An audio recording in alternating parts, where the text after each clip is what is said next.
Chapter 1471, Bang! Bang! Bang! Under the suppression of the 9 gigantic palms, Su Yonghuang's fate kingdom began to tremble. Even bursts of cracking noises resounded as the kingdom began to collapse with the appearance of chasms. After all, these were the gloves of a sea god, the strongest weapon of its type from the roaring conch. Even though the prince was the user, he could utilize its mighty power since he was a descendant from the same branch. Clank! In the blink of an eye, a spear was in Yonghuang's hands. The base was as red as fire with sparks jumping off of it. The moment she grasped it, her body was ignited and exuded a surging battle intent. She gave off the sense of being ready to conquer the world, the reincarnation of a war god. Screech! With her spear pointing at the sky, a vermilion bird flew out. This creature was already powerful enough, but it fused with the extreme yang physique to give off an immaculate union. A fiery divine bird was basking in the refined sunfire to come back to life. Its immortal aura instantly engulfed the world. The spear and bird allowed Su Yonghuang to look down on the rest of the world. People marveled at her current appearance. That's the Su clan's vermilion spear. Li Qiye smiled after seeing her weapon and her sonorous battle intent. Before he knew it, it was as if he was looking at the Su clan's general again. Screech! The bird roared and soared across the 9 heavens with its wings ready for battle. It instantly blew the 9 palms away. Even the weapon from a sea god couldn't stop this heaven-shaking attack. Despite the incredible origin of the prince's gloves, this spear also had an amazing origin. It used to follow its master, the renowned female general, through many conquests across the world. Because of its might, she was able to perform many illustrious deeds for immortal Emperor Min Ren and flatten many obstacles on his path towards Emperor. The prince spat out blood again. The 9 images disappeared and his real body emerged. Clank! Another spear crossed the sky without hesitation straight for the prince. This thrust was extremely domineering, especially inside the vicinity of her domain. Even a true god wouldn't be able to stop it. How dare you? This spear was too dangerous, so the overlord couldn't sit still any longer. He stood up and the divine shadow in him instantly erupted with an endless aura. Many people shivered after sensing this wondrous and explosive aura of a sea god. Conch Overlord, you wish to fight? Right when the overlord wanted to help, the true martial goddess also stood up without using any techniques or variations. A pair of eyes behind her opened and lit up the world. They could see through the yin and yang and loomed above the samsara cycle. They were extremely profound, as if they had experienced the vicissitudes of countless eras. When they opened, it felt as if a sea god was coming back to life. Its brilliance made the many existences in life feel an overwhelming sense of respect. The eyes of a sea god. Many sea demons screamed and quickly prostrated with their foreheads touching the ground, not daring to look at it.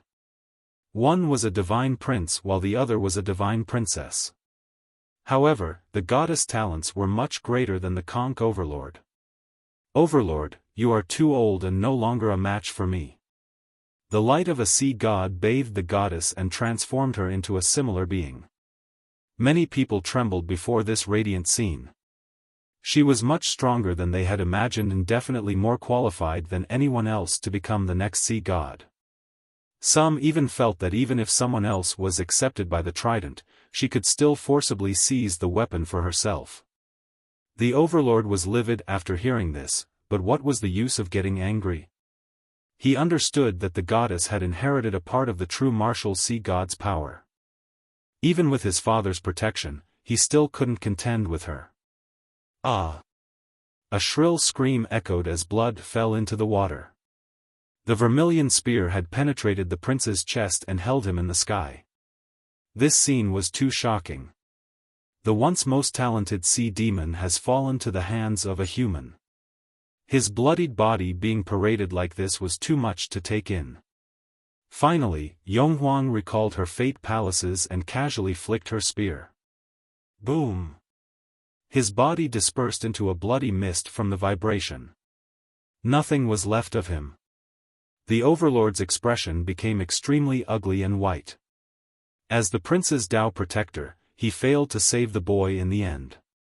The Lunar Grasp Fairy coldly concluded, "The convention is over, time for everyone to leave." The whole scene turned silent after her words came out. Zhentian, the Prince of Darkness, and the Terra King couldn't do anything. Just Lunar Grasp alone had suffocated them with her pressure. Moreover, the true martial goddess was also present and could definitely suppress them. Not to mention wanting to kill Wuxia, even self-preservation was difficult at this moment.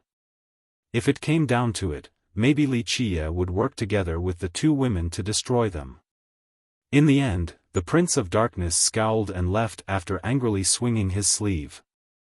Zhentian and the Terra King were helpless and had to follow him. The Overlord endured his anger and eventually left with the disciples from the Roaring Conch. This was originally a big event where Zhentian's group wanted to unite the three great races to deal with Wuxia and kill him while he was still in his cradle, on top of determining the future emperor and sea god for Heaven Spirit. Alas, Wuxia ruined everything with Lunar Grasp and the true martial goddess as his backing. Their plan failed completely with nothing to come of it. Everyone else left quickly after the four experts' departure. They didn't dare to linger around. Shortly after, this convention of myriad races abruptly ended. Only Wuxia's group was left. The true martial goddess glanced at Lunar Grasp and told Su Yonghuang's group, "Let's leave for now." With that, she was the first to leave the venue. The rest of the group followed her, so only Wuxia was left with Lunar Grasp. The same scene played out again. Wuxia smiled while the fairy coldly stared at him. A while later, he initiated the conversation, what is your pick? Will you come with me and fight to the end or settle our feud? The fairy eventually responded, "I will defeat you." He looked at her and answered, "Right now? If you want to fight, so be it. I will go all out." "No." The fairy replied, "I'll defeat you after you become an immortal emperor." "I see." Wuxia didn't find this surprising since he understood her personality. He chuckled and asked, "What happens if I lose and what happens if I win?" She stared at him for a bit before answering, "If I win, you will stay here for me. You will no longer continue forward until I am no longer in this world." "Very well." Wuxia accepted, "If I win, you will go with me. I don't need you to fight by my side, just watch me go to the final battlefield at the end of the world in the future." "All right." She agreed with his condition whether she wanted to or not. His penchant for touching her flawless face resurfaced while the fairy gently tilted her head in order to be even closer to his rugged palm. After a while, he smiled and said, "Beating me as an emperor? My little Yuer, you won't be able to defeat me after ascension while staying in the 9 worlds. You must be prepared to go forward with me if you want to beat me, that's your only chance." "I will." The fairy coldly said, "I know what I'll be facing." With that, she fell into silence. The secrets regarding what was above the 9 worlds were told to her by Wuxia. At this moment, she recalled the time when they were stuck together like glue. She finally looked at him for a long time as if imprinting his image into her mind. "Don't die so easily until I beat you." Having said that, she turned and left. "I won't die so easily." He spoke with a smile while looking at her departing figure. Chapter 1472, with the conclusion of the Convention of Myriad Races, the Lunar Grasp Fairy left while Wuxia's group returned to the inn. He told the group after they were inside, "Take your leave." The rest left, only the true martial goddess stayed behind. In fact, Su Yonghuang and the others were very curious about the relationship between Wuxia and the goddess. They weren't the only ones. Even All Martial, who had been accompanying the goddess, was very interested. He wanted to know Wuxia's identity. Who the heck could Wuxia be to be so adored by the daughter of his sea god? With the two alone, Wuxia felt warm while looking at her. He hadn't felt this for a long time. It was as if he was meeting family again. "Welcome back, Runan." He smiled and opened his arms. The goddess smiled back, filled with happiness. She jumped into his embrace and hugged him tightly. She rested her head on his shoulder and happily said, "You have finally come into being. The clouds and wind in this generation will move at your command. It's not easy for us to meet. Let's not talk about mundane matters." Wuxia laughed. He pulled her over as the two sat by a window. She was still leaning on his shoulder and watched the sunset with him. Wuxia cheerfully asked, "Why did you come out in this generation?" "Something's changing in heaven spirit, so I came out to take a look. The maelstrom, the divine tree ridge, and even the bone sea are moving, so I was jolted during my slumber. I didn't expect to see you, young master, come out. Right, the world is changing. The disaster will befall heaven spirit ahead of time." He gently stroked her soft hair. She didn't answer and continued to relax. Wuxia whispered softly, "Maybe you should take the true Marshall Island and leave. Even if the disciples there can't leave, you still can since you have severed your bloodline and free to go wherever you wish." She still didn't answer and took full advantage of Wuxia's rare moment of gentleness. The true martial goddess name was Tantai Runan. Very few in this world knew of her name. Moreover, the only ones who could call her by her given name were Wuxia and her deceased father. As the daughter of a sea god, she had his divine bloodline flowing through her as well as the bloodline of the sea demon race. However, as one of the strongest sea gods, true Marshall was visionary. He didn't wish for his daughter to walk on the same path as him in the future and wanted nothing more than for her to be free of the sea demon bloodline, to be able to travel across the 9 heavens without restraint. Alas, her divine bloodline was extremely powerful. It wasn't easy to sever this connection at all. Because of this, even the sea god had no method to sever his daughter's bloodline. This was the era when immortal Emperor Min Ren was in charge of the 9 worlds. At that time, the sea god went to meet the imperial teacher, the Dark Crow, in order to search for a method of severing. They made ample preparations and worked together with immortal Emperor Min Ren to blind the heavens' eyes and removed all related karmic fate. Finally, with the help of the sea god and emperor, they managed to sever her bloodline and disconnected her from the sea demon race. Because of this, Runan seemingly disappeared from the world overnight as if she had evaporated. She gently spoke after a long silence, "This is still my birthplace, the land I grew up.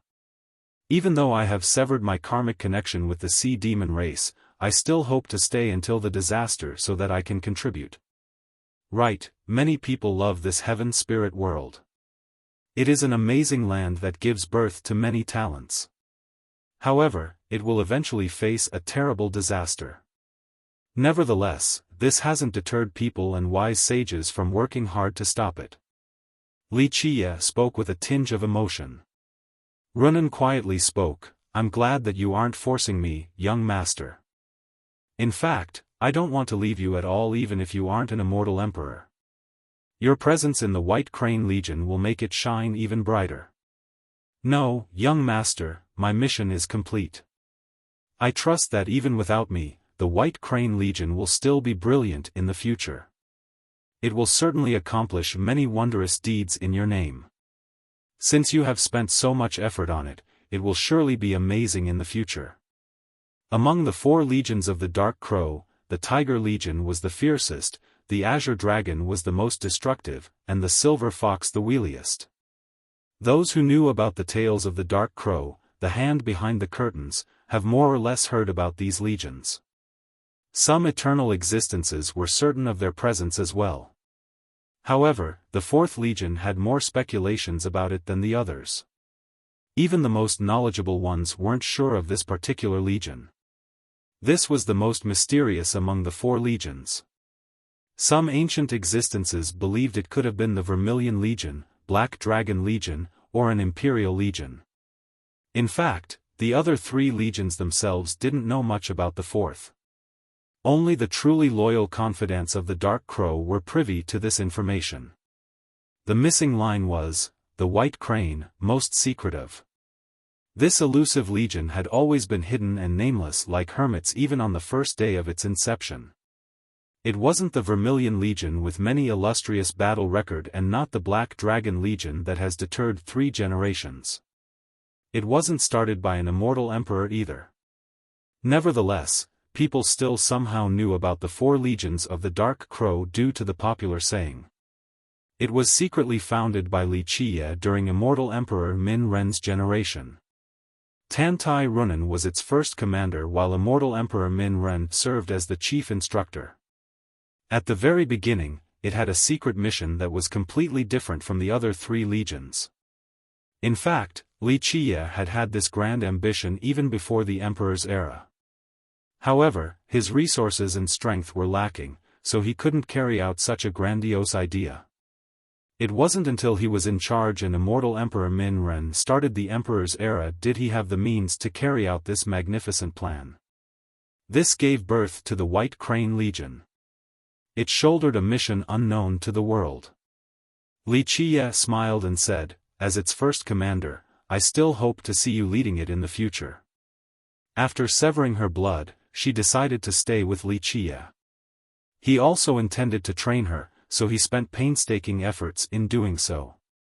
It was no exaggeration to say that the effort he poured into her was no less than one for an immortal emperor. Nevertheless, she didn't become one. Keep in mind that before the bloodline severing, she was already a blessed woman with exceedingly high talents. After staying by his side and enjoying his full tutelage, one could easily imagine how incredible her achievements were. I also want to follow you one day above the 9 worlds to see your great style while hunting emperors and gods. She spoke, however, I still want to contribute my strength to this world, just like my father who still worries so much about it even before he left. The same goes for you, young master. You have been protecting the 9 worlds all along. There are always places that you can't forget, that you keep yearning for. That's why even though you have entered the upper world, you still return to the 9 worlds in the end and continue to train more immortal emperors. I'm not as great as you say. Wuxia smiled and shook his head, I didn't return to protect the 9 worlds. I am simply strengthening my means in this generation. When my wings are strong enough, I will go back. Runan didn't back down. It doesn't matter what your goal is, it cannot be denied that you have poured an endless stream of new power into the 9 worlds. Which emperor could compare to your contributions? He looked out the window with forlorn and didn't respond. She also chose not to break the serenity and continued to borrow his shoulder. Chapter 1473. The atmosphere was serene as Wuxia and Tantai Runan sat by the window to watch the sunset. Young master, is there no chance for a turnaround at Heaven Spirit? A long period passed before Runan softly broke the silence. Yes. Wuxia chucked, if not, I wouldn't have negotiated with the 7 Martial Pavilion. When that day comes, you might have to take the reins. If that is my fate, I am willing to face it. She spoke very gently, but her words carried a resounding determination no lesser than a man. He patted her head and softly said, but you know, your father asked me to cut off your bloodline since he didn't want to see you on this path. He wished for you to soar farther, even out of the 9 worlds to see new sceneries. She answered, I know, I can only say that I'll be letting his love down. After all of that, I'll still be staying at Heaven Spirit in the end. After a quick rumination, Wuxia stated, you must be mentally prepared. This path will not be easy, even I don't dare to predict the outcome. When it comes, the chance of your death is very high. If you are the one planning everything, I will put my trust in you. She smiled, who are you? Someone who has hunted emperors and gods and even massacred them above the 9 heavens. The fate of Heaven Spirit is surely within your grasp. You are too confident in me. He couldn't help but smile and gently shook his head. Shortly after, he turned austere. Runan, I'm not certain in this matter. This is heaven spirit, not above the 9 heavens. There are too many limitations in this world while lacking the same circumstances from the upper world. If the 9 worlds were blessed with these conditions, would flatten everything in heaven spirit as long as you say the word. Alas, this is not the case. He gently sighed at this point. Right. Ultimately, there are too many limitations here. She understood and nodded. All along, the immortal emperors in this world have worked very hard. One can't say that they haven't amounted to anything. However, success is impossible for just one emperor. Moreover, even if one of them could do it, it would break the balance. Who knows what would happen then? Thus, these emperors in the past could only try to maintain this balance. After the changes this time, I'm afraid the balance won't last much longer. It's coming.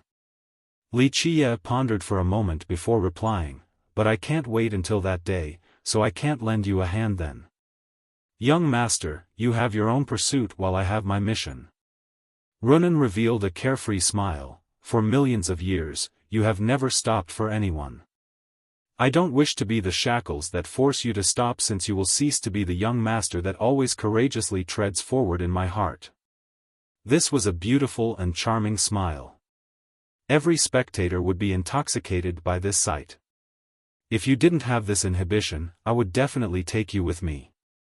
Wuxia couldn't help but sigh with a feeling of disappointment. Despite wanting her to stay by his side, he wouldn't force her to do so, just like how she wouldn't ask him to stay and give up many million years of persistence. She held his hand and declared, if I didn't have this hang-up, would also want to go with you to the end of the world. He smiled back while holding her hand. Okay, young master, let's not talk about these sentimental things. After a long time, she began, why not visit my true Marshall Island? You haven't been there since last time. Sounds good. He agreed, I've played enough here at the Divine Tree Ridge. There's only one more thing to do, but there's no rush. I'll visit your island then. You guys should go first, I'll go shortly after. Runan calmly left. She brought her disciples and all Marshall out of the citadel. Your Highness, I have something on my mind. All Marshall couldn't help but ask after they were on their way. She slowly answered, All Marshall, my father regards you as family, as do I. You don't need to hesitate if there is something you want to say. The general carefully mused for a while before speaking, Please excuse my insolence, but I feel that your Highness' actions this time of supporting a human is not optimal. This will offend our own kind. So what? She shook her head, they don't know who they are provoking. There are too many idiots among the sea demons who don't understand their own precarious position. Well, the general was startled, but he took his time absorbing her answer, Your Highness, offending the sea demons is fine, but I believe that placing the imperial throne over the 3 royal thrones was not wise. Your father was a sea god, All Marshall, I know what you mean. Runan interrupted him and chuckled, You think that it is an affront to a sea god's prestige. However, the truth is that even if my father was still in this world, he wouldn't object young nobly looming over him. What, this? The general was stunned speechless. All Marshall, you don't understand, I acted to save those fools. Do you really think that bunch could do anything to young nobly? If they don't know when to stop and actually anger him, that would be extremely terrifying. In his wrath, he would wash the sea demons with blood. The dragon demon sea will become a scene of red for several years. At that point, the entire region would be deafened with lamentation. Because I came forward, young nobly gave me some face. Otherwise, a massacre would have come to heaven spirit.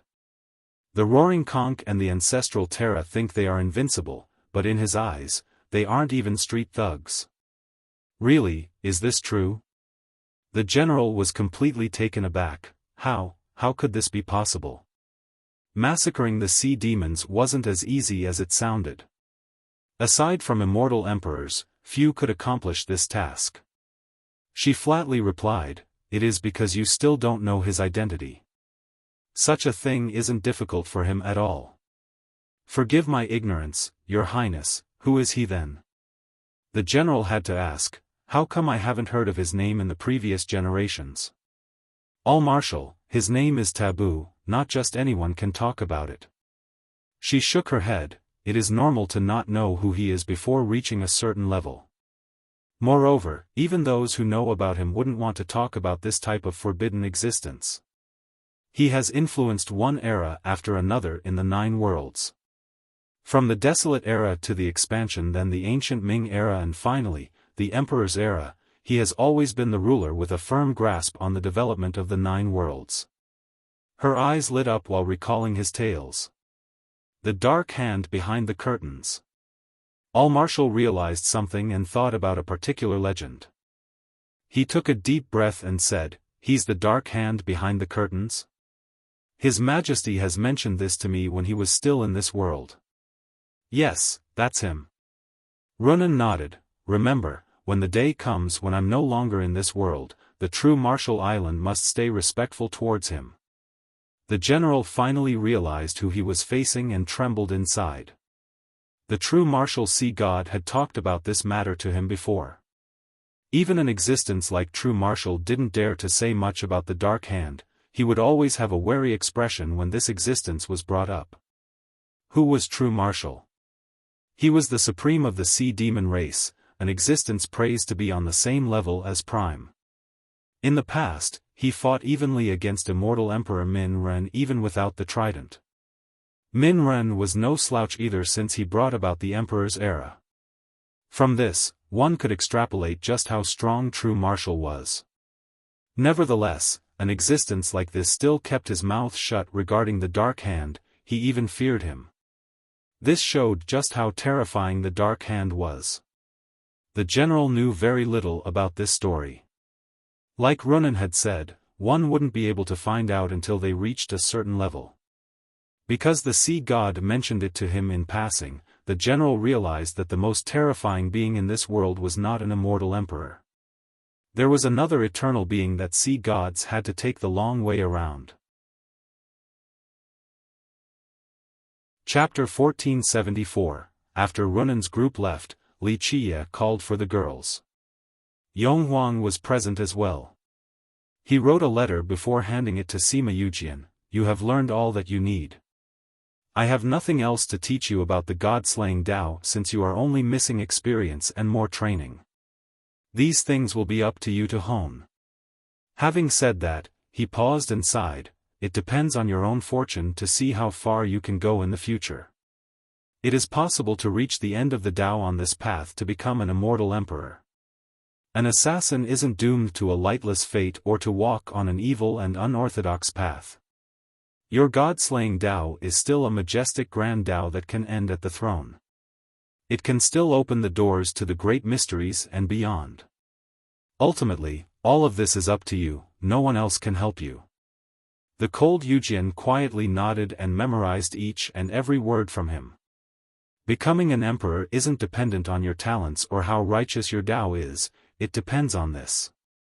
He pointed at his heart. An unchanging Tao heart makes everything possible.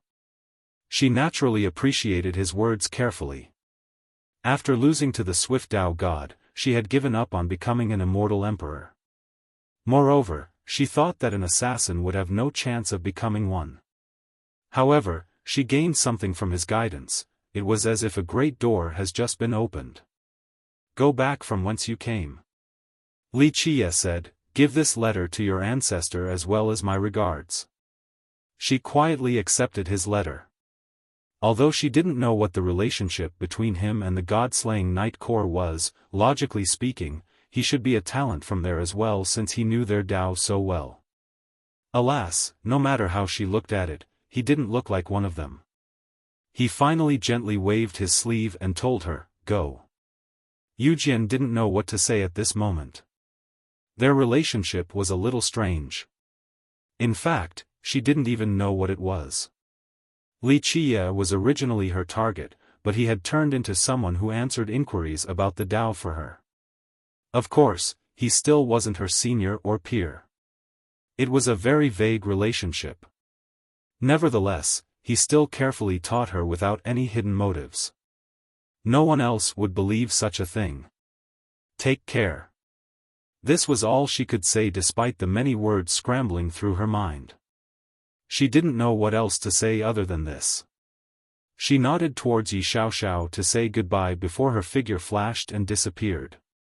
After she left, Li Qiye smiled and told Xiaoxiao, "Little girl, you have played enough now, it's time to go back to the Golden Isle." "Who says I have to go back?" She glared at him and declared, "I still haven't had enough, I'll go back once I'm bored." This girl had too much fun with her freedom and didn't want to go back at all. How could Li Qiye not understand her?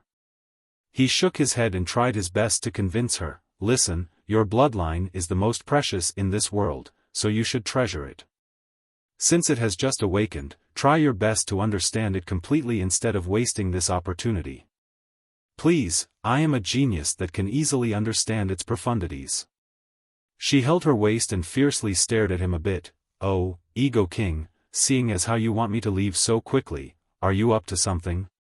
Having said that, her gaze shifted towards Yonghuang standing next to him and smiled. "I see, I'm the third wheel here and bothering the two of you. I got it, you two must have that type of relationship." With that, she revealed a dubious smile. Yonghuang's face turned red after hearing this, but she immediately regained her seriousness and said, "What nonsense are you saying? I'm his master." "Stop." Xiaoxiao spoke with disdain, "Please, the two of you don't look like master and disciple at all. You think I don't understand this Ego King?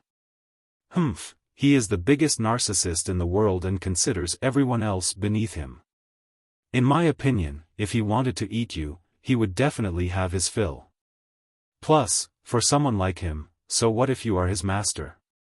He doesn't follow any guidelines either and will do whatever he wants." Li Qiye didn't know whether to laugh or cry after Xiaoxiao's evaluation of him. He shook his head and said, "Okay, little girl, stop smearing me like that." She cheerfully retorted, "Who says I'm smearing you?"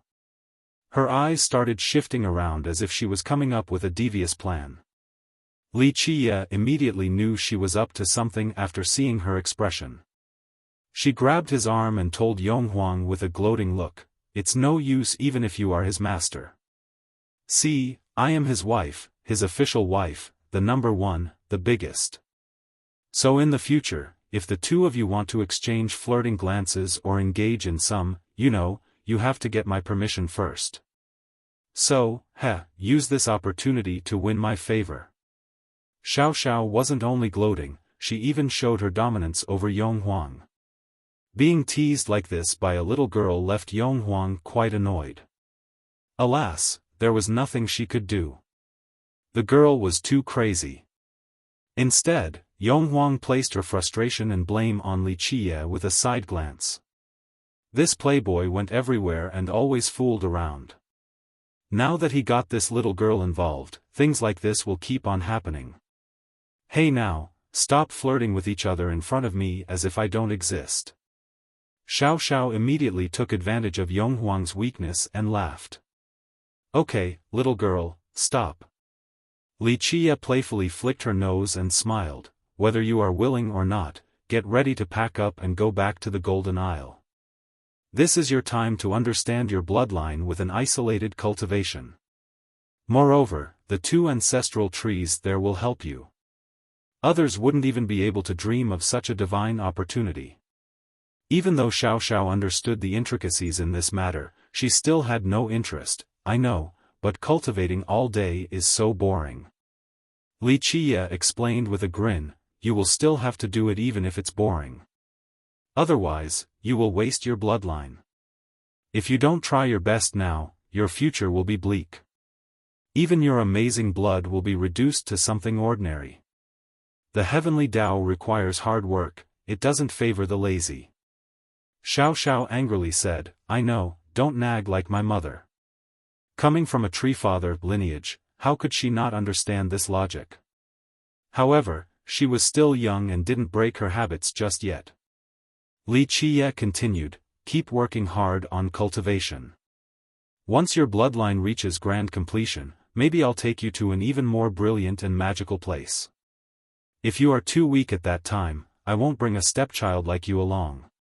If that's the case, you'll be missing the best chance to broaden your horizons. Where? Her interest was immediately piqued after hearing this. I'll naturally tell you once you accomplish something. A mysterious smile appeared on Li Qiye's face. Forget it then, no one wants to know anyway. She spoke with contempt, but this was the opposite of what she was thinking.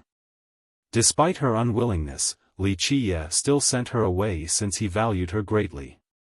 Her bloodline will be very useful in the future, so he didn't want her to waste this peerless bloodline. You keep on using these tricks to fool little girls. Yonghuang angrily glared at him after Xiao left.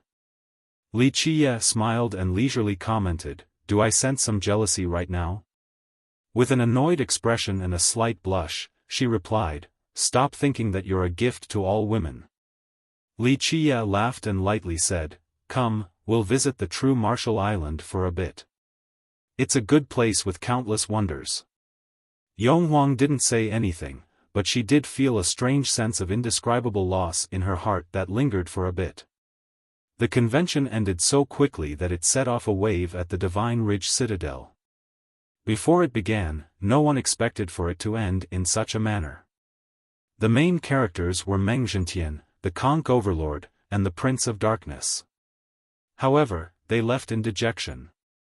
The entire process shocked all the participants. The citadel was in a clamor with many discussions everywhere. The main character became Li Qiye. The most shocking thing was a human winning the support of both the Lunar Grasp Fairy and the true martial goddess. Those who didn't see it with their own eyes would never believe such a thing. It's really incredible. The true martial goddess and the Lunar Grasp Fairy actually supported Li Qiye. He's a human though. Both sea demons and charming spirits were confused. One was the daughter of a sea god while Lunar Grasp was from the charming spirit race.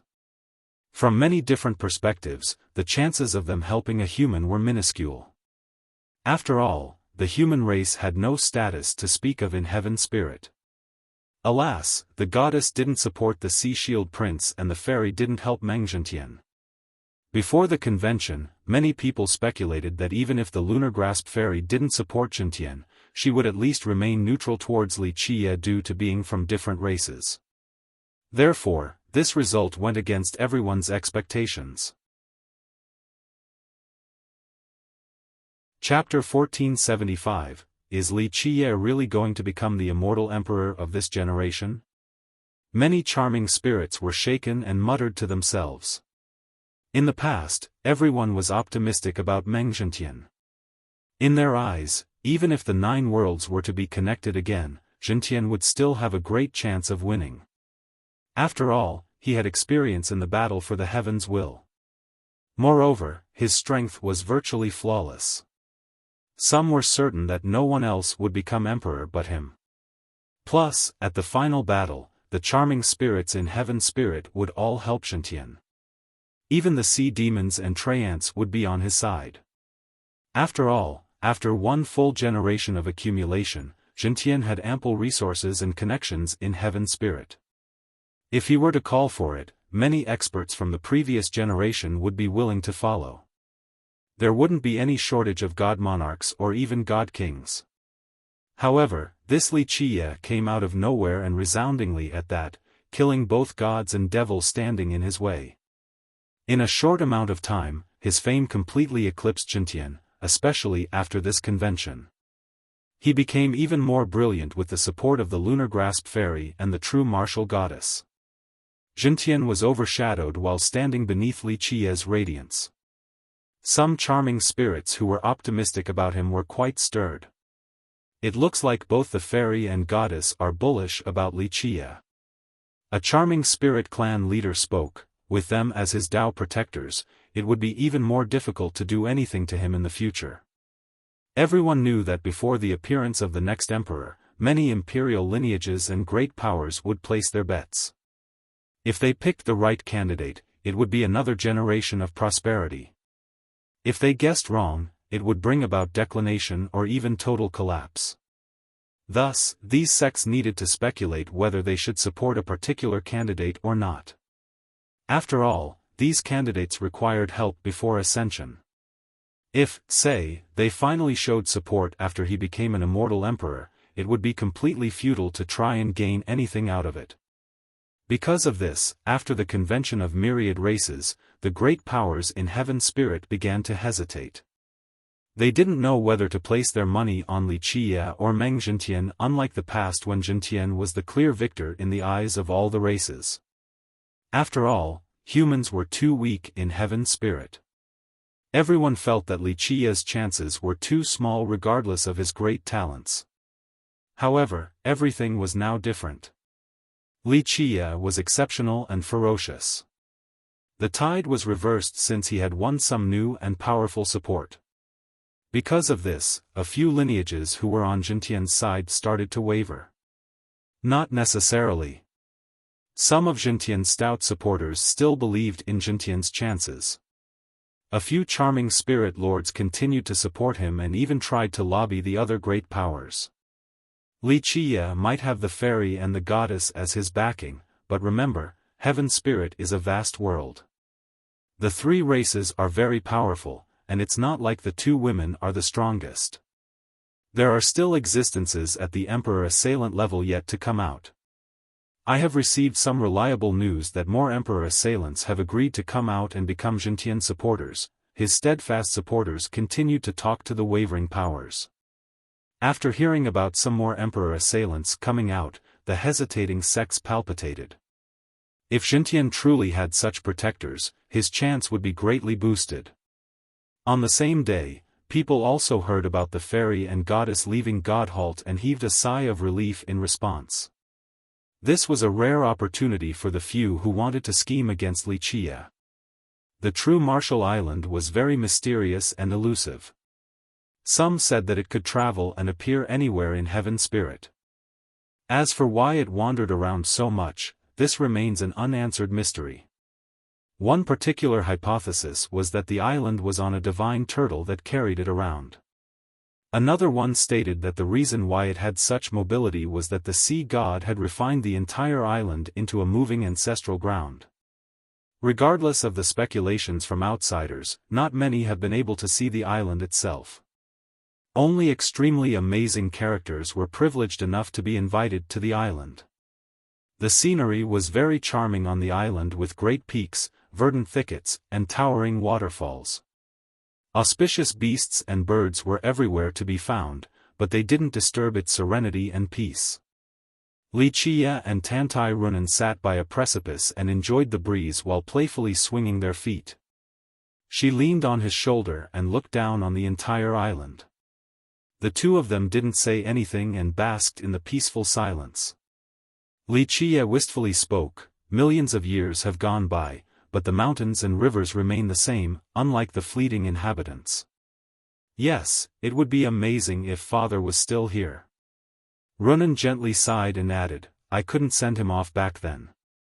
He only wants you to leave and go far away. He didn't want you to come back. Even though you couldn't send him off, I'm sure he feels very happy to know how far you have come." As the Dark Crow, Li Qie naturally knew what true Martial was thinking. This was an unfathomable character since he was on the same level as Prime. Being a child of the Sea Demon race, true Martial understood their race's mission. However, the love of parents trumps everything in this world, and true Martial was no exception. He didn't want to see his daughter having to face this mission. As a sea god, he naturally knew what his daughter would have to do after becoming one herself. Because of this, the price didn't matter in his search to sever his daughter's bloodline. This was why he paid an exorbitant amount for the Dark Crow to do so. He wanted his daughter to soar to the free sky and swim in the liberating ocean instead of being shackled in heaven's spirit. Of course, Runan understood her father's good intentions and actions. Nevertheless, a full circle came around since she still returned to Heaven's spirit, the thing her father didn't want to see the most. It wasn't for that mission or whatever but for the land itself. She truly loved it. I know, after a long time, she lamented and continued, I still want to see him again in this lifetime. Wuxia slowly answered, it's not impossible. Even though the world says that sea gods are dead and no longer in this world, many things are still alive and continue to exist. This is just like the ancient bloodline itself. After generations have died, it will continue to be passed down. She quietly nodded and knew what Wuxia was referring to. She eventually asked, when the heavens will comes back, will you start your journey, young master? I don't need the heavens will for something so simple. He gently shook his head, in this generation, there is no turning back. I have to move forward until my death or the start of the new epoch. It isn't easy to win in the final battle. What are you waiting for then? She knew just how cruel the final battle will be. Despite knowing that Wuxia could very well die in battle, she still wouldn't try to stop him.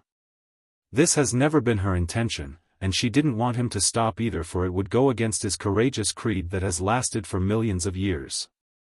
No regrets, no retreat, no stopping. I'm waiting for grand completion.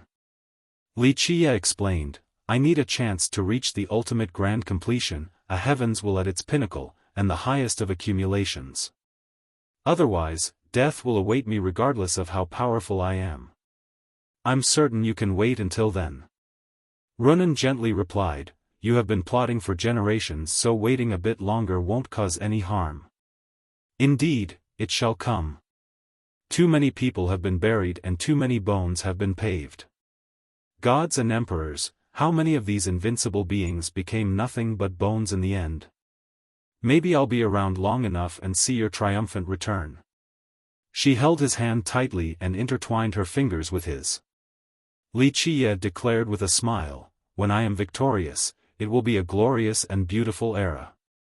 Their casual conversation would make others think of two lovers sweet-talking to each other. No one would expect it to be a discussion about a heaven-shattering event. Chapter 1476, The Divine Tree Ridge was still bustling with activity after the convention of myriad races. Many cultivators chose not to leave.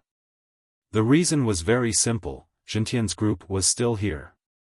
They even traveled deeper inside this region, but no one knows why. However, many speculated that they were searching for the legendary medicine of immortality. Although no one had seen it yet and they held a skeptical attitude about its existence, the group of 4 experts continued forward. The Prince of Darkness was the most familiar with the Divine Tree Ridge and led the way. Because of this, everyone guessed that they were searching for this alchemy ingredient. This was why the majority of cultivators were still staying at the ridge. No one truly gave up on this type of medicine. A while later, even more came to the ridge for their search. There was no lack of experts following Xintian's group either. If such a medicine did exist, the Prince's Alliance had a better chance of getting it than anyone else. It wasn't only because they were powerful, more importantly, no one else in this world could understand the ridge more than the Prince. Because of this, the cultivators trailing in the distance thought it wouldn't be bad to get some leftover soup from the group. Their presence made even more cultivators believe in the rumors. Thus, they explored and excavated everywhere. The entire region became quite lively. Whoosh! As everyone was turning the ridge upside down, immortal rays rushed to the sky on this particular night. They floated up in the air and grew even more numerous, taking up all the space and lighting up the night sky at the ridge. They seemed to be attracted by something as they floated in the air. The cultivators at the ridge were stunned since they didn't know where these lights were coming from. Eventually, the lights came together and formed different circles. A total of 9 light wheels appeared in the sky and continued to rotate with changing colors. It was a magical scene. It gave the illusion that time was flowing like the reincarnation cycle. Everything was affected by its movement, including karma, the yin and yang, the 5 elements, and the 6 realms. This reincarnation flow was wondrous. Many felt dizzy while looking at it. Those with weak wills couldn't stand this continuous rotation and immediately fainted on the ground. Eventually, the light from all 9 wheels gathered together. With a loud blast, it became a great ray that shot down into a certain location deeper in the ridge. There must be a treasure there. The cultivators eventually calmed down and felt jubilant. Many of them rushed towards the location where the light disappeared. In just one night, it became a competition to see who could get there first. No one wanted to lag behind since they believed that a treasure had just come out. Sure enough, on the second day, a heaven-shattering news came about: the legendary medicine for immortality has been found right at Reincarnation Valley. Of course, this valley was previously nameless. The cultivators who rushed there named it Reincarnation. Next, another news came with lightning speed. Zhentian, the prince, the overlord, and the Terra King have all entered Reincarnation Valley. Many cultivators turned crazy after hearing this and frantically rushed in regardless of how dangerous this place was. This was especially true for the older generation. God monarchs and god kings came in droves. There was nothing more tempting than eternal life for these powerful beings with withering lifespans. They were on the verge of death and had nothing left to lose. Even before death, they would try to seize it with more effort than anyone else. The appearance of this medicine of immortality inside the Divine Tree Ridge also spread across Heaven's spirit in the shortest time possible. The same question emerged again, even more resoundingly than before: is there really a medicine of immortality in this world? Even the sealed old monsters had to climb out of their hibernation. In a short period of time, Heaven's spirit was in a furor. The world shook because countless great characters were rushing towards the Divine Tree Ridge at God Halt. On this day, numerous portals were opened and their lights lit up the sky. As for the ridge, many powerful auras swept through the region as these experts arrived. There were rumors about Emperor assailants coming out as well to vie for this item.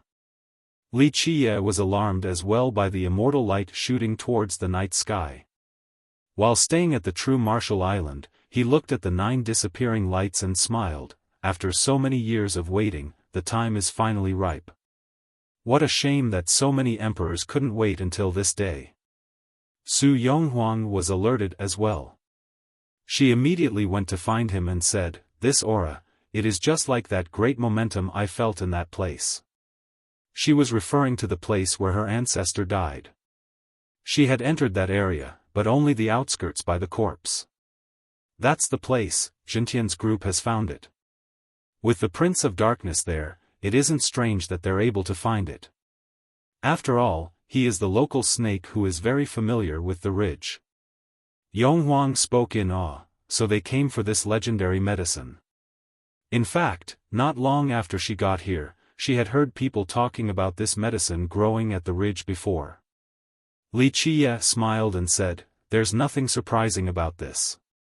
Meng Zhentian didn't only come for the convention.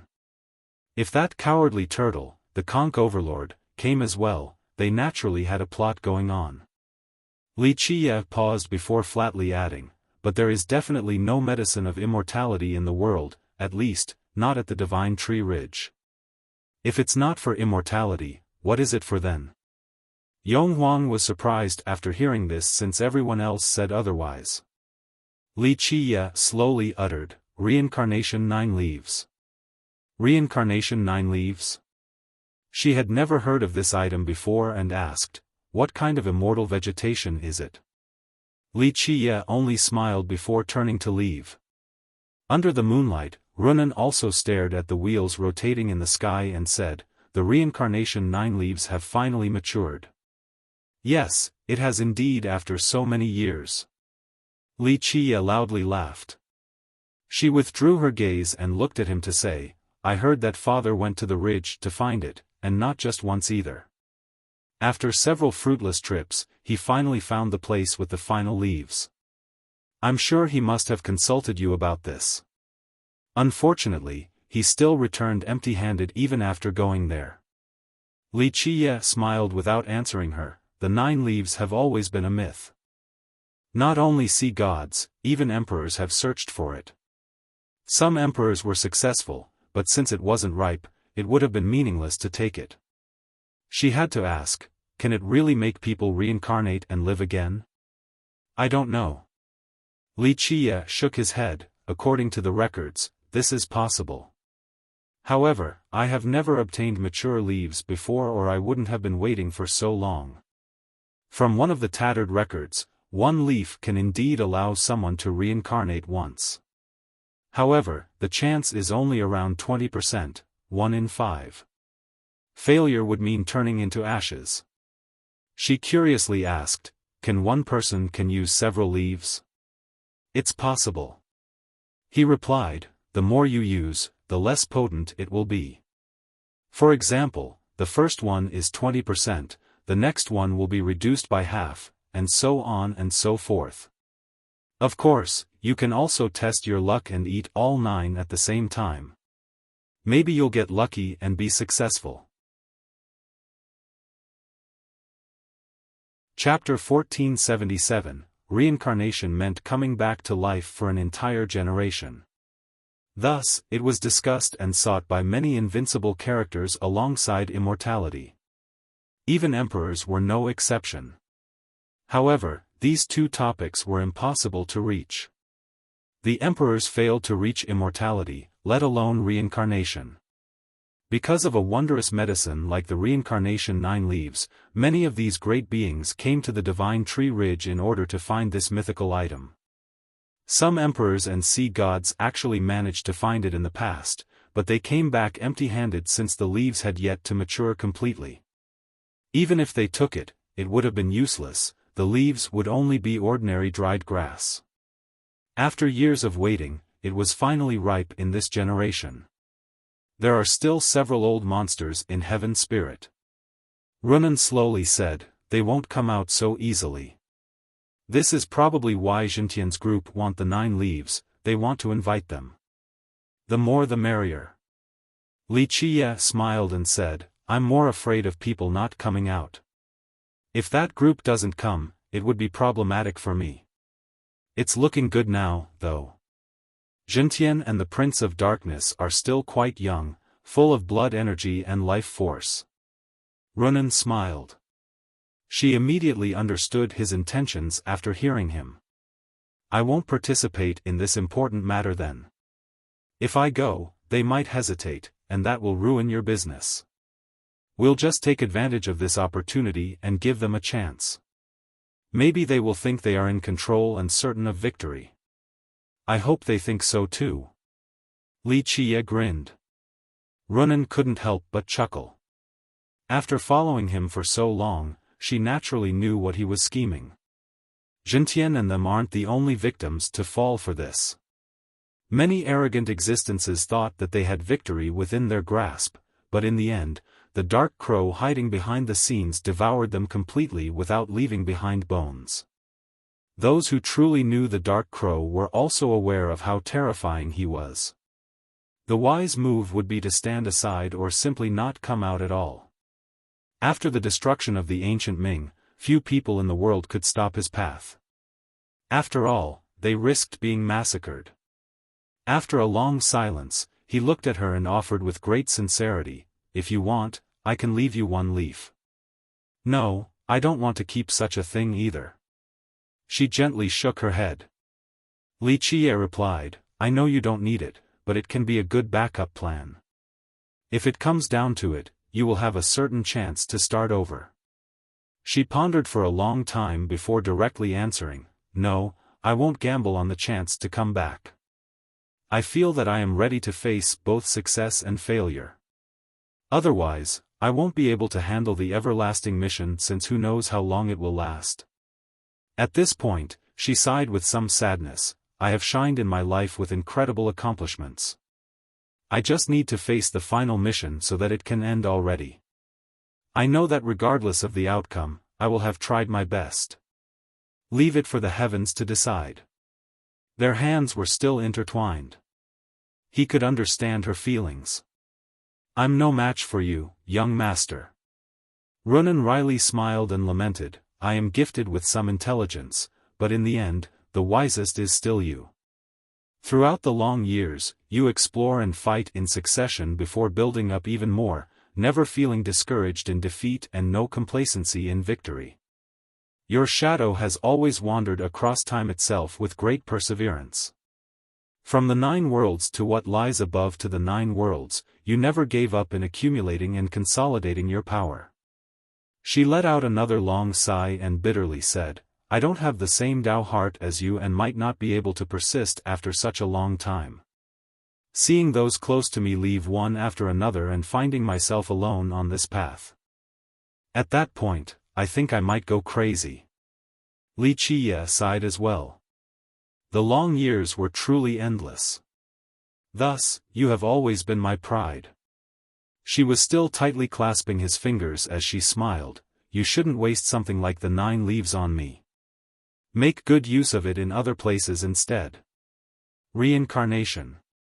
Li Qiye chuckled in response, "I'm afraid I've never thought about reincarnating at all. I've grown weary of living for so long, I just want to go all out in the end regardless of the outcome.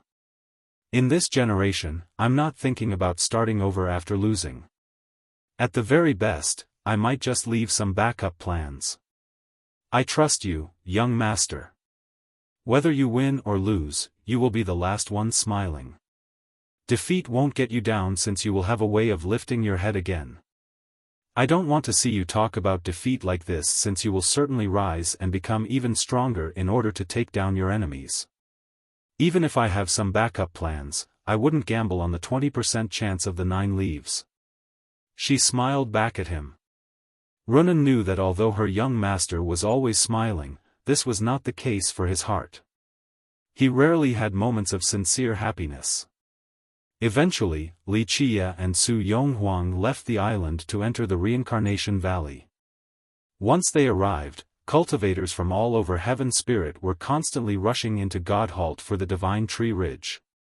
More than 70% of this group consisted of the white-haired elderly, some were even on the verge of death.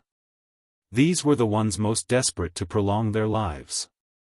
If the medicine for immortality doesn't exist, why did this news come out? Is someone deliberately misleading people? Is all of this a conspiracy? Su Yonghuang noticed something was strange after seeing the horde of old ancestors coming to the ridge. It's not something big or anything, but it is indeed a ruse. Li Qiye smiled and explained, "Meng Zhentian might not know anything, but the prince certainly knows a bit. After all, this is his territory. The spirit abyss must be the sect spreading this. They're the only ones capable of this at Godhalt." Li Qiye stated, "Both Zhentian and the prince must be trying to mislead others." Yonghuang asked, "What is the purpose of this move?" It's easy to guess Zhentian's motive. He wants the heaven's will and is in an advantageous position at Heaven Spirit. If the Lunar Grasp Fairy does not compete, he'll be able to do whatever he wants without competition. However, he alone can't go against the other geniuses in the 9 worlds. After all, everyone has backings and powerful lineages. Li Qiye smiled at this point. The competition for the heavens will has grave consequences to everyone's rise and fall. Because of this, the geniuses aren't the only ones fighting. They have ample resources and Tao protectors to subdue their enemies. It doesn't matter how strong Zhentian is, he still won't be able to take care of the rest of the 9 worlds. He needs an emperor assailant to protect him and preside over everything. Yonghuang went straight to the point, so he wants to use this medicine to attract emperor assailants for protection. You can put it that way. Even if such existences won't fight for him on the battlefield, he still wants some of them to guard his base. Otherwise, if his base were to be attacked before the war even starts, he would be on the passive end right away. Of course, it isn't that easy to invite them. Ordinary treasures can't get into their eyes. These old men are most scared of death, so nothing is more tempting than an object of immortality. Yonghuang understood just how cruel the battle for the throne was. Even a character like Meng Zhentian would need to ask people for help in order to be successful regardless of his personal capabilities.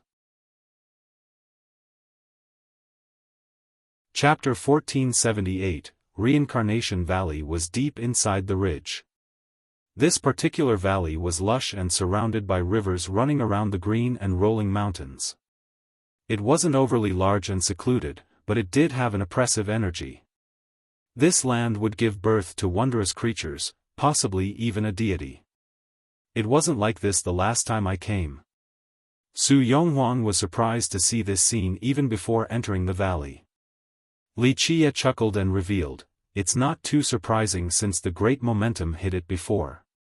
Right now, you are seeing the true entrance." What is this grand momentum? Yonghuang was puzzled about this matter. Before, due to Li Qie's warning, she didn't dare to venture further and left after finding her ancestors' remains. Nevertheless, she still felt this majestic momentum. Once inside, she felt as if she was immersed in a boundless world. Everything became insignificant in comparison. This momentum has converged around the 9 leaves because they have almost matured. Li Qie chuckled, "If this wasn't the case, it would be easier said than done to find this place. Some sea gods have come in person in the past, but they couldn't do anything because of it. If it wasn't for the map left behind by immortal Emperor Wuxia, you wouldn't have been able to find this place either." He glanced at her after saying this. She finally understood how precious the map she had was at this moment. Half of this diagram was left by her ancestor while the other was traded from the minor Zen school. It came from a female disciple of the Undying Gate that married into their sect. Li Qie glanced at the geography ahead. In the past, the emperor left behind this map as a backup plan. Alas, the gate had fallen and couldn't make use of it. She asked, if he knew about this place and have visited it in the past, why didn't he take the reincarnation 9 leaves away? Li Qie gently shook his head. He didn't exactly come here for the grass. At the very least, he didn't want to eat it to enter the reincarnation cycle to live for another generation. Someone at his level wouldn't bet on such a low chance. Outside of researching the grass, he came for something else, not just to take it away. He paused for a moment before continuing, "Plus, with the grand momentum here, it's no simple task to take it away. A forceful attempt at taking something away from the power of the ridge would make it wither right away, not to mention that even an emperor would find it difficult to attack this place. Even if they were capable, they might not want to pay the price. Even emperors can't take it down." Su Yonghuang was shocked to hear this. During their respective eras, emperors were invincible existences. Li Qie replied, "If one were to attack with wanton regard for the price, they could still succeed. Alas, the price would be unimaginable." She asked with astonishment, "What kind of place is this then? Do all immortal medicines have this type of grand momentum to protect them?" It is undeniable that an immortal medicine of the reincarnation 9 leaves level would be protected by the world itself. Li Qie gazed at the valley and replied, "However, it is not the case here.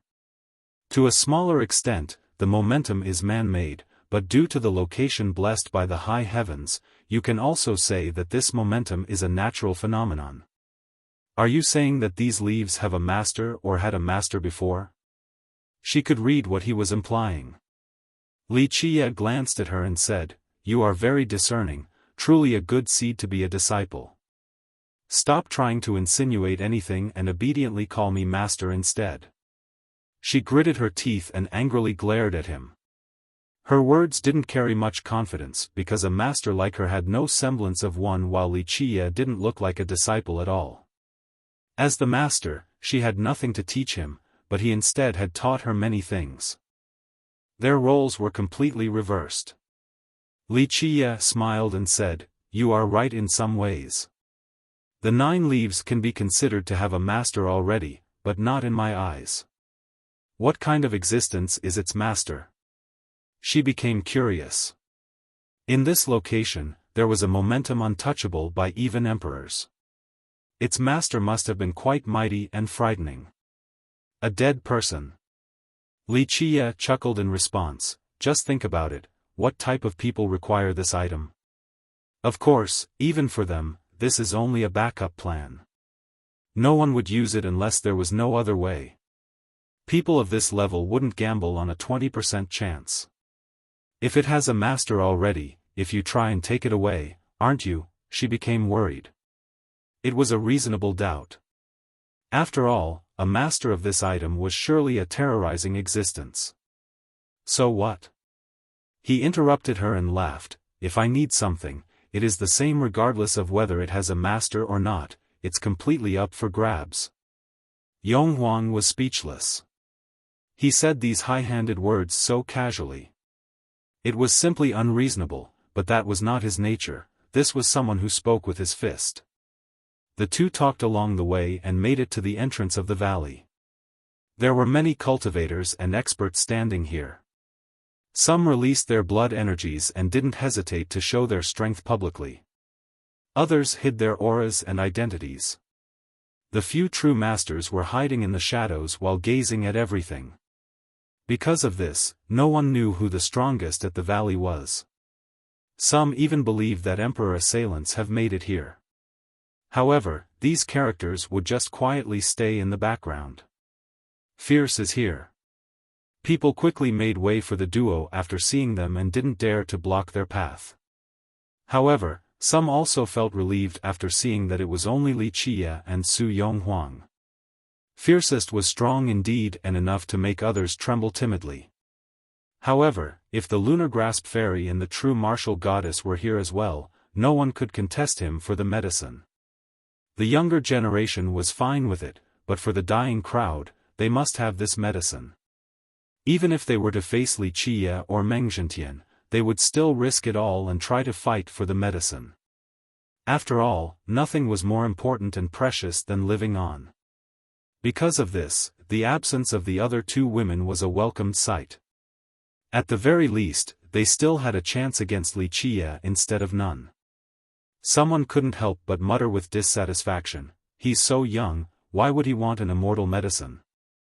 Of course, these were the old men. After all, they were rightfully annoyed that these young ones in their prime came here to compete with them. He might not need to use it, but he can let others have it. If he has it in his possession, he could definitely invite an emperor assailant. Plus, which cultivator dares to say he'll live forever? Another old man laughed and didn't mind a young person like Wuxia coming to join the fun. People quickly stared at Wuxia. The competition had yet to begin, yet a few have already considered him to be an enemy.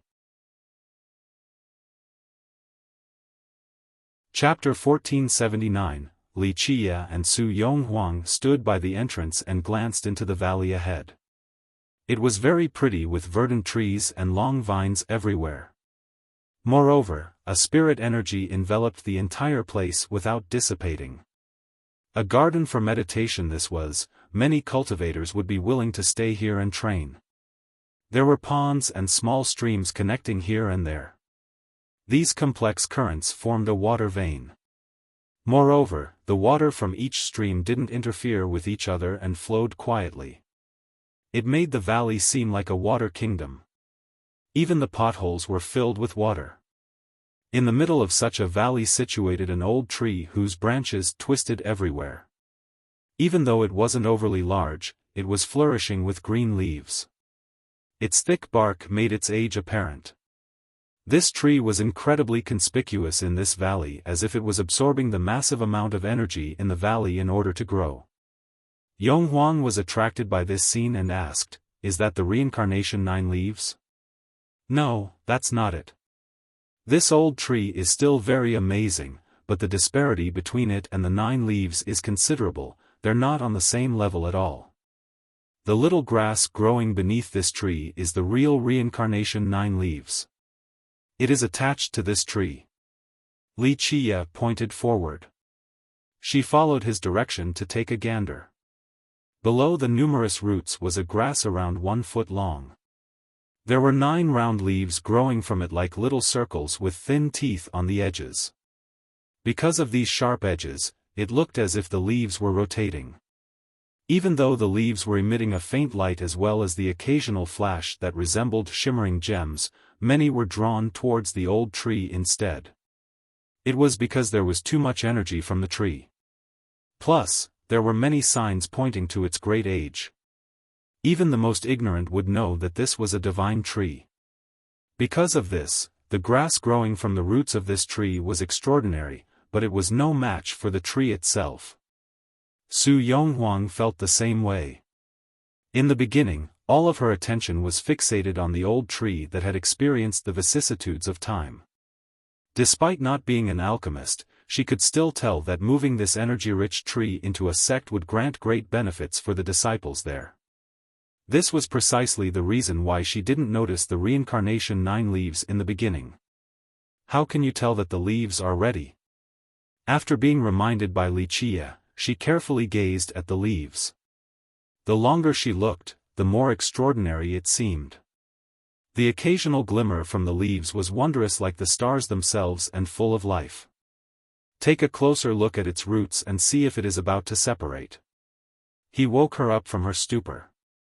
She shifted her attention towards the roots of the 9 leaves. They were very small and initially looked ordinary. However, they had withstood the test of time just like the tree's roots. Upon closer inspection, these roots looked like the claws of a true dragon that were clutching at the old tree's roots. This was why the grass was able to grow on the tree.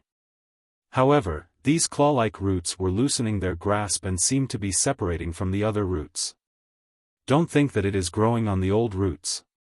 In fact, its roots are linked to the entire ground below. When it is near maturity, its roots will shrink. After so many long years, the process came down to this final moment of convergence. When it truly ripens, it will fall off from the tree. He paused for a moment before continuing. Because of this, it isn't that easy to take it away. Uprooting it would be akin to overturning the entire divine tree ridge. You have to wait until it matures before doing so. Otherwise, even if you are capable of this task, it would be the same as taking away a dried blade of grass. Buzz. After Wuxia finished his explanation, someone suddenly appeared inside the valley. He stood in a puddle with a black light lingering around him. However, with another buzz, he disappeared. This was the Prince of Darkness from the Abyss. He suddenly appeared and disappeared right away, so Yonghuang didn't know what was going on.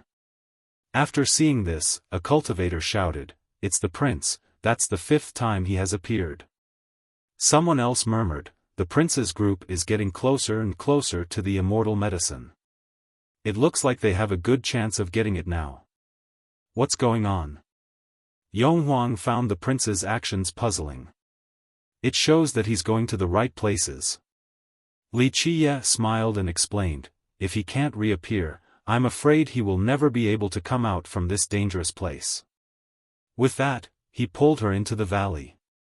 The moment they set foot on its ground, the two also disappeared from sight with a buzz. "Fiercest has entered as well, do we follow?" A few experts guarding the entrance were stirred. "Why should we? Isn't it better to stand guard by the door?" Someone revealed a devious smile. They had their own calculations. The guards smiled back with a tacit understanding. It was better to hide in the back instead of rushing in. Perhaps they could take advantage of the situation and steal the tiger's meal right in front of its jaws. After being pulled inside by Wuxia, the scene before Yonghuang changed. The spiritual valley was gone, only a great desert with sand everywhere remained. Not only was sand flying everywhere, it was extremely hard. The grains below their feet seemed to be baking people alive. Is this an illusion? After sensing the tangible changes in the air, Yonghuang had an indescribable feeling. She couldn't believe that this was the lush reincarnation valley they were at a second ago. Do you think this is an illusion? There's no doubt that many illusions are very real and virtually imperceptible. However, this is no illusion. Wuxia chuckled. She couldn't tell reality from illusion in this place because it was too real. What is it then? You can think of it as a samsara domain as well as an abandoned land. This place did exist a long time ago. However, for many reasons, it was abandoned. She asked while staring at the sand, "Can we leave?" "It's not hard." Wuxia answered, "Of course, the farther you go, the harder it is to return. However, if you wish to go to the center of the valley, you must surpass the samsara in this place. Otherwise, it's impossible to enter to obtain the 9 leaves. Let's go." Wuxia grabbed her and continued forward. Fiercest is also here. They naturally met more cultivators while walking on this great desert who immediately made way for them. Yonghuang found that this desert didn't only have sand. The cultivators here dug up many large beast skeletons and hewn wood. After they entered the valley in this desert, they couldn't follow the route taken by the Prince of Darkness. Thus, they stayed here and excavated in order to find treasures among these remains and wood. The presence of these things underground prompted her next question: "This place didn't used to be like this, right?" "You are probably right. Perhaps this used to be an ancient forest with towering trees with birds and fish everywhere." Wuxia chuckled. Yonghuang had trouble imagining what had actually happened for this place to become a wasteland like this. Chapter 1480. The duo went on their way at a normal pace. Every once in a while, Wuxia would stop and observe the ground. After seeing his actions, she curiously asked, "Where are we going?" "The next domain." Wuxia smiled, "This isn't the only place here. Inside this grand momentum are many great domains. A domain like this is only a tiny corner of the overarching momentum." "This vast place is only a tiny corner? Then wouldn't this momentum be as large as heaven spirit itself?" She was startled. Wuxia shook his head in response, "No, you misunderstood me.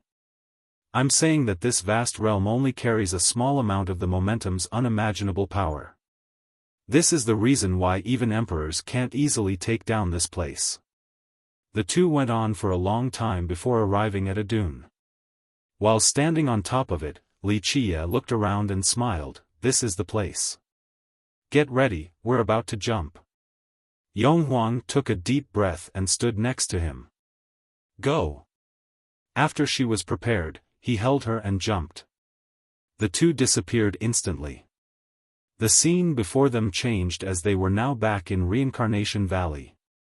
She looked around and saw the watery valley again, not too far from the old tree. Fiercest also found the right path. Many were watching from the entrance and noticed the two reappear. It might look like they were still close to the entrance. However, there was a great realm separating the two locations. In the next second, both of them disappeared from the valley again. The sand was no longer there. They were situated in a vast plain with rolling mountains and verdant trees. Of course, they saw many cultivators here as well. These people were searching for spirit medicines and grasses. This place might be majestic, but it was also damaged. One could see collapsed mountain ranges and destroyed lakes. These scars have been alleviated by the passage of time, but they were still apparent enough with a keen eye. Yonghuang commented after seeing this, "Is this due to emperors and sea gods coming in later, or could it be an even more ancient war? It's just a corner of an old world." Wuxia didn't answer directly. Meanwhile, the cultivators here were very curious as well. They followed the Prince of Darkness group to this particular domain and found the plentiful alchemy ingredients here. Thus, they stayed behind to find some more instead. The duo continued into a particular ravine where Wuxia jumped with Yonghuang once more. They returned to the valley before disappearing into the next domain. The scene changed again into a world of ice and snow as far as the eyes could see. The ground and everything in it was completely covered while snow fell like goose feathers. Sky-piercing mountains and grand lakes weren't spared from the downfall. It seemed as if the snow had never stopped falling here ever since the ancient age. Yonghuang found archaic structures and floating pavilions as she walked around. This seemed to be the ancestral ground of a great sect. Inside were different buildings and connecting bridges. All of these modeled buildings were enveloped in ice. Yonghuang asked, "What about this place?" This location was definitely inhabited by people in the past. However, it seemed to be abandoned just like the rest of this icy world. As you might have imagined, it is another deserted world. Its inhabitants have fled. Wuxia smiled and spoke while looking at the falling snowflakes. This snow is not caused by the villainous heavens. This made Yonghuang shudder. She suddenly had a terrifying thought and took a deep breath before asking, "This is man-made?" "Pretty much," Wuxia flatly said. During the destruction of the world, an ultimate blow was unleashed, annihilating everything in its path as well as freezing this world. Even though it managed to expulse the enemies, the user's own world suffered as well. She was astonished after hearing this. A frozen world still trapped in perpetual snow after millions of years, just how terrifying was this? If this was the ultimate blow during its apocalypse, then what kind of monstrous character was its user? You don't need to be surprised, Wuxia stated while looking at the dazed woman. Perhaps one day, Heaven Spirit will face this fate as well. This will happen to Heaven Spirit too? She was aghast. Wuxia nodded, yes, it will happen one day. If it can survive the disaster, then it will be a good place for outstanding talents in the future. Yonghuang found it hard to calm down after knowing this. She could already see the end of days and how terrifying it would be. Calling it an apocalypse wouldn't be an exaggeration. She saw many experts in this world as well. They were digging through the trapped palaces in order to find amazing treasures. Without a doubt, these ones followed the prince's group as well and decided to stop for the fortune in this place. After seeing the mass, she uttered, "Zhentian's group really knows the way. It's nothing too surprising. The Spirit Abyss is the local snake here, they know the ridge very well. They have done ample research on this matter too." Wuxia smiled. Wuxia and Yonghuang jumped through several large domains of all shapes and forms. One was engulfed in fire as if the entire world had been scorched. One particular domain was fragmented from a terrible war, the entire place was collapsing. Another one was desolate and lifeless. It was as if all creatures have left as they were unable to survive in such a place. Even though these domains had a certain level of danger, they weren't overly perilous. Many cultivators had followed along and stayed behind in these different domains for treasures. Yonghuang eventually asked, "Didn't you say that the grand momentum was very dangerous?" Wuxia smiled and said, "The time is different. The 9 leaves are near maturity, so the momentum is only focusing on it for a successful bloom. That's why it isn't strange for these places to not be dangerous." They crossed over several more domains. However, at the final one, someone actually blocked their path. The jumping point of this domain was a long and narrow valley covered in snow. It seemed that crossing this place would be the same as passing through this world. However, no one could enter the valley since it was blocked by some people. When the two got there, many experts were gathering at the entrance. Everyone wanted to pass through, but entry was not allowed. This made them angry, yet they didn't dare to voice their displeasure. After seeing the duo, someone cried out, "There's Fiercest." Many eyes lit up at their arrival. Even those who were usually annoyed from seeing him found him quite pleasing to the eye at the moment. No one is going to block Fiercest's way. People were secretly celebrating. The crowd quickly parted so that Wuxia could get to the front. Their intentions couldn't be any clearer, it was to let Wuxia open the way for everyone. Chapter 1481, A seasoned man dressed in white was guarding the entrance. This middle-aged man emitted an immense aura. His robe was neat and simple. However, it looked extraordinary on him, he made it seem like armor instead. It wasn't this robe accentuating his aura was the thing embellishing its fair color. He looked just like a general in his battle uniform. He sat by the entrance with a spear on his knees. It acted like a mountain range, blocking everyone off from the snow valley. No one dared to take half a step forward. This man was quite famous since he was Meng Zhentian's leading disciple. He began to follow Zhentian at a young age and weathered many storms together. He has personally witnessed Zhentian's glorious life. Because of this, Zhentian thought very highly of him and placed him as the commander of the Heaven Suppression Legion.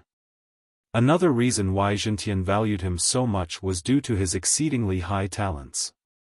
When Zhentian was deterring the world, he was also famous. Rumor has it that he was already an apex god king. This was the highest level of ordinary god kings. At this level, one must break the shackles of the Grand Tao in order to reach the next level, a world-dominating god king. A world dominator was on the other side of this particular realm. Even though both were considered god kings, a world dominator was much stronger than an apex god king. Another thing to note is that the apex level would allow one to chase after an emperor. In Heaven Spirit, someone once said that if this general had taken the path of the heavens, he might have had the chance to catch up to his master and even compete against him for the heavens' will. However, rumor has it that he was completely loyal to his master. Because Zhentian still hasn't become an emperor, he chose the path of the Grand Era instead to become Zhentian's staunchest supporter. Regardless of the circumstances, he would appear in the nick of time to help his master. All along, this white general had been protecting the Dream Empyrean. He was its pillar even when Zhentian was in this world, let alone when Zhentian was sealed underground. He rarely left his sect, so his appearance here carried a great significance. Today, he wouldn't allow anyone to enter the Snow Valley. Although the crowd wanted to reach the next domain, no one could do anything with him blocking the entrance. Any intruder must weigh themselves first against a potential apex god king to see if they were qualified to fight against this level of existence. Moreover, this general didn't only represent himself. His presence here also meant that he had been given permission by Zhentian.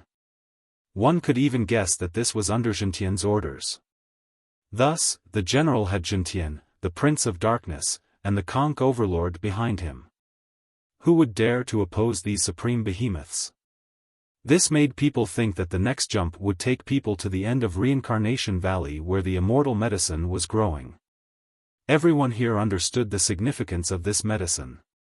It was priceless and highly coveted. For many experts, even if they couldn't get the medicine itself, just one leaf or the mud where it was growing would be extremely beneficial. But now, the general made everyone realize that Zhentian wanted everything for his group and didn't allow anyone else to meddle. Although the crowd was unhappy with this decision, they were also helpless. That was until Wuxia came and they saw hope in him. It was common knowledge that Fiercest was Zhentian's mortal enemy. He would surely do something about the white general. Considering his ferocity and arrogant nature, he would definitely slay the general before entering. Because of this, the cultivators here grew excited as they made way for him to deal with the general so that they can enter afterward. Even if they couldn't get the medicine, they still wanted to catch a glimpse of it in order to have a nice conversational topic for the rest of their life. As Wuxia walked by, someone whispered with a hint of excitement, "Who can actually stop Fiercest once he decides to do something?" Even charming spirits were no exceptions. In the past, who would actually care about a human, especially one who was about to face the white general, an apex god king? However, the times have changed. Despite being a human, Wuxia's notoriety was at an all-time high. He was completely unstoppable. In this short period of time, many cultivators in Heaven Spirit began to think highly of Wuxia, even the ones from the charming spirit race. Even the hostile sea demons began to change. Some became bullish about Wuxia and thought that he could become the next emperor. This shift in attitude should come as no surprise. Even the true martial goddess and the lunar grasp fairy held Wuxia in high regard. This indirectly changed the public's opinion of him. Some even thought that he would defeat Jintian for sure. This was the brutal truth of the cultivation world. As long as one was strong enough to suppress the 9 heavens, it didn't matter how many people reviled him in the past. When the person stood at the apex, many would start to worship them and even revile those who offered their criticism in the past. At this time, all eyes were on Wuxia. The crowd longed for him to fight against the white general. He walked forward and glanced at his opponent before saying, "Good dogs don't block the way, move." So domineering. A cultivator secretly praised him right away. This was completely different than the past when someone would scold him for being ignorant and arrogant. His actions right now only looked domineering to the crowd. After hearing this, the white general's eyes lit up like the stars in the night sky. He didn't become angry and only emotionlessly responded, "I am under orders to stop everyone from passing. Otherwise, face the consequences." He was completely confident and proud. Of course, he was qualified to do so as an apex god king. This was a dreadful and awe-inspiring character regardless of the time and place. There weren't that many apex god kings in this world. "I don't have time to blabber with you," Wuxia flatly replied, "Scram now or I'll hang your head on the cliff. That's the future emperor for you." Another secretly gave a thumbs up after hearing this. The general didn't like this comment and stood up to shout, "Wuxia, I have heard of your fame before. Today, I will see if you are worthy of it." He stood proudly with his back as straight as a pillar. It was full of power like a bow ready to fire. The spear in his hand became part of his body and issued a surging battle intent. This aura rushed out and was seemingly capable of tearing through everything. At this moment, there wasn't an immense blood energy or blinding divine rings, only the battle intent was present on his body, one without fear. He was ready to fight to the end. The cultivators nearby quickly retreated after the general revealed his boiling battle intent. It was simply too strong and made everyone else shudder with fear. "Interesting, more so than your master. Very well, if you wish to die, I'll lend you a hand." Wuxia couldn't help but smile after seeing this. The general slowly raised and pointed his spear at Wuxia. "Come, the only way you're getting through here is over my dead body." Bold and courageous. Wuxia laughed while clapping, "Let's see how much you have learned from your master, don't let me down." The crowd watched with bated breaths as the two sides postured for war.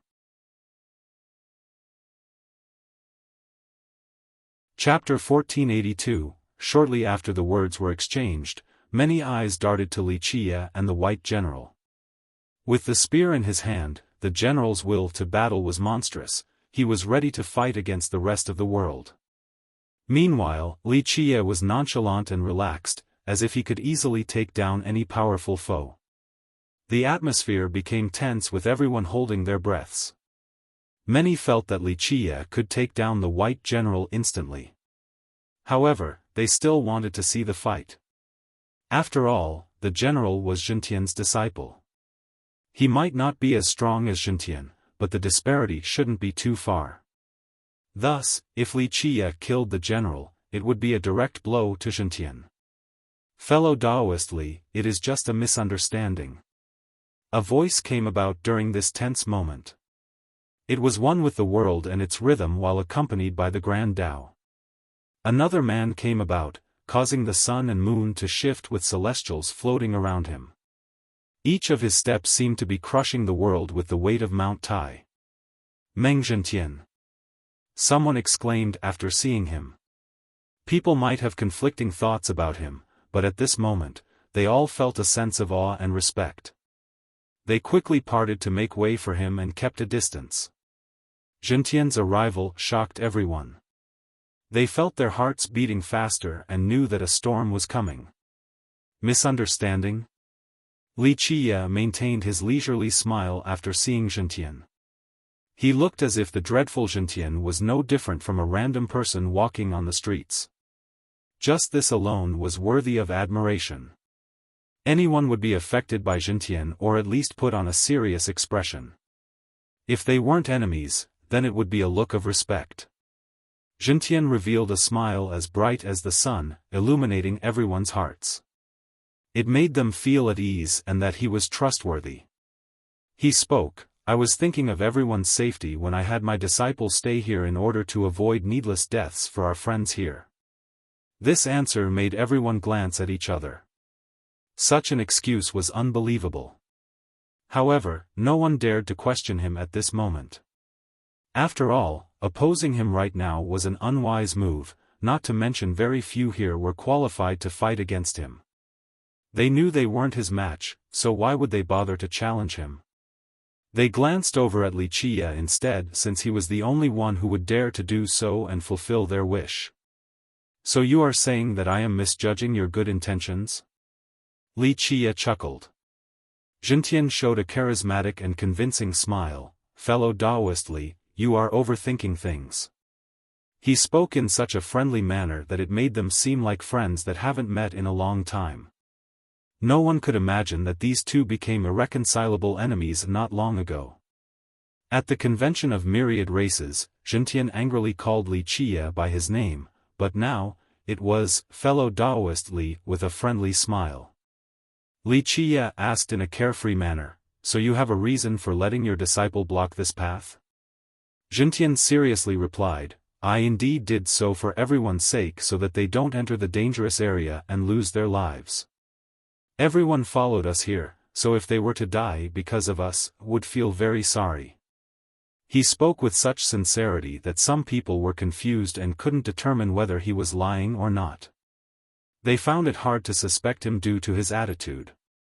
Some even began to think that the white general was here so that they wouldn't see the upcoming danger. Of course, the older crowd didn't believe him at all and simply sneered in their minds. I'd like to hear what is dangerous about it then. Wuxia didn't object and smiled casually. Jintian continued, this snow valley has an extremely unstable ice source and could accidentally freeze over everything with monstrous power. If people aren't prepared, even god monarchs would freeze to death in an instant. The crowd wavered and thought that maybe this ice valley was actually dangerous. Jintian didn't look like he was lying at all. I see. Wuxia cheerfully replied, it's just an ice source, not enough to reach the apex. Let's go, I want to take this immortal medicine then go back home for a nap. Jintian hurriedly said, fellow Taoist Li, you need to reconsider. This place is filled with fatal dangers. You should wait for this ice source to dissipate before entering. He acted as if he was thinking for Wuxia. No one could see that these two were mortal enemies. In terms of logic, Wuxia was Jintian's competitor for the heaven's will. Thus, Wuxia getting in trouble could only be good for Jintian. So now, when Jintian asked Wuxia to not seek trouble, it seemed like an act of kindness.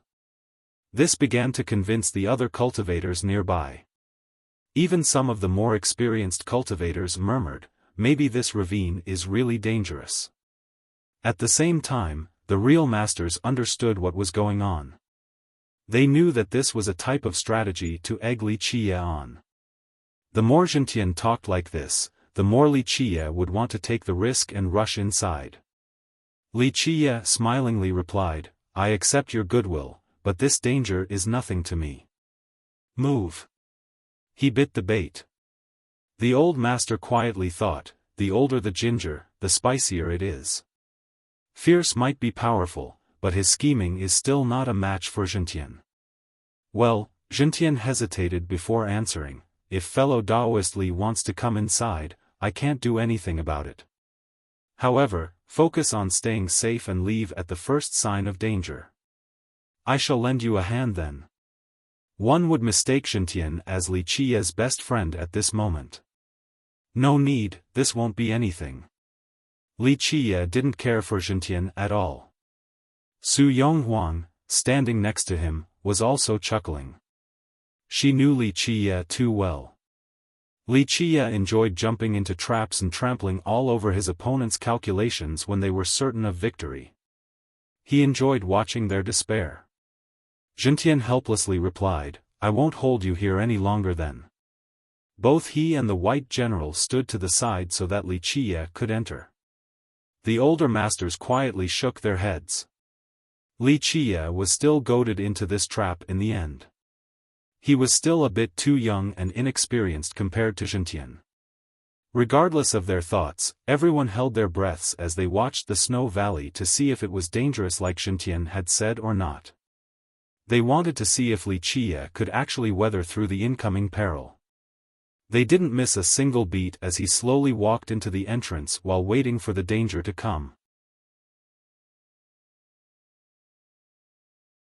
Chapter 1483, ZZZ, Wuxia and Yonghuang took their time walking into the valley while noisily stepping on the snow. Wuxia was nonchalant with a faint smile on his face as he told Yonghuang, "You need to be ready. The frost here can kill you instantly, so channel your solar physique for protection. Fire and ice oppose each other, so this freezing force won't kill you no matter how powerful it might be." Is the ice source here really that powerful? Yonghuang's eyes turned serious. At this time, she channeled her inner physique and energy so that it could erupt on command. There's an ice source, but it's not that dangerous. Wuxia smiled freely. However, someone has played with it, so its power is a lot more frantic right now. You're still going forward despite knowing the dangers. She gave him the side eye. Of course, she wasn't blaming him at all. It was more of a coquettish glance that makes the heart itch. It's just a little danger, can't reach the apex. You can just wait and watch the fun. Wuxia grinned, if he wants to trick me, let him do so before I take his dog life. She smiled gracefully in response without feeling any pressure. She always had confidence in Wuxia since he would stay true to his words. Nothing in this world was difficult for him. As they continued forward, many people outside held their breaths and gazed at the duo's every single step with their hearts hanging. Buzz.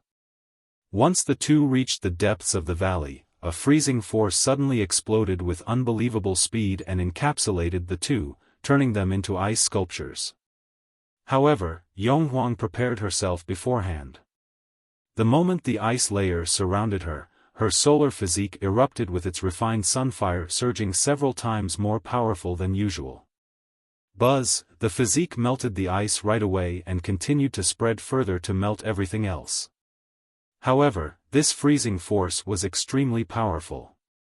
Like Xintian had said earlier, it could instantly freeze a god monarch to death. If she wasn't prepared, this could have been her funeral. Despite the instantaneous eruption of her physique, the power of this mysterious ice also crazily surged and resisted her high temperature. Shortly afterward, her sunfire and this freezing force contested each other. She couldn't melt this God King level ice, but it couldn't hurt her either.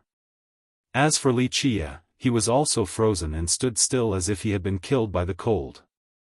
There's danger indeed, what a frightening freezing power. The cultivators outside were shocked to see this.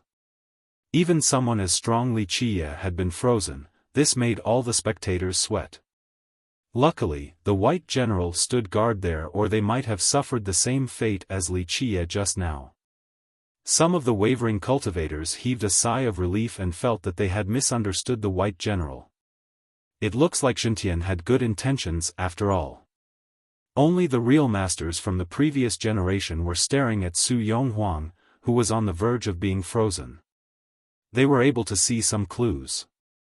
While she was resisting the cold, the underground area of this valley would change as talismans emerged.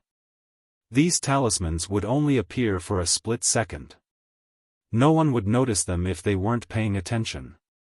The old masters immediately realized that this freezing force wasn't part of nature, it was ingrained in the valley. Someone else had done something, this valley was just a trap from the start. They quickly calculated that the power of this force must be at least a god king. Perhaps 2 or 3 god kings worked together to do this. Even though no one was personally presiding over it, it was still powerful enough like Xintian had previously said. Because of this, they secretly glanced over at Xintian, who was standing by the entrance. They knew what was going on right away, but no one dared to say anything. Some felt a bit of pity. Li Qiye might be strong, but his schemes weren't a match for Zhentian at all. What a shame, he didn't listen to my good advice. Like I said, this valley is very dangerous. Zhentian was shaking his head and seemed to be full of compassionate pity. Boom! While people were mourning for Li Qiye, his prison of ice instantly shattered. Li Qiye was way too fast, no one could see how he escaped. This ice might have been amazing, but it couldn't touch Li Qiye at all since he activated both the soaring and hell-suppressing physiques at the same time. This astonished many people. Even the refined sunfire couldn't melt all of the ice right away, but Li Qiye was able to shatter it in an instant. This was way too mighty. Zhentian's expression dimmed after seeing this. They had spent a lot of effort inside this valley so that Li Qiye would jump into the trap. Even if it couldn't kill Li Qiye, he shouldn't have been able to dispel it so quickly. Such strength was beyond their expectations. Li Qiye didn't help Yonghuang right away because she wasn't in any immediate danger and could withstand it for a bit longer. He stomped on the ground and propelled himself upward instead. With clanking sounds, thick ice chains made from powerful ice crystals shot out from all four directions. Each link of these ice chains had been empowered by runes. These dense linear runes had fused with the ice completely. Clank! These chains were extremely fast and immediately coiled, then tied Li Qiye in the air. They were already quite hard by themselves even before the runic empowerment, so it wasn't easy to tear them apart. Buzz! The freezing force came again, intending to encapsulate him once more. However, Li Qiye's body slightly quaked. This force couldn't turn him into a statue at all. Little pieces of ice crystals kept on falling down. Zhentian, this trivial scheme is too sad. Li Qiye smiled and shook his head. If your group was actually controlling this freezing array, then it might be worth something. However, the formation alone is not even an appetizer for me. The cultivators turned over to look at Zhentian after hearing his. In fact, after seeing the runic ice chains, even the foolish people understood that this wasn't a natural occurrence but a force refined by experts. There was no need to think further about who the mastermind behind this was. Zhentian was completely unperturbed. His face didn't turn red at all as he shook his head. Fellow Taoist Li, I'm afraid you are gauging the heart of a gentleman with a villainous mind.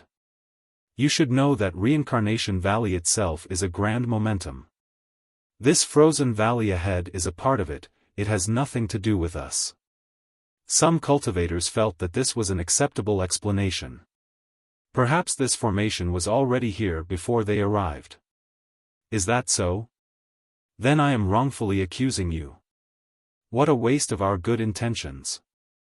The white general coldly uttered, my master is considerate of you being a great character, so he kindly warned you. Who would have thought that this kindness would be met with scorn? That doesn't matter. Li Qiye leisurely replied, use all of your means now while I still have time to keep you company. Will you and your master come together, or will it be one by one? Either way is fine. Come, don't waste my time anymore. Fellow Taoist Li, you are accusing us for no reason. This is not a respectable act. Zhentian's expression turned cold at last. I had nothing but good intentions. Okay, don't act like a cat crying for the mouse. Li Qiye laughed. None of us are good people, so there's no need to put on this hypocritical act. It doesn't matter who is righteous or evil, the strong will win in the competition for the heavens will. Come, I am here just as you wished. We'll fight and see who the final winner will be. Li, you always think you are correct. The white general answered with a shout before Zhentian could reply, I will see what you can do in my master's stead. Having said that, he stepped into the valley. Zhentian kept on calmly watching the show, he didn't stop his general. Meanwhile, the rest of the spectators felt anxious.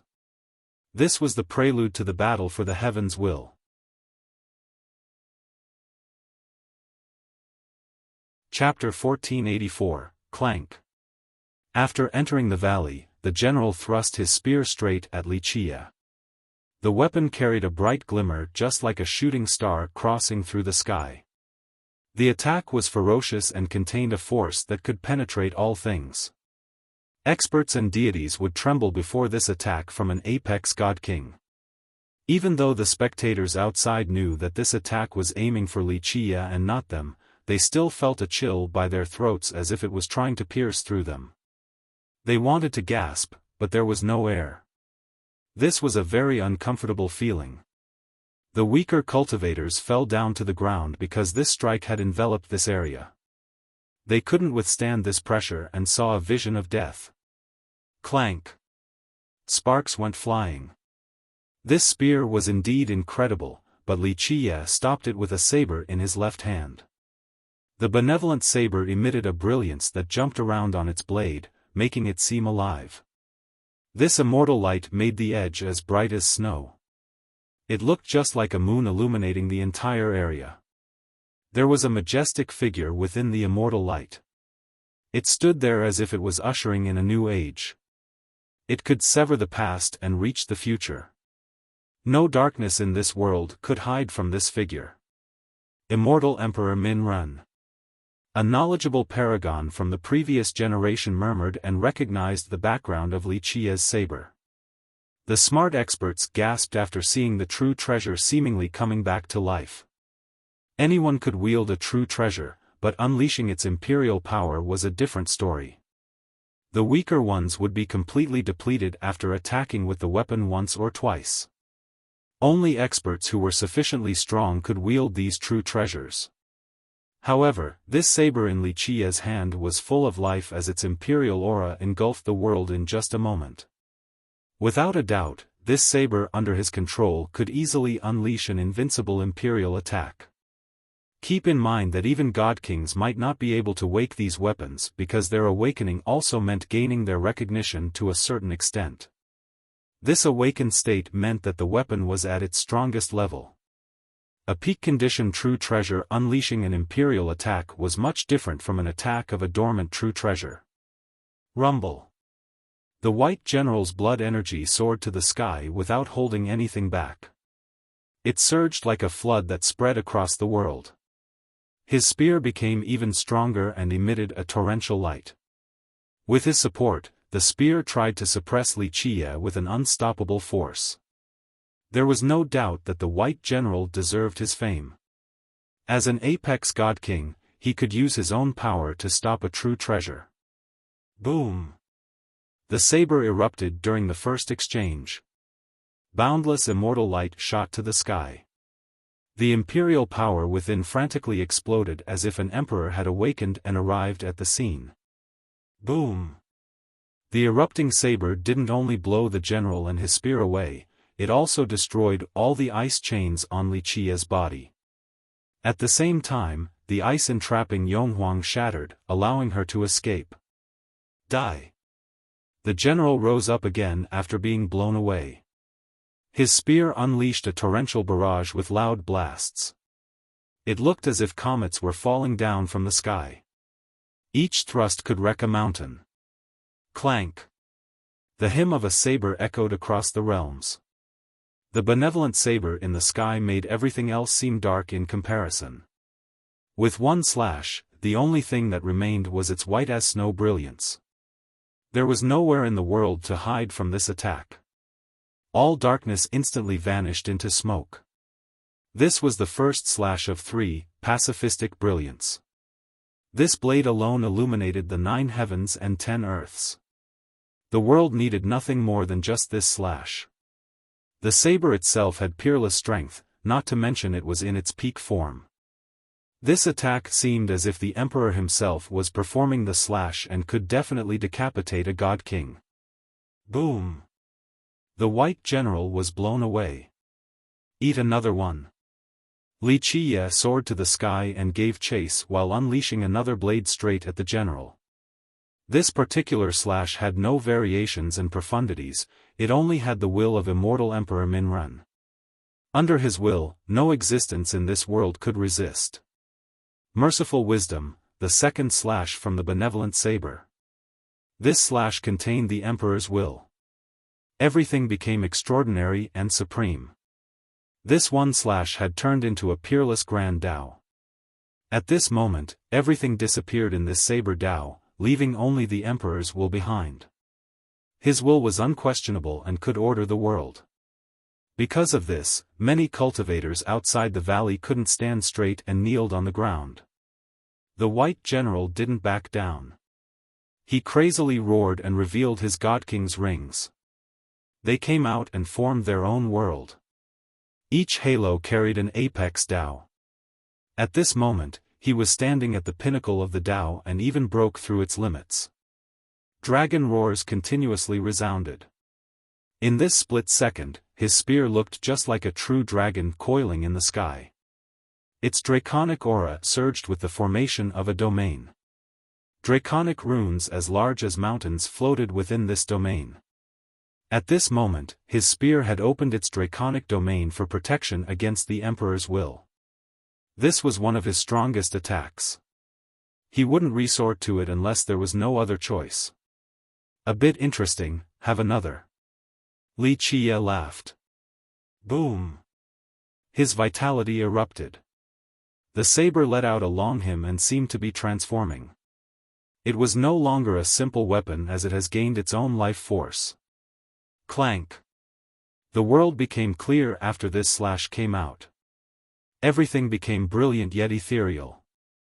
Benevolent lucidity, the final slash. Under its power, all questions in the 9 worlds ceased to exist. No profundity in myriad realms was worth discussing. The mysteries and secrets of the Grand Tao were done for. Even ancient rumors were easily understood. All became obvious before the might of this slash. This was not just a slash but an answer to the Grand Tao of the world. Even the white general's defensive technique turned vulnerable. At this moment, it seemed as if the benevolent saber was grasped by the emperor's left hand instead of Li Qie's. Just imagine the power of this strike from an emperor himself. An apex god king was nothing before its might. Retreat! Even Jintian was shocked by this saber's power. He instantly entered the valley with incomparable speed. He grasped the universe and took control of the Grand Tao. With a loud bang, an extremely long path appeared between Li Qie and the white general. It seemed to be crossing through the realms and time. The world was frozen. More ice chains came down to suppress Li Qie again. Bang! Despite Jintian's effort, the emperor's saber still cut through this long path and continued towards the general. He was blown away by the slash. His spear was cut in half and his body was merely skirted by the blade, yet it still left an extremely deep wound. His blood dyed his robe red. If Jintian was a split second late, the general would have been split in half just like his spear.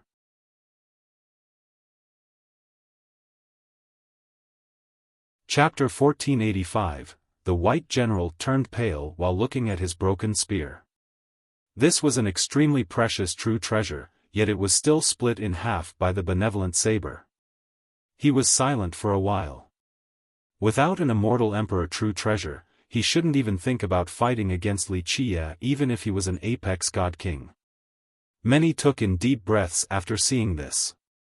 Some even turned white. In the past, not many had the pleasure of seeing Li Qie in action, but now, they finally understood just how strong he was. 3 slashes was enough to take down an apex god king. The white general would have died if Jintian didn't help him. Even though Li Qie had the advantage of using an imperial true treasure, one couldn't deny his own strength and qualification to compete against Jintian. The white general quietly retreated to the side. It was now his master's turn to fight. Buzz! More ice chains began to lock onto Li Qie, wishing to freeze him. Look, the fox's tail has been exposed. Li Qie laughed at Jintian. Despite both being in the valley, Li Qie was affected while the master and disciple duo were completely fine. Even the blind would know what was going on. With a dark expression, Jintian replied, "You and I have nothing else to say." That's true. Li Qie cheerfully said, unfortunately, the prince's group won't show their faces, so this little formation is useless. We'll fight after I break it. Clank. The benevolent saber slashed down, causing the world to turn bright. It split the entire valley right down the middle to reveal the ice formation hidden beneath. Of course, this formation wasn't spared. Li Qie smilingly declared, now there's nothing left to hold us back. It's time for us to have a simple fight. Your bones shall pave the way for my ascension. Jintian calmly retorted, having too much confidence is called arrogance. I am arrogant indeed. Li Qie continued to grin, watch, I'll become even more arrogant by not using the benevolent saber to defeat you. Otherwise, once you lose, you'll be unconvinced and think that I need an immortal emperor true treasure to defeat you. Jintian's eyes narrowed after hearing this. Like he said earlier, this was too much complacency. However, he didn't know the reason why Li Qie was so confident. He was startled to see his opponent put the saber away. The crowd held their breaths after seeing the two facing each other. Everyone understood that this was the prelude to the war for the throne. After this battle ends, Heaven's Spirit will have its candidate. Regardless of the result, the winner will become the representative of Heaven's Spirit. At this moment, some people wished for Jintian's victory. After all, he was a charming spirit, it would be the race's honor for him to be its representative. At the same time, others wanted Li Qie to win. It would simply be a miracle. To be able to kill an era evader? Just how proud and ferocious would this feat be?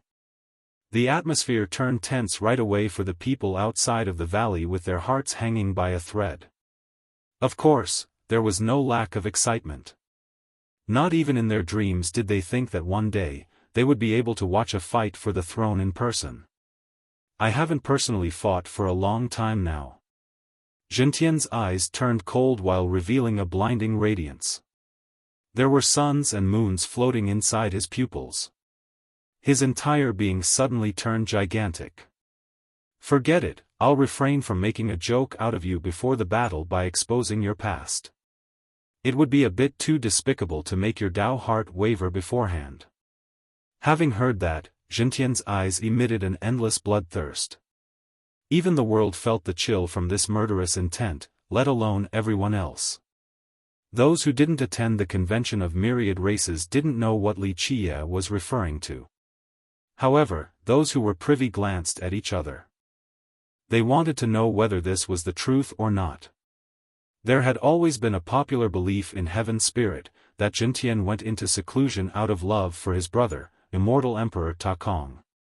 Because of this, the emperor still called him Big Brother after becoming emperor. All along, many experts in Heaven's Spirit believed this story. Many charming spirits viewed Jintian as their pride.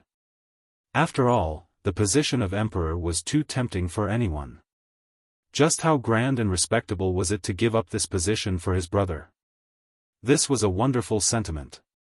However, during the convention, Li Qie uncovered Jintian's old tales. He didn't evade the era because of brotherhood. He did so because his legion was named Heaven Suppression and the Black Dragon King scolded him for this. This was the reason why he didn't dare to compete for the Heaven's will. Some did believe this particular tale. After all, who would be willing to give up the throne? Alas, many charming spirit cultivators still thought that Li Qie was simply defaming him. Thus, the main question looming in everyone's mind was about the truth of the past.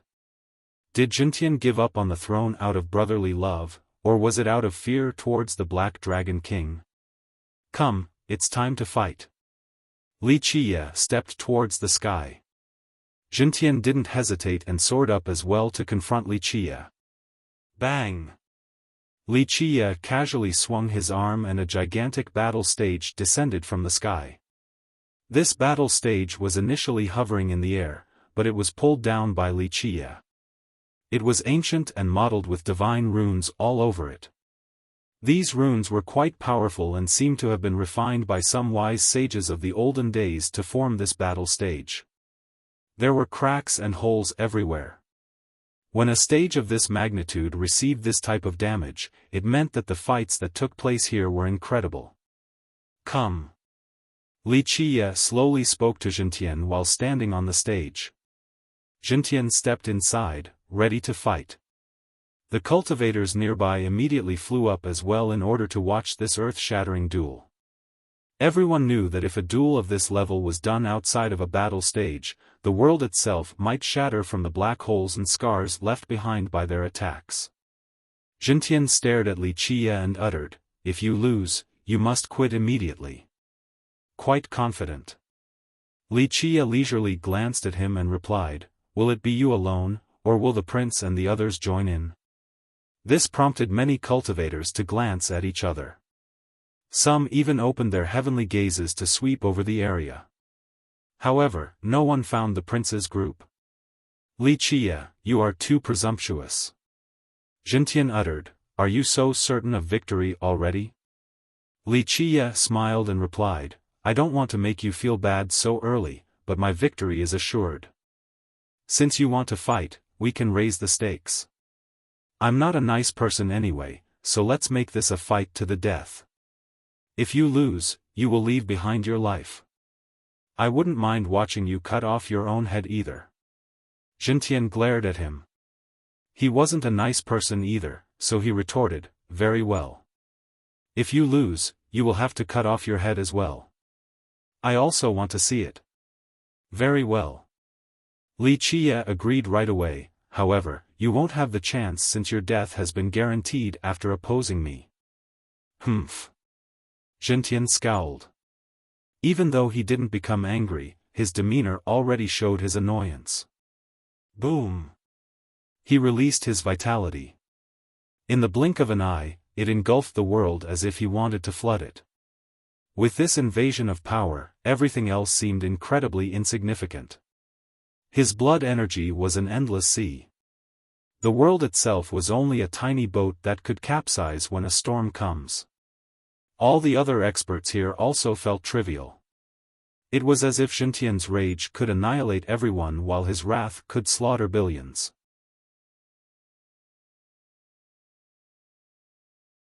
Chapter 1486, Li Qiye smiled while looking at Jintian's blood energy ravaging the world.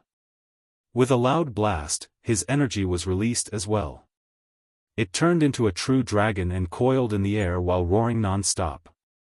Even though Li Qiye's energy was not ravaging the sky like Jintian's or drowning myriad realms. When it turned into the shape of a true dragon, it seemed as if a single claw could shatter all things. The crowd felt breathless after the two showed off their majestic and endless blood energies. All other experts paled in comparison. That's an era evader for you, few can rival this powerful energy. Even though there are ancient existences stronger than him, in terms of blood energy and life force, maybe no one can be his match in heaven spirit. An old paragon was naturally shocked to see this scene. Another big shot stated after seeing the draconic energy, Li Qiye isn't weak either. He's not an era evader, but his blood energy is boundless as well. Each strand of energy is like a mountain and has experienced wondrous tempering. The two of them suppressed this world as if this region could be easily crushed under their might. One could even hear the ground creaking as if it was on the verge of shattering. Li Qiye smiled freely and said, "Go. I want to see just how far the Dao brother of immortal Emperor Ta Kong has gone." Jintian casually pointed forward. A phoenix screech echoed in the air alongside a golden light. A golden phoenix descended with a pair of world-severing claws. After seeing this, a knowledgeable big shot murmured, "The Void Imperfection School's Phoenix Pursuit Finger." Li Qiye leisurely walked forward like a carp jumping out of the water. No one saw how he did it, but he was instantly behind the golden phoenix.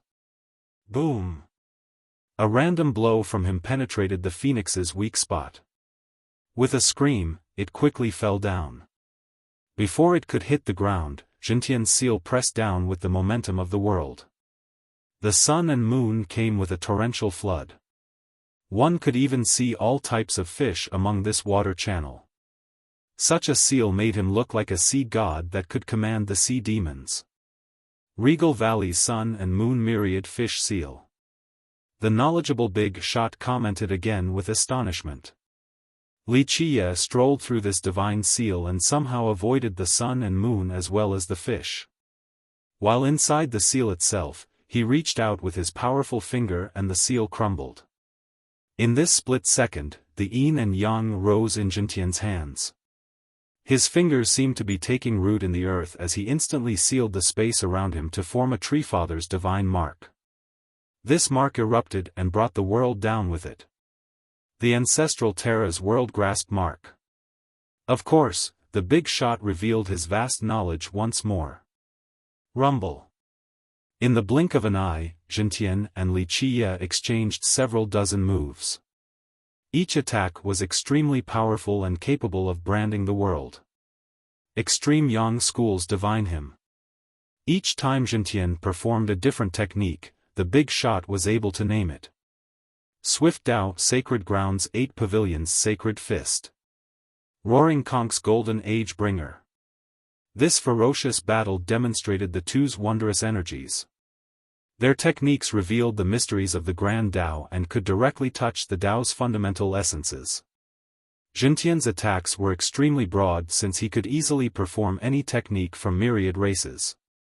These techniques were profound and mighty. Even the ancestors from the respective sects of these techniques wouldn't be able to do better. He had not repeated a move just yet, as if he still had thousands more to unleash. Such knowledge and proficiency left everyone in awe. Was there no technique in this world that he didn't know? In a short period of time, Jintian had unleashed a barrage of these techniques. Even the simplest Dao art became complex with many variations. Contrary to Jintian's style, Wuxia retaliated in a very simple manner with punches, kicks, and finger strikes. Moreover, these weren't techniques at all, they were simple attacks that aimed at the vital points. There was no superfluous use of force or any wasted movements. During the fight, Jintian was accompanied by the celestials and protected by the ocean. Sometimes, he would turn into a guardian deity. Meanwhile, Wuxia casually attacked with a more primal touch, just like leaping dragons, striking phoenixes, or soaring eagles. The contrast between the two was quite great. Jintian's techniques resembled a majestic citadel with many golden pavilions and palaces. Even the tiles were extravagant and astonishing. Meanwhile, Wuxia's simple strikes seemed to be a simple hut. It was unadorned and straight to the point, yet it was enough to shield people from the wind and rain. The spectators were dazed and astounded by the fight. A commenter murmured, "No wonder Jintian can call an emperor brother. He has so many supreme techniques under his belt. Is there a merit law in this world that he doesn't understand? No, Wuxia is the real expert here." Someone could see through the profundities at work. Jintian is indeed amazing with all of his techniques under the heavens. However, Wuxia has grasped the mysteries of the Grand Dao straight to its essences. Regardless of Jintian's techniques, Wuxia simply dispels it with ordinary strikes. This is true proficiency in the Dao. After a long time, someone suddenly thought of something. Jintian is so heaven-defying with all of these arts. Could it be that he has seen all the laws in this world? No, he didn't see all of the manuals. An old charming spirit god monarch explained, this is due to the Dream Empyrean's divine reflection. Please elaborate. A junior humbly consulted him after hearing this. The old monarch went on, in Heaven Spirit, many people say that the disciples from the Dream Empyrean have the best divine reflections among the charming spirit. Needless to say about Jintian, he was born as a supreme genius. Rumor has it that when he was younger, his divine reflection was already incredible. Whenever he met someone using a merit law, his divine reflection could derive the mysteries of its laws, allowing him to learn it just by watching. He ended with an envious sigh. Who wouldn't want such a divine reflection? Having it was akin to having all the arts in this world. So he can steal people's techniques just by watching? Many were shocked to hear this. For many great powers, their merit laws and techniques were top secrets. If people could secretly learn their arts, it would be a detrimental blow. There's a difference. The old monarch shook his head a bit. Each of these arts has their own core secrets. These fundamentals are impossible to steal. Jintian's laws are only around 70% of the true laws. There is still a certain gap between his and the real deal. However, because of his power and great cultivation, it is enough for his attacks to be mighty. Perhaps they are even better than the techniques performed by the sect's ancestors. People felt relieved after hearing this. If Jintian could actually steal everything, the rest of the world would no longer have any secrets. Boom! More blows were exchanged with neither side gaining the upper hand. Jintian stared at Li Qiye while batting his eyes, but he didn't say anything. Warm-up is over.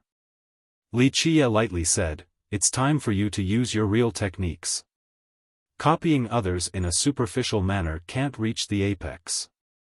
The crowd gasped again, for they understood that this was only the beginning of the incoming tempest.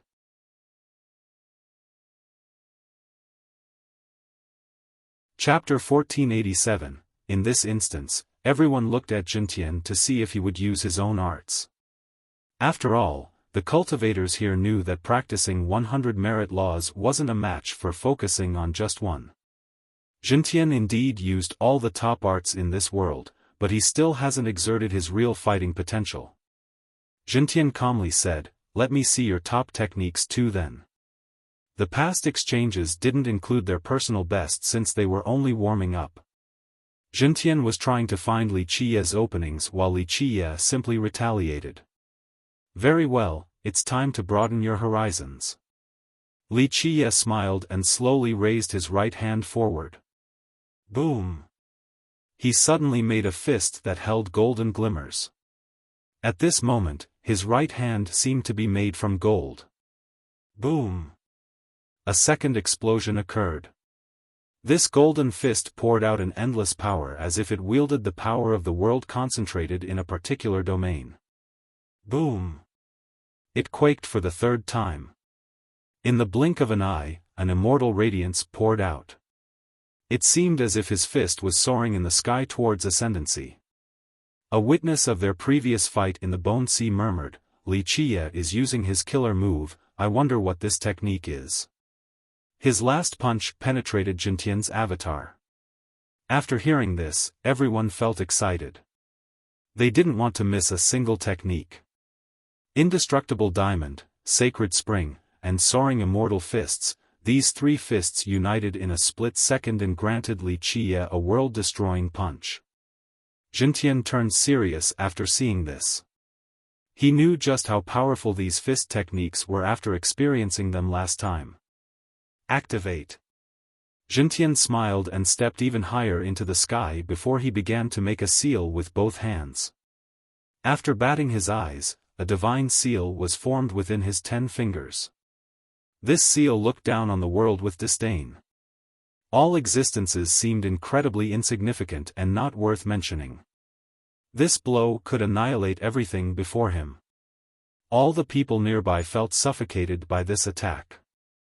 He seemed to be gripping everyone by the throat and suppressing the Grand Tao. There was no chance of resisting.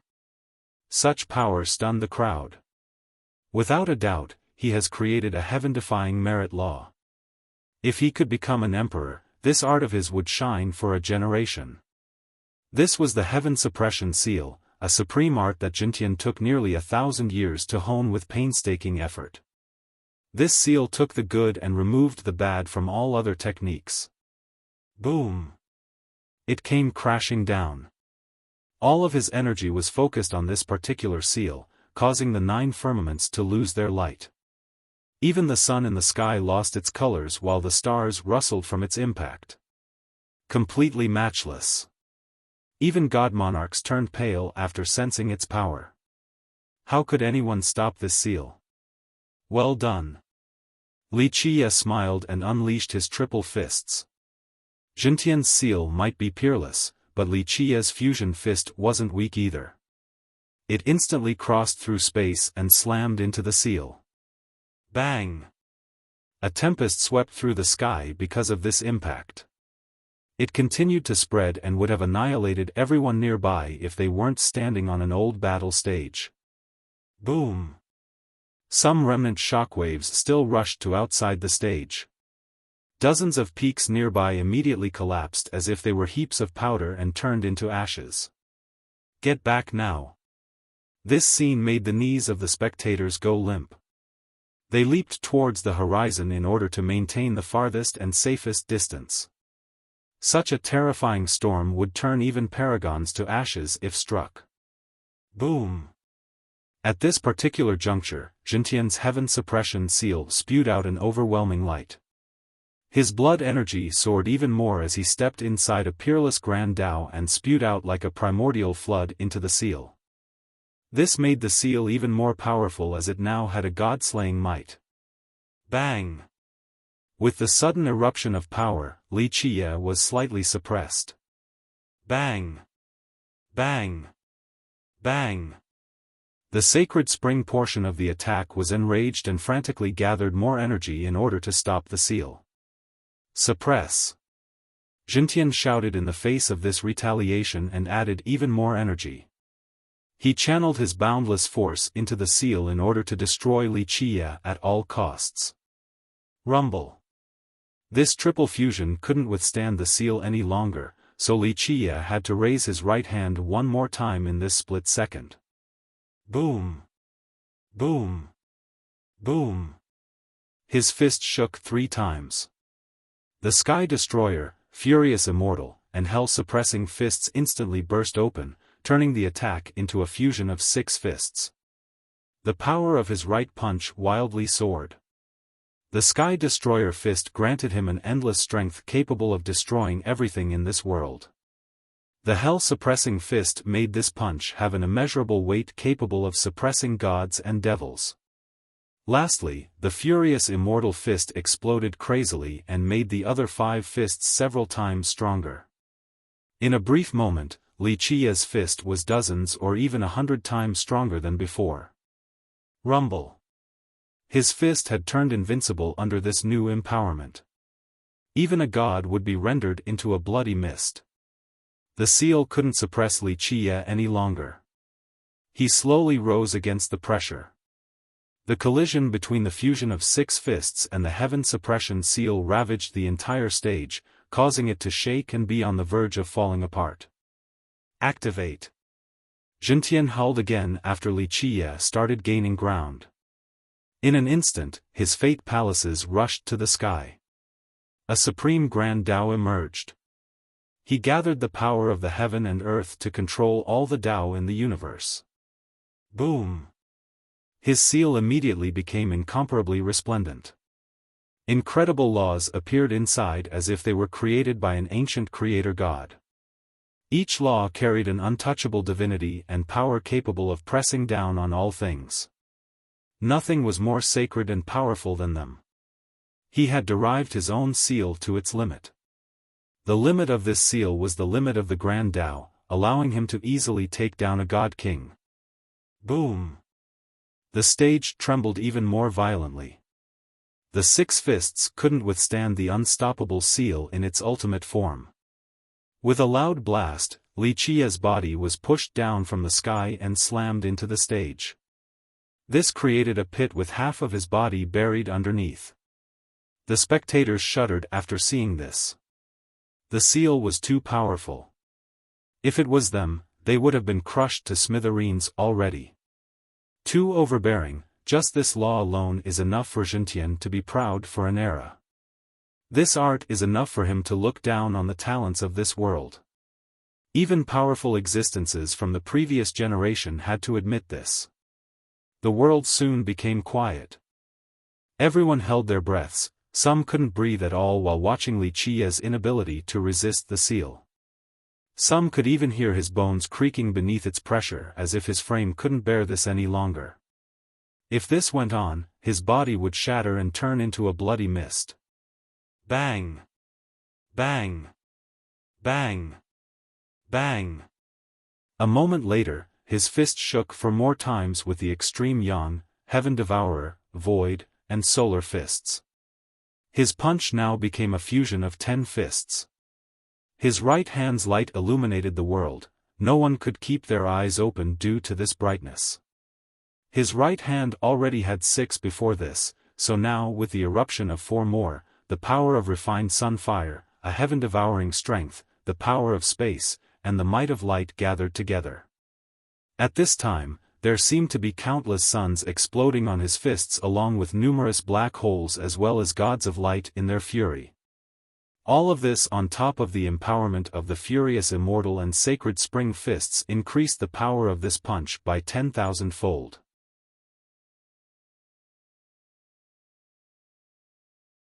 Chapter 1488, Boom. After a loud bang, the world lost its voice. The spectators couldn't hear the slightest sound as they were momentarily deaf. This punch destroyed the whole era after fusing 10 different fists. It exerted the maximum limit of power or even the limit above that. Everything turned into ashes before its might. The laws of the Grand Tao, the power of the world, time and space, and all else were beaten back to the origin. The heaven suppression seal instantly collapsed. Even though this was Jintian's proudest masterpiece and contained all of his energy, it still couldn't withstand this combination punch. Even a true seal that could suppress the heavens would be shattered by this blow. This punch didn't bother deterring or suppressing anything.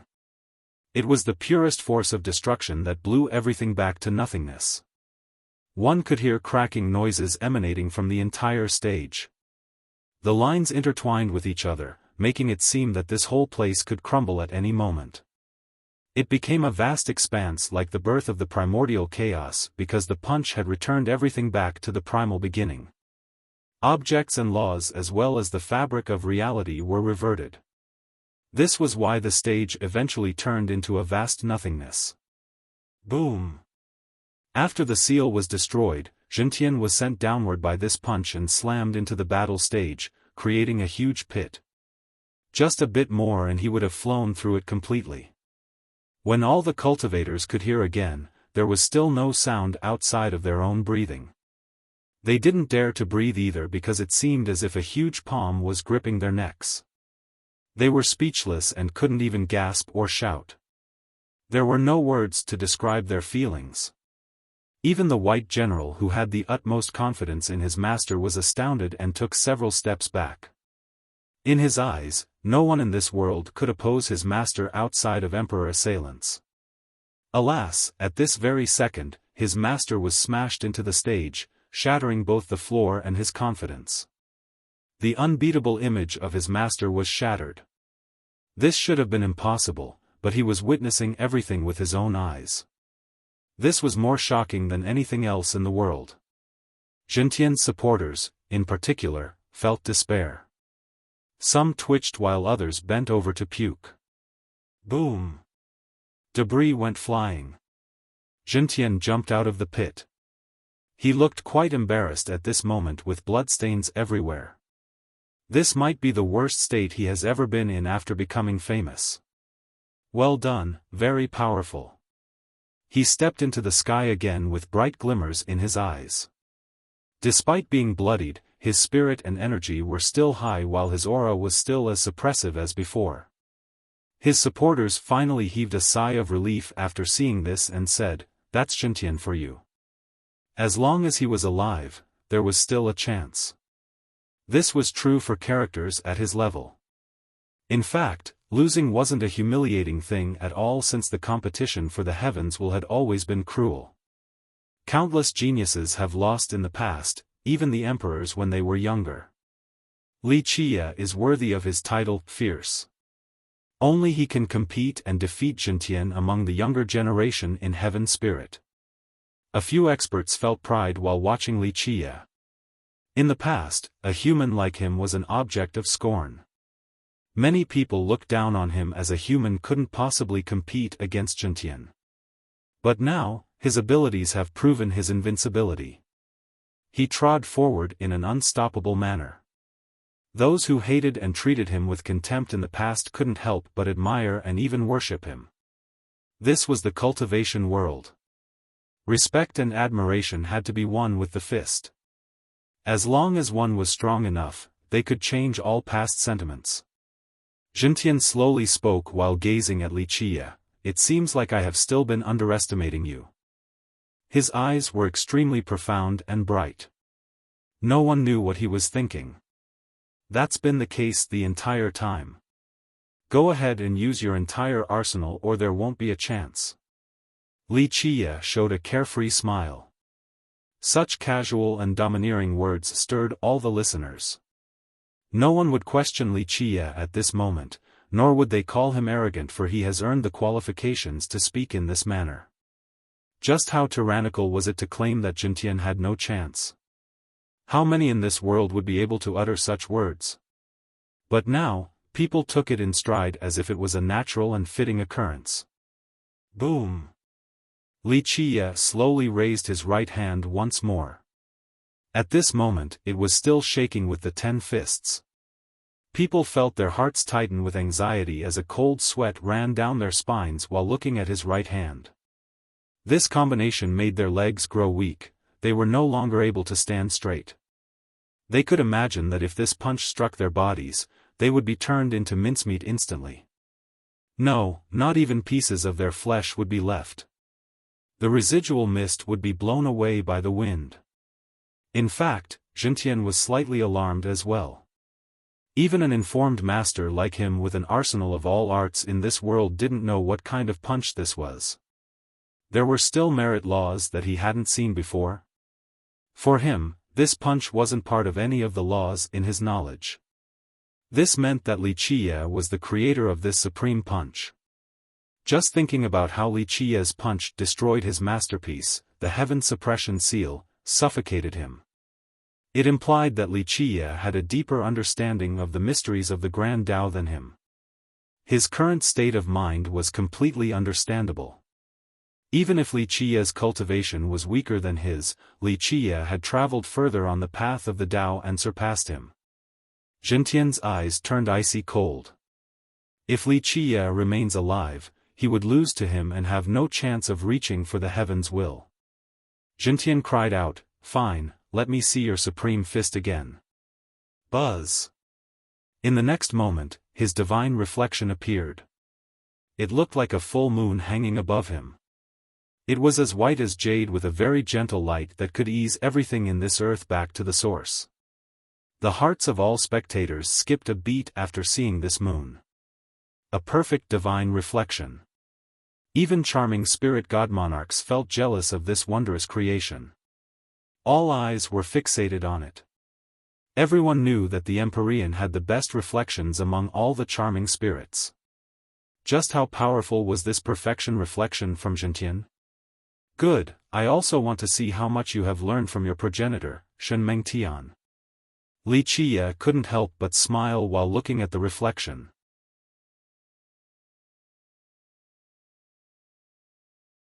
Chapter 1489, Bang.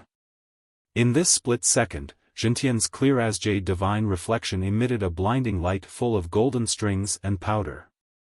The entire world was bathed in this golden light. Many spectators were stunned to see the golden light oozing from the reflection. No one had seen this type of reflection before, it was simply too bizarre. Whoosh! At this moment, it seemed to be opening a new world. One could see its shape within the mirror-like power. Within this world lied a chaotic expanse as well as an endless power that came from the origin. It had the ability to open the sky and split the earth, a world-creating power. Perhaps this was the form of the 9 worlds with the gathering of all kinds of forces before it was created. Boom! A figure stepped out from this primordial chaos. Each step seemed to be guiding the world towards completion as if it was shouldering myriad realms. Eventually, the chaos was opened and a complete figure came out.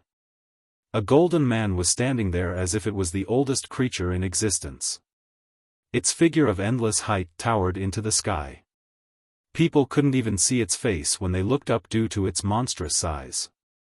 This figure looked like the ruler of all ages. A simple gesture from it could create a world. Another would make the 9 worlds tremble and quake. All the experts here felt the urge to prostrate. In fact, many of them were already on the ground, especially the charming spirits. The urge to worship was even stronger inside them, as if this golden creation possessed their race's power.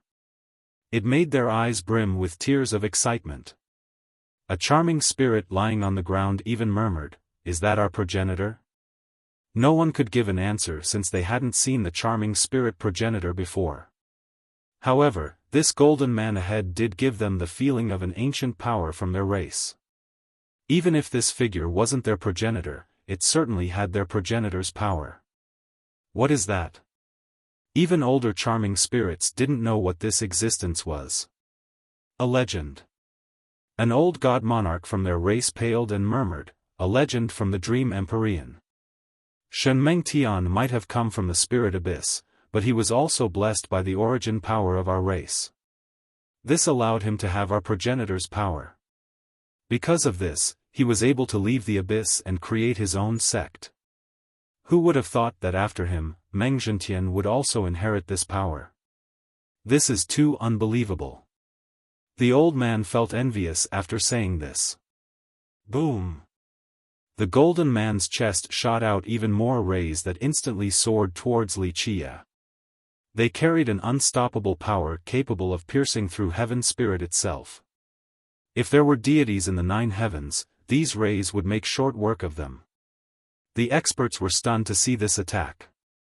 It was very overbearing and mighty and seemed as if nothing could stop it. Bring it! Wuxia laughed in the face of this attack and unleashed a 10-fist combination. Under this punch, everything collapsed and returned to the source. Rumble. Loud explosions erupted. His punch and Zhentian's golden rays finally slammed into each other. It was as if Wuxia was punching a gigantic meteorite in the form of these rays. Boom! His combination fist had difficulty stopping the brilliant rays. He couldn't stand still in the face of this offense and was forced back. Even though he had sealed this location, the space beneath his feet still shattered to pieces. This was a power capable of annihilating space itself. Others would find it difficult to withstand. This is way too strong. Only Wuxia's invincible fist can do this well against it. Someone spoke with admiration even though Wuxia was being pushed back continuously. Activate! Wuxia laughed maniacally. Boom! Boom! In this split second, his right hand trembled twice. In the blink of an eye, time emerged with a sacred glimmer. At this moment, the final 2 fists, the eternal and void imperfection fists, came out. The power of time and holiness instantly enveloped his right fist. Boom! The combination of all 12 gave birth to a sacred flame around his fist. It seemed to no longer be part of this world and made him look like a high immortal. Rumble. The tide was instantly reversed with this 12-fist combination. It seemed to be cutting through or even reversing time itself. It didn't only wield every type of force in this world, everything else was passing away with time itself. The sacred flame disintegrated the golden light. Earlier, the attacking golden light seemed to be an unstoppable weapon.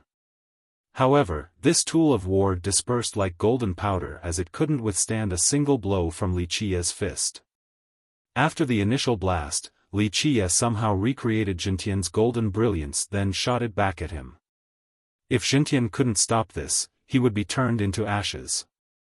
Many people gasped after seeing the attack get reflected back at Zhentian. He himself was aghast and crazily roared, "Suppress!" With his shout, his fate palaces flew out one by one. Someone started counting and exclaimed, 10 fate palaces. It wasn't shocking for Zhentian to have 10. For many people, this was a matter of course. After all, he was a brilliant era evader, so he should have this many palaces. However, having 10 palaces was indeed enviable. It was a representative symbol for one's talents, a badge of proof and a kind of glory. 10 embodies extreme perfection. The old charming spirit god monarch spoke with astonishment, such a proud thing to have. If I had 10, no, even 9 palaces, I could have become a god king instead of stopping at the god monarch realm. The majority agreed with his sentiment. This was a proud achievement indeed. It made sense that someone like Zhentian was able to become the most amazing genius in heaven spirit.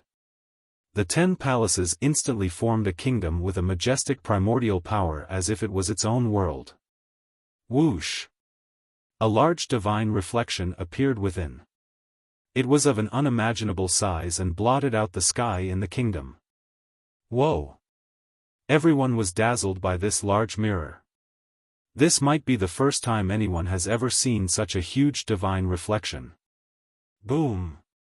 The great reflection in the kingdom fused with Zhentian's own reflection. Rumble! After this fusion, a huge reflection appeared above him. It was even larger than the sky itself and completely golden in color, just like an immeasurable moon. The golden man inside the mirror grew several dozen times bigger than before. He must be millions and millions of meters tall, the largest of all in this world.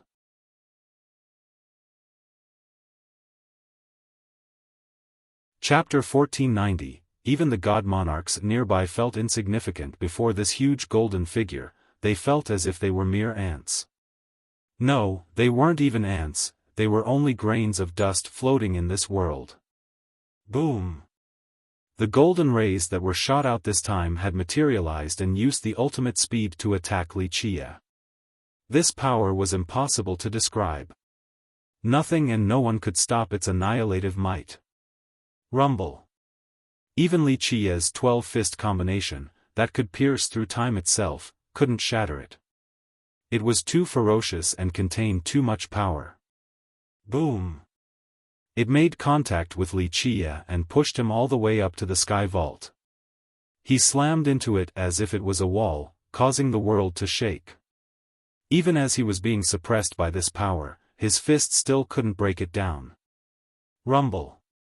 He continued to throw a barrage of punches at it with his right hand, but this retaliation was unsuccessful. He remained stuck to the sky. The golden light this time acted as a gigantic palm holding the opponent in place. The spectators took a deep breath at this time due to this physical manifestation of the hand.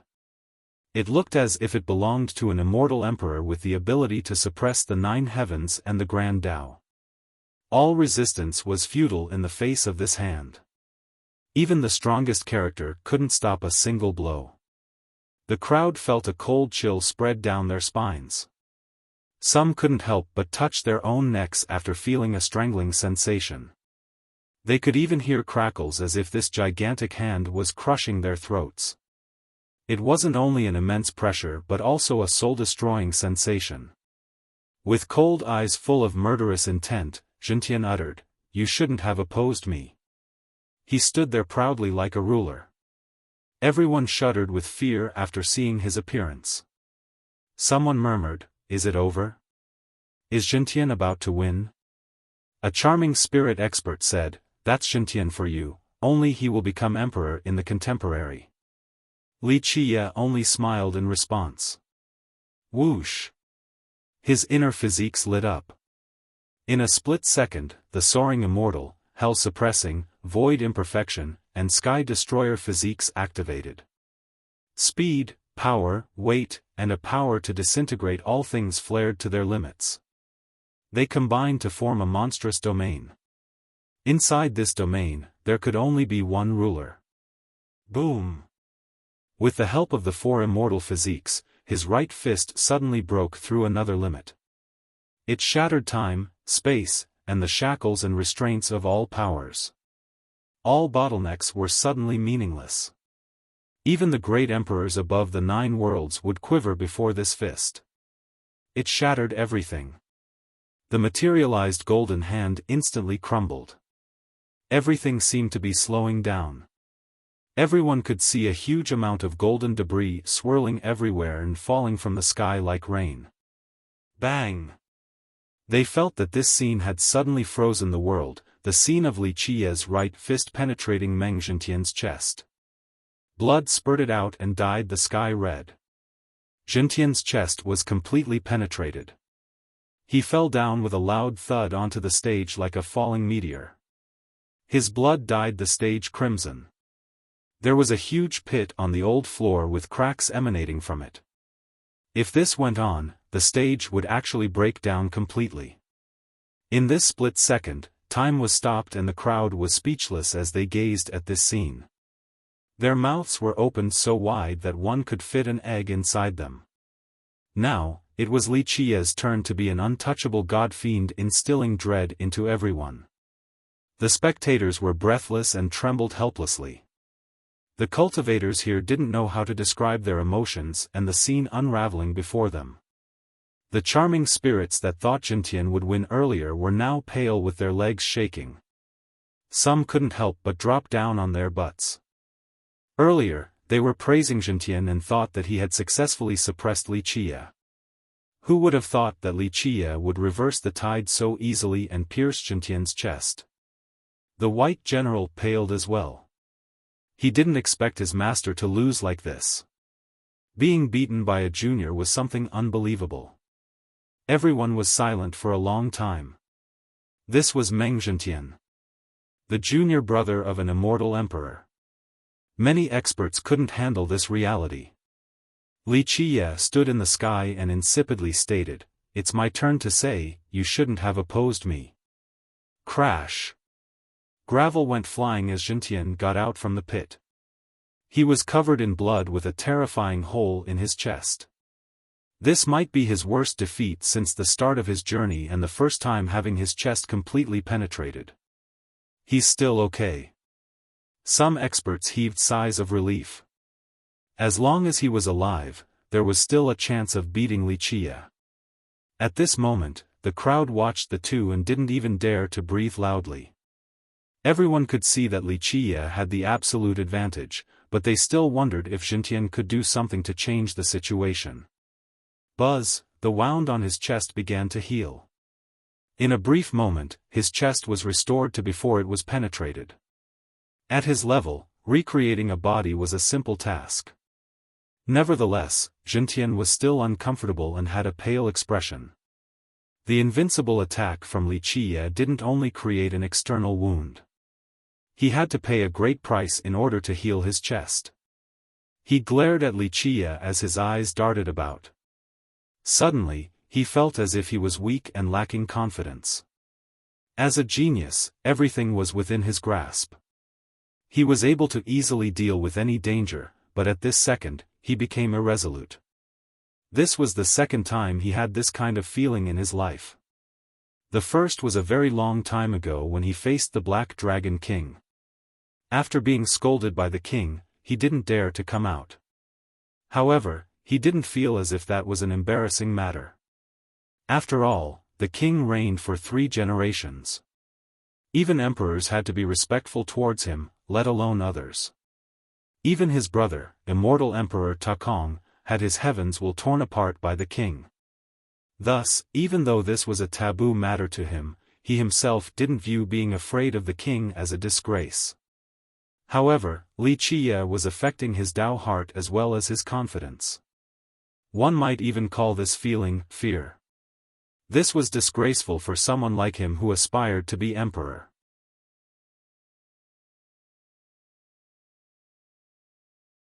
Chapter 1491. At this time, Jintian was slightly shaken. As a supreme genius, he had a deeper understanding than anyone else. Thus, this feeling of fear alone was a disgrace. For ages, failure didn't mean the end for emperors and geniuses. Even the brilliant immortal Emperor Fei, immortal Emperor Hao Hai, and immortal Emperor Fei Yang have lost before. In fact, the tyrannical Empress Hong Tian had lost as well. The only one in history who had never tasted defeat was most likely immortal Emperor Jiaoheng. Thus, even if these great existences lose, it wasn't embarrassing or worth stressing over. On the other hand, a Dao heart being stirred with fear was incredibly frightening. For any genius who wanted the heavens will, this fear would become their worst nightmare, so much so that it would reach a fatal level. This was an inerasable shame. He began to question whether he was Wuxia's match or not. This thought alone made him apprehensive. It took a long time before he could walk out from the shadow of the Black Dragon King. However, meeting someone like Wuxia in this generation once again shook his heart. He found this too difficult to accept. He took a deep breath and slowly said, "Very well, take one more move from me. I'll see just how strong you are." At this moment, his confidence was wavering. He had rich experience with the previous competition, so he understood that there was only one way to subdue the fear looming in his heart.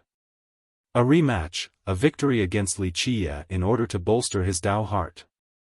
Otherwise, this wavering emotion would be the hardest tribulation in his life. If he couldn't cross this hurdle, there would be no chance of becoming emperor.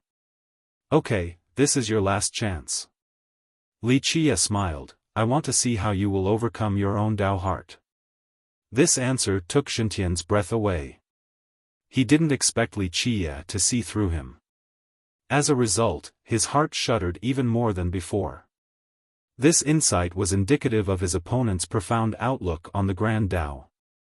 Many young geniuses or even older experts would stop at a very shallow level of Dao wisdom. For them, cultivating supreme merit laws and being strong meant that they could control the universe and become emperor.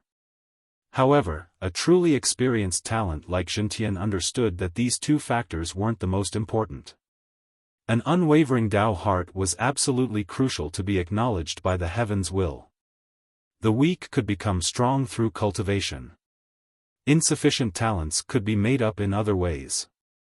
If one was lacking merit laws, they could still meditate and ponder by themselves.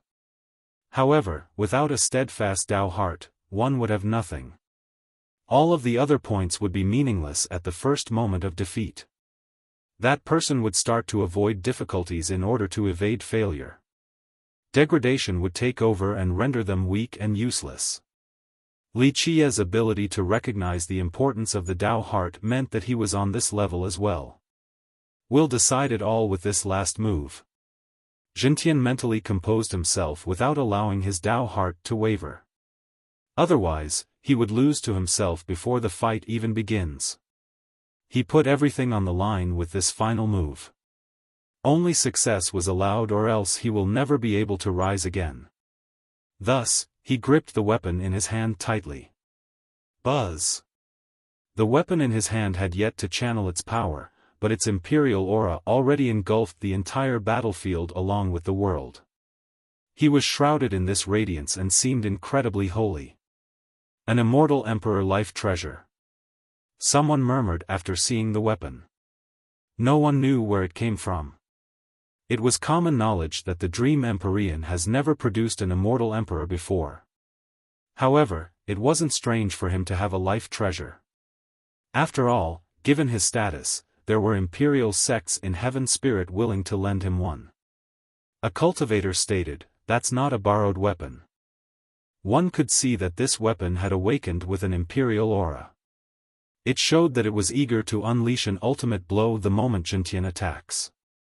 Any cultivator with a sliver of common sense would know that both imperial life and true treasures couldn't be awakened so easily. And yet, this life treasure has done so. This meant that the weapon wasn't casually borrowed. The rumor is true. The old charming spirit god monarch showed off his knowledge again. After immortal Emperor Ta Kong became emperor, he personally refined a life treasure for Meng Xintian because of their past friendship. The weapon in Xintian's hand is able to unleash an invincible strike from the emperor. People weren't surprised at all after hearing this. After all, the world knew about their friendship. Nevertheless, it was still enviable to have an emperor personally refine a weapon for him. Just how deep were their ties? Boom! An unparalleled Dao opened beneath his feet and entrenched itself for millions of miles all over the world. A starry light gathered with the supreme Dao along with all the power in the world.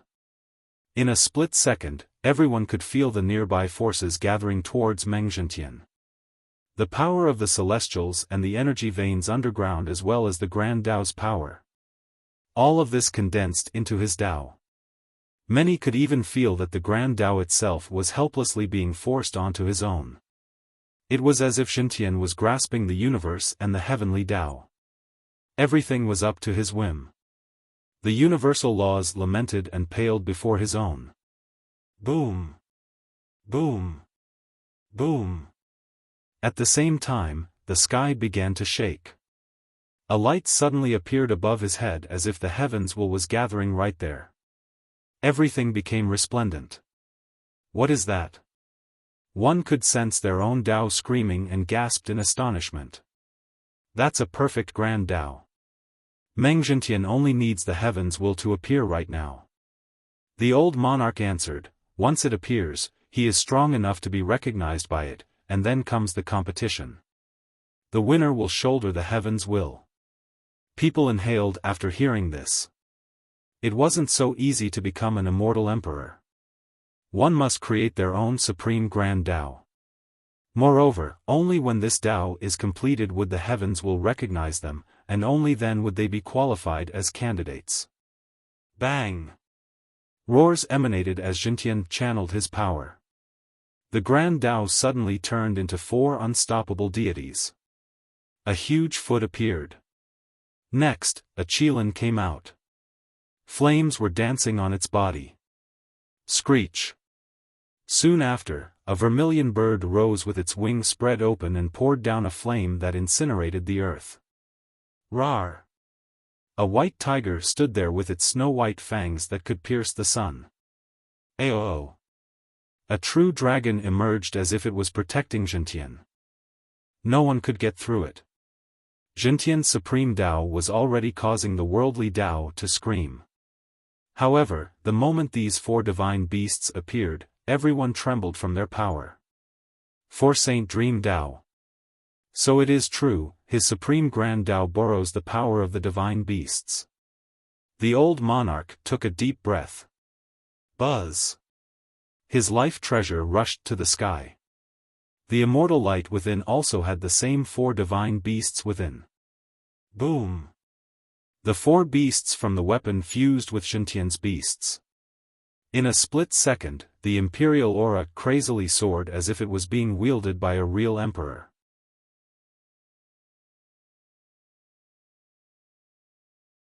Chapter 1492, Boom! The divine beasts came with a murderous frenzy. Their attacks destroyed the yin and yang as well as the karmic cycle and caused the 9 heavens to tremble. Countless slumbering existences opened their eyes while one of them exclaimed, "A real imperial massacre." An imperial massacre. A god monarch present started quivering and felt the urge to prostrate. This attack seemed to have come from an emperor. Even the strongest here would be scared stiff. This was more than an ordinary imperial massacre. It was fused with Xintian's ultimate Grand Tao attack. Because of this, its power far exceeded that of an ordinary imperial massacre and could be compared to a massacre that exceeds the limit. Immortal Emperor true treasures had their own spirits. Because of this, after these spirits wake up, they would be able to unleash the ultimate attack named Soul Annihilation, an attack 1 level above regular heavenly annihilations. A life treasure had a long way to go compared to a true treasure.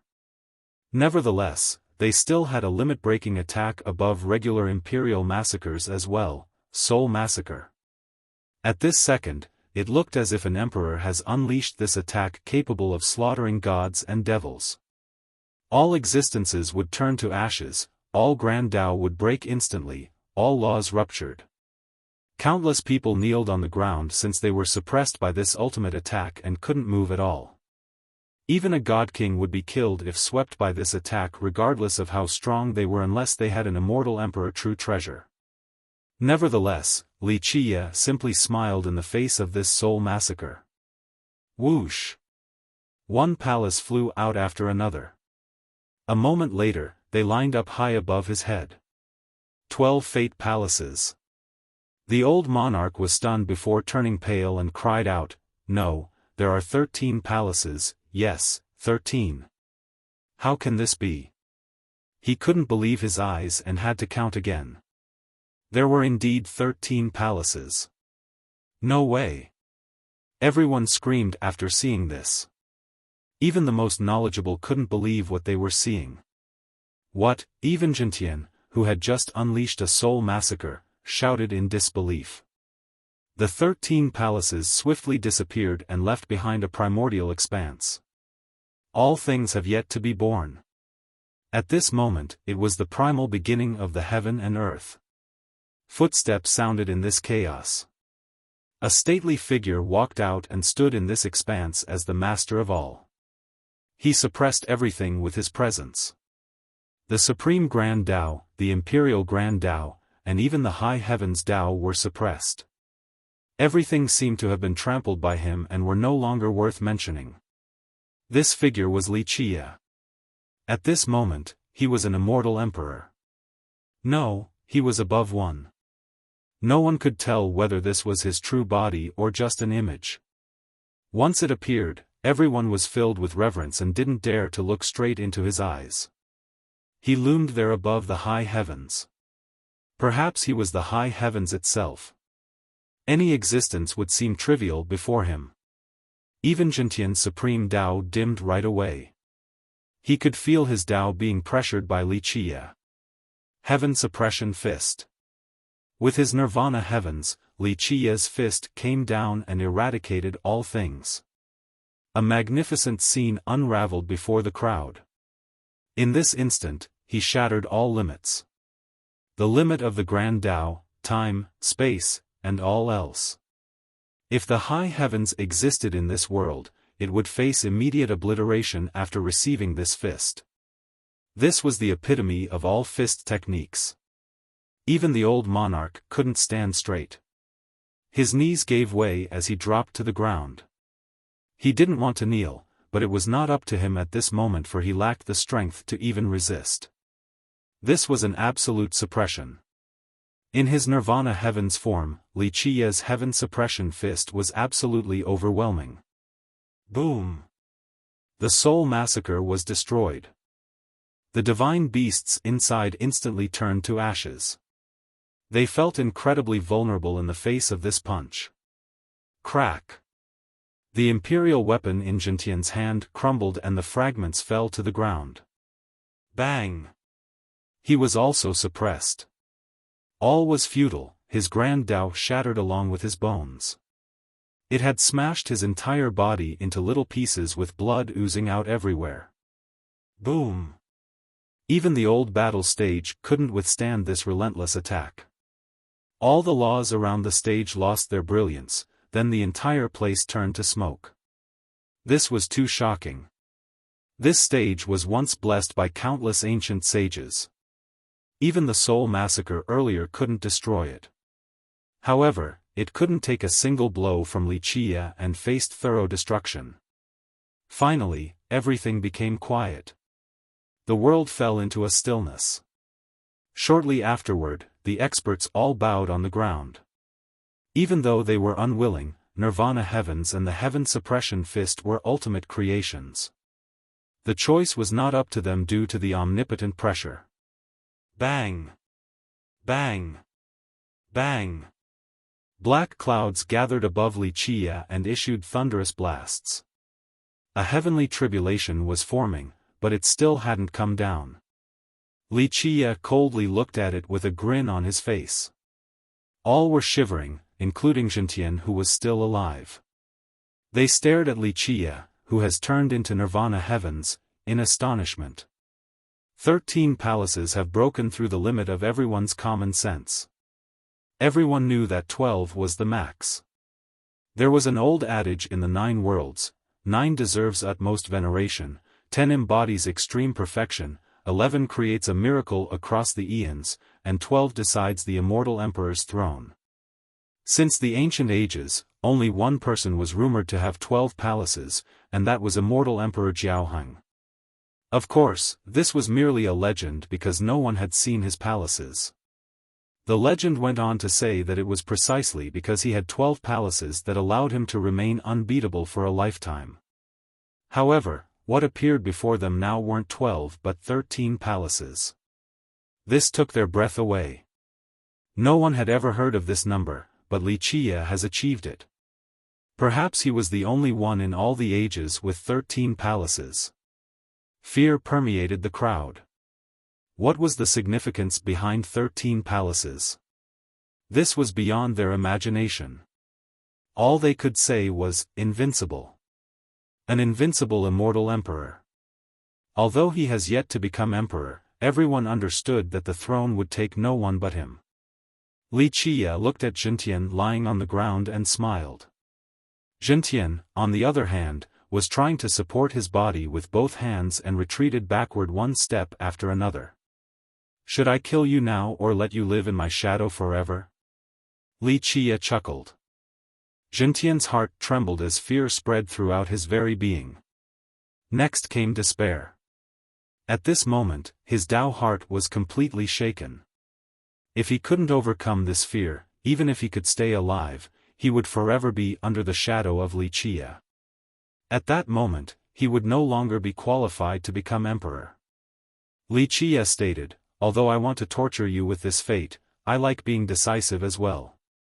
We'll just end it by killing you to save some trouble so that you won't come again. Zhentian shuddered again. At this moment, he was utterly defeated. It could even be said that he had lost everything and couldn't start fresh anymore. He was still as powerful as before, but this has gone past the point of return. There was no chance for him to surpass this mental blockade. Li Qia had turned his dream into a nightmare.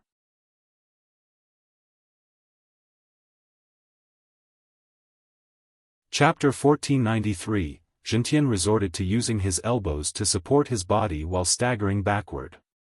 Terror overwhelmed him, the ever-present confidence he once had has crumbled, his fearless being felt apprehension. At this time, he was drowned in despair because of Li Qia's 13 palaces. This wasn't something he could ever surpass regardless of how powerful he became in the future. Li Qia would always be a demon in his nightmare and never allow him to find solace. Like Li Qia had said, even if he were to survive after this defeat, he would never be able to escape from Li Qia's shadow. He would be subjected to living in fear for an eternity. The crowd, at this moment, was rightfully apprehensive. Some gasped for breath due to the terrorizing atmosphere permeating the air. They knew that Zhentian had lost himself. Master, go. At this time, the white general suddenly rushed forward and blocked Li Qia. Buyer. Zhentian trembled and shouted after seeing this. Leave. The general shouted again as his blood energy poured out completely.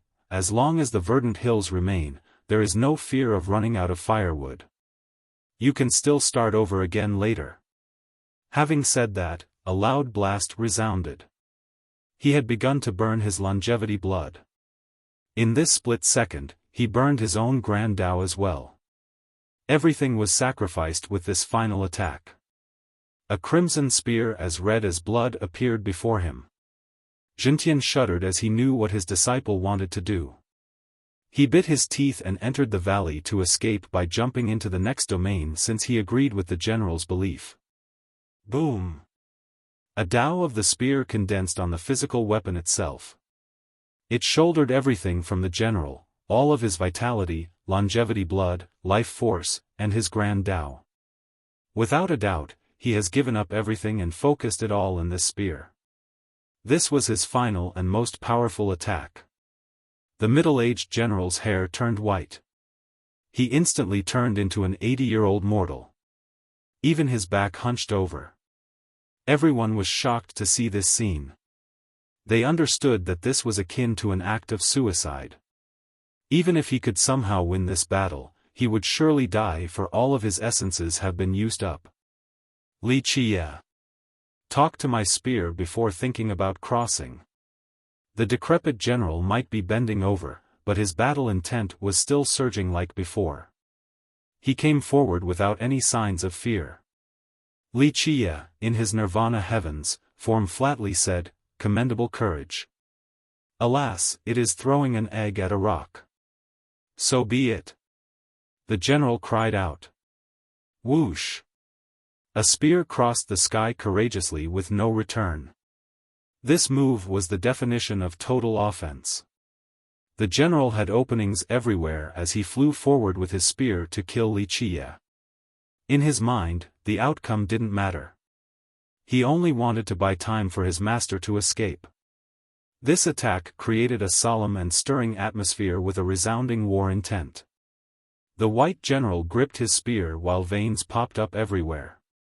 One could see the determination and seriousness in his eyes. Boom! Wuxia threw a direct punch at the tip of the spear. Under this crushing blow, the spear began to bend. The general howled, "Die!" The blood staining his clothes didn't deter him at all. He continued forward in a frenzy. Even though his spear was becoming deformed, he still mustered all of his strength. Despite knowing that he was no match for Wuxia, he refused to let go and was ready to face death. It was nothing to him as there was only one firm will in his mind, stopping Wuxia. Boom! Like Wuxia had said, this was only throwing an egg at a rock. Even the white general's ultimate attack with his spear that contained his everything was futile against Wuxia's nirvana heavens. The spear eventually shattered and the punch made contact with his chest. With a bone-breaking sound, Wuxia actually showed mercy and didn't pierce through his opponent. The truth was that it didn't really matter, for the end would be the same. Whether Wuxia killed him or not, the general wouldn't be able to escape this fate due to his offering to the ultimate strike. His conviction was the only thing that allowed him to stand right now. He fell from the sky and slowly closed his eyes. Even though he couldn't stop Wuxia for long, his master was still able to escape. This was a death without any regrets. The crowd lamented with sorrow while watching his falling body. For many people, the result didn't matter either. The most important thing was his admirable courage. Boom! He slammed into the ground and died without any resentment or regrets. That's a real man. Wuxia said, any master would be proud to have such a disciple. The crowd gazed at his corpse and was shaken. The older cultivators were sighing left and right. For them, if they could train such a disciple, their life would not have been wasted due to the pride they would have. Bury him. Wuxia glanced at the corpse before taking Su Yonghuang deeper inside the snow valley to jump into the next domain. The majority of the people here gave chase right away. Some charming spirits stayed behind and buried the general and even erected a tombstone for him. No one knows if Meng Zhentian or the Dream Empyrean will ever come back to pick up his remains for a proper burial later. After the jump, people found this domain to be a vast prairie.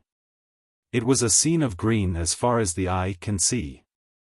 This prairie was filled with the scent of flowers and plants.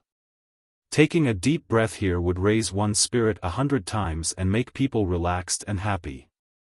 Zhentian was on the run without even bothering to look back. Despite having to drag his wounded body, he didn't have time to worry about it. He used his greatest speed to flee since this was his last chance. Wuxia gave chase with considerable agility as well. However, he didn't go all out since there was no rush to catch up. During the hunt, Wuxia smiled and spoke, "It looks like some people can still endure for a while longer. I wonder what tricks you have left." His voice traveled far and wide. Everyone could hear him clearly, including Zhentian up ahead. However, Zhentian didn't dare to reply and kept on desperately running for his life. The spectators behind them were astounded. No one would expect for the day when Zhentian would have to run like a dog that had lost its master. He should be the hunter, not the hunted. The scene today was hard to take in for many people, especially the charming spirit experts. They were the most optimistic about Zhentian and thought that he could kill Wuxia, but today, it was the complete opposite. Nevertheless, this escape made many people curious. Where was the Prince of Darkness group? Why haven't they showed themselves to help Zhentian, who was running like a dog?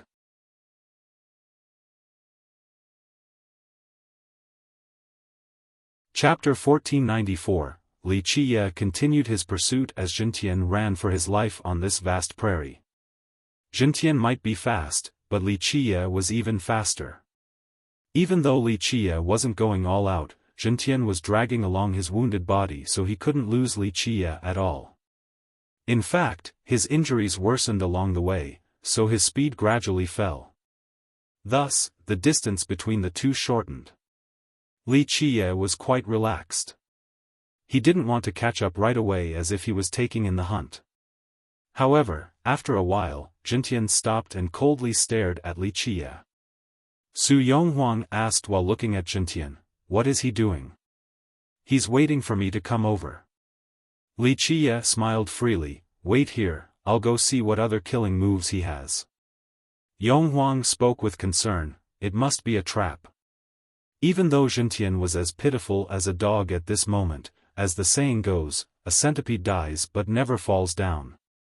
This was one of the strongest contemporary geniuses. There was still a chance for retaliation despite his injuries. "I like traps the most." Li Qie replied, "Before absolute power, schemes and plans are all meaningless. Plus, these schemes are trivial anyway."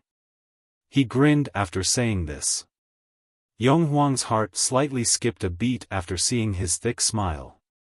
She looked over at Jintian and saw a tree far behind him. She was startled. "That's," Li Qie responded, "Yes, that's the end of the domain. The reincarnation 9 leaves is right behind him." Why isn't he going to pluck it?" Yonghuang was surprised. Li Qie smilingly explained, "The grand momentum. They can't break through it, but of course, they have noticed some clues. Just wait here and watch, the fun is about to begin." Jintian simply sat down to treat his wounds. There was a battalion stationed behind him. However, this battalion wasn't what drew Yonghuang's attention. The 9 leaves growing on the old tree commanded her full focus. This tree didn't look special at all, but upon a closer inspection, one would sense that something was amiss. It might look as if it was behind him, but it seemed to only be a reflection.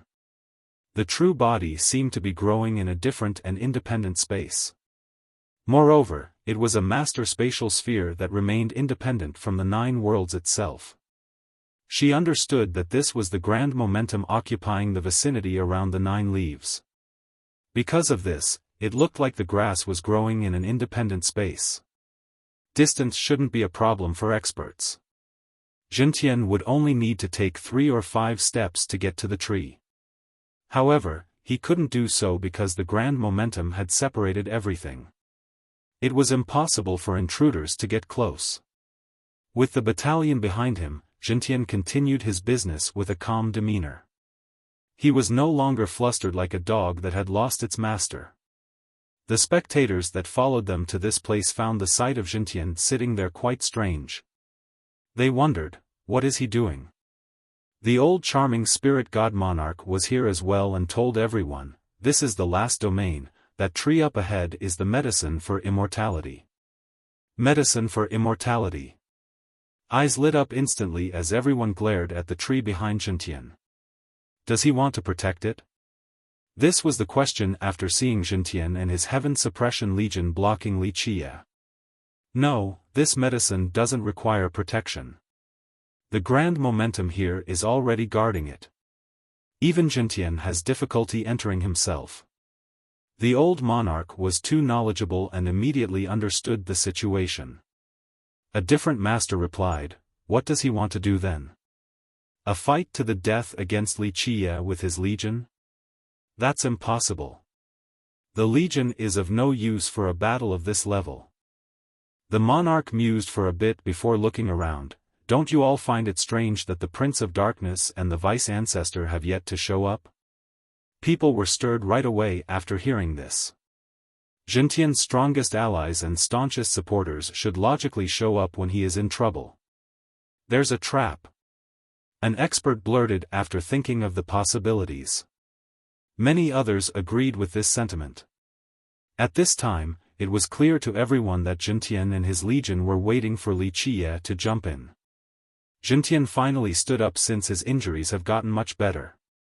He stared at Li Qie and said, "Li Qie, do you dare to come over and fight?" People were surprised to hear this resounding challenge. It stood as a stark contrast to the chase earlier. This meant that Jintian had an incredible ace up his sleeves. Otherwise, he wouldn't have the courage to try again. A moment later, all eyes were on Wuxia. Even the dumbest person would know that a trap was waiting for him. The Prince of Darkness, the Dragon Bamboo Vice-Ancestor, and the Conch Overlord have yet to show their faces. Who knows what kind of plan they had prepared? Given the circumstances and Jintian's confident challenge, it was easy to imagine just how frightening and dangerous this trap was. Just thinking about these supreme existences hiding in the darkness left many cultivators quivering with chills. An expert couldn't help but say, "Don't go over there." In fact, even the charming spirits felt that he shouldn't do so. Wuxia has defeated Jintian. His 13 palaces was more than enough to prove his ability to contend for the heaven's will. Leaving with a triumphant fanfare wouldn't negatively affect him in the slightest. Moreover, Jintian wouldn't have a chance to get rid of his inferiority complex. Anyone with a sliver of rationality wouldn't jump into such a trap. The wisest choice was to walk away. Wuxia has won already. It doesn't matter if he fights or not. A charming spirit expert voiced his opinion. Meanwhile, Wuxia couldn't help but smile at this challenge. He stretched and said, "Do you think this is enough to get rid of your shadow? You will never be able to stop being afraid of me until the day you die." Jintian's eyes narrowed after hearing this.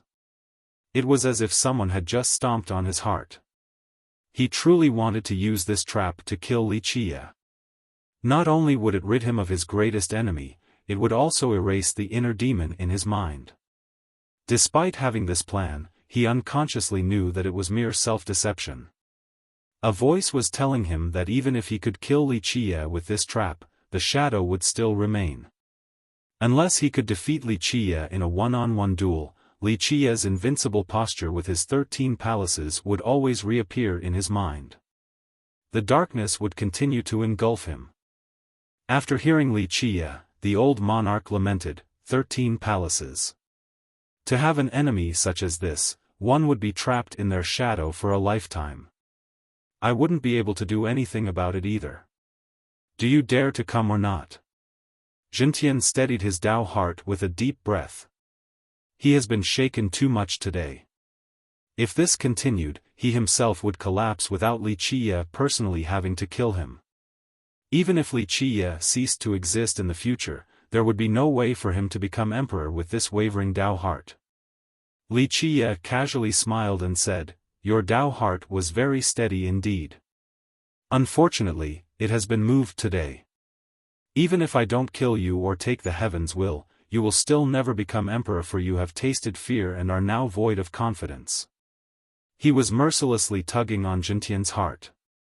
Jintian naturally understood this truth, but it was even more deadly when the speaker was Wuxia. If he wasn't focusing on calming down, his Tao heart could have shattered at this moment. He didn't dare to think any further and loudly shouted, "Come and fight." Everyone watched Wuxia with bated breaths. No one knew what choice he would make. In fact, they wouldn't dare to criticize him if he were to leave right now. Wuxia replied, "Fight, right? I also want to see what you have left up your sleeves. Do not disappoint me or this will be a waste of time." Having said that, he slowly walked forward.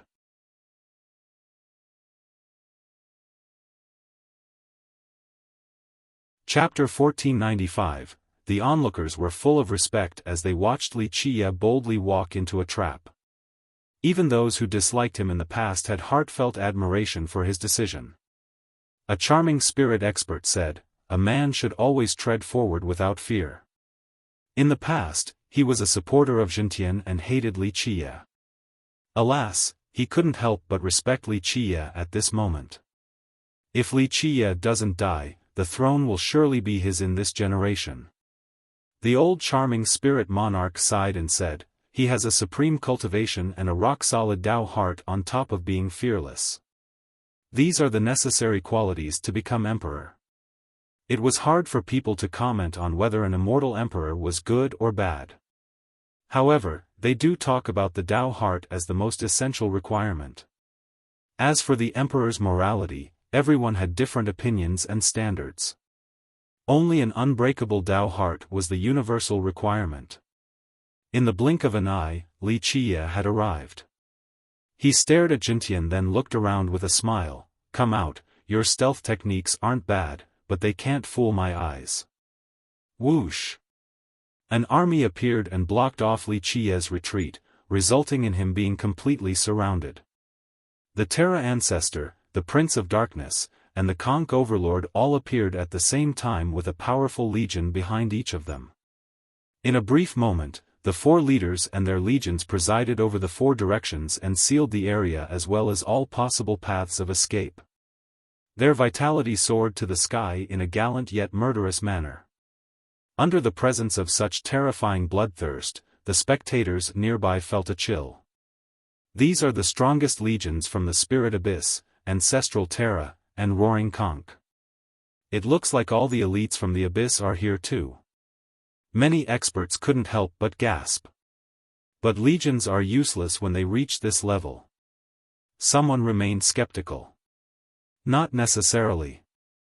The old monarch stared at Jintian's location and said, "In a regular bout of this level, an army will essentially be trivial.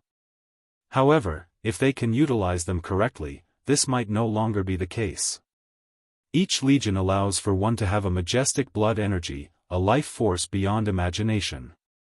Li Qiye glanced at the group before looking at Jintian and chuckled, "To tell you the truth, I feel bad for your disciple. These old men have been here the whole time, but they chose to not do anything due to being afraid of alerting me. This ended with the death of your disciple. And maybe, you are aware of this as well. Your disciple's sacrifice is still within an acceptable margin in your mind." Jintian's expression changed completely as his eyes narrowed. In fact, he knew full well that the prince's group was here the whole time. In his mind, leading Li Qiye here was their final plan. This trap wasn't only meant for Li Qiye but also for the Lunar Grasp Fairy and the true martial goddess. Unless there was no other way, they wouldn't go this far. It would be best if Jintian could have killed Li Qiye by himself. If Li Qiye were to win or the women come to help him, they would lead them here into this trap and deliver a fatal blow. The prince's group had been hiding the whole time. They wouldn't take action unless Jintian couldn't escape and until Li Qiye's group made it into the trap. Li Qiye poured more salt over Jintian's wound. They indeed chose to sacrifice the general. This wasn't a simple disciple for him. All along, he showed absolute loyalty and had many meritorious achievements. He also adored the general and taught him everything. To a certain extent, he even viewed him as his son. But today, the general died for his sake. From a different perspective, this sacrifice was worth it, but it was still his beloved disciple. Jintian took a deep breath to calm down. With a cold glare, he uttered, "I'll have revenge for my disciple." He didn't say so when Chao Guiyao died, but he had made up his mind to avenge the general. "Is that so?" Li Qiye smiled and told them, "I actually don't see how you all can avenge him." Jintian's expression turned ugly after hearing this. In the past, who would dare to show such disdain? People respected him everywhere. Even those stronger than him would treat him cordially. However, Li Qiye let him feel the taste of being looked down upon. "Junior, stop running your mouth." The Terra King shouted, "Today will be your burial and here lies your tomb.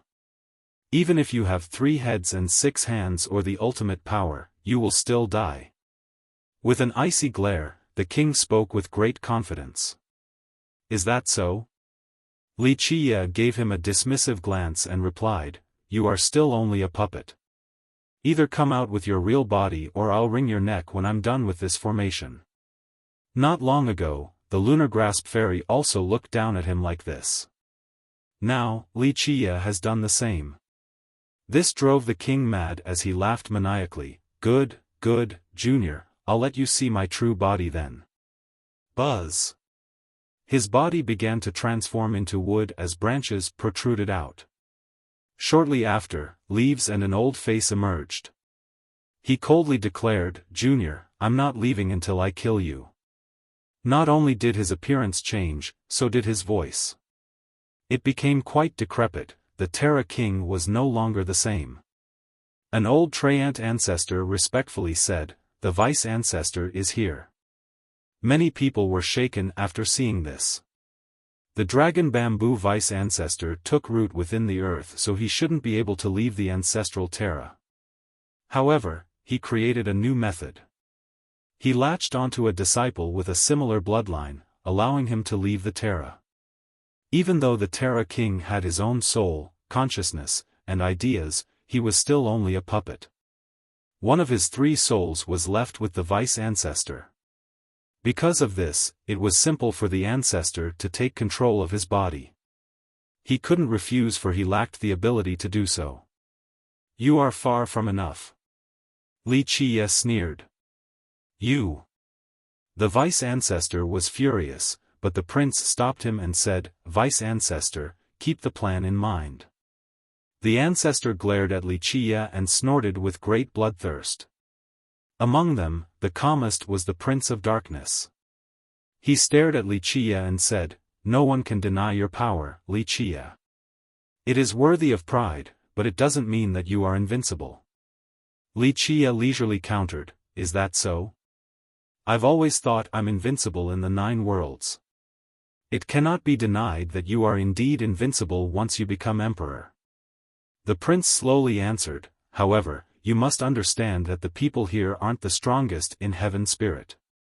We might be formidable, but there are beings stronger than us still. Even if you were to escape today, you won't be able to evade all the ambushes from the real paragons."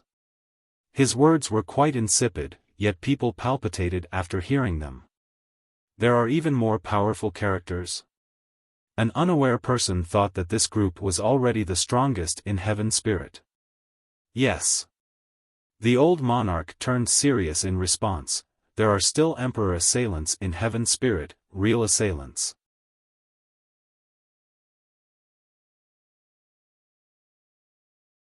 Chapter 1496. Li Qie was amused by the prince's choice of words. "I know. Emperor assailants, right? If I remember correctly, from the generation of the Abyss founding members, one of the old men is still alive. When did he crawl out of the ground?" Existences of the emperor assailant level were a heavy topic. After emperors shoulder the heavens will, they would become unbeatable. Not just anyone was qualified to oppose them in a direct confrontation or be able to withstand their power infused with the heavens will. Even if emperor assailants can't defeat an emperor or have a real contentious fight, they could still withstand the heaven-fused attacks from an emperor. This was the proof of their might. Ordinary god-kings would tremble in fear before an emperor. Once the heavens will is activated, they would be suppressed right away, let alone put up a fight. Anyone would turn solemn when talking about this topic, but not Li Qie. It seemed as if in his eyes, emperor assailants were fleeting clouds and puffs of smoke in the sky, not worth mentioning. In fact, the experts present were stirred after hearing this. The Abyss origin was ancient. There were many legends about their founder as well. One rumor stated that this founder was the progenitor of the charming spirit race, but many charming spirits denied this claim. They believed that the progenitor was part of an ancient clan of the charming spirits and definitely not the progenitor. In any case, the founding generation was full of mysteries and myths. They resembled the ancient gods, bearing the start of an entire race. This filled everyone who talked about them with respect. Thus, Li Qie's revelation of the last surviving member from that generation made everyone ponder the implications. Those who understood the significance were creeped out. This was a true undying that had experienced numerous paradigms, a completely dreadful character. Li Qie, you are knowledgeable indeed. If you know this, you should also understand the implications. The prince replied, our ancestor is not the only existence of this level in heaven spirit. Keep in mind, as long as we ask for it, at least 3 or 4 emperor assailants will stand on our side. The prince spoke with indisputable confidence. It was clear that he had enough cards on the table to make such a statement. People shuddered after hearing this. One assailant was already frightening enough. If 3 or 4 more came into being, just how terrifying would it be? It would be more than enough to flip over the world. If they were to become Jintian's Dao protectors, maybe he would have a chance to grasp the heaven's will. This is called having a strong foundation. Someone trembled a little and stated, the battle for the heavens will isn't only about the strength of an individual, it also considers backgrounds and resources. If 3 assailants come out on Jintian's side, it would be very unfavorable for Wuxia. People held their breaths after hearing this. Any person or sect would be afraid after hearing the prince's words. This was their real strength. Wuxia's advantages were obvious. In terms of personal strength, Jintian didn't have a sliver of a chance. However, the situation would be completely reversed if he had the support of these existences. Everyone knew that due to Wuxia's clear superiority, many imperial lineages would agree to stand by his side.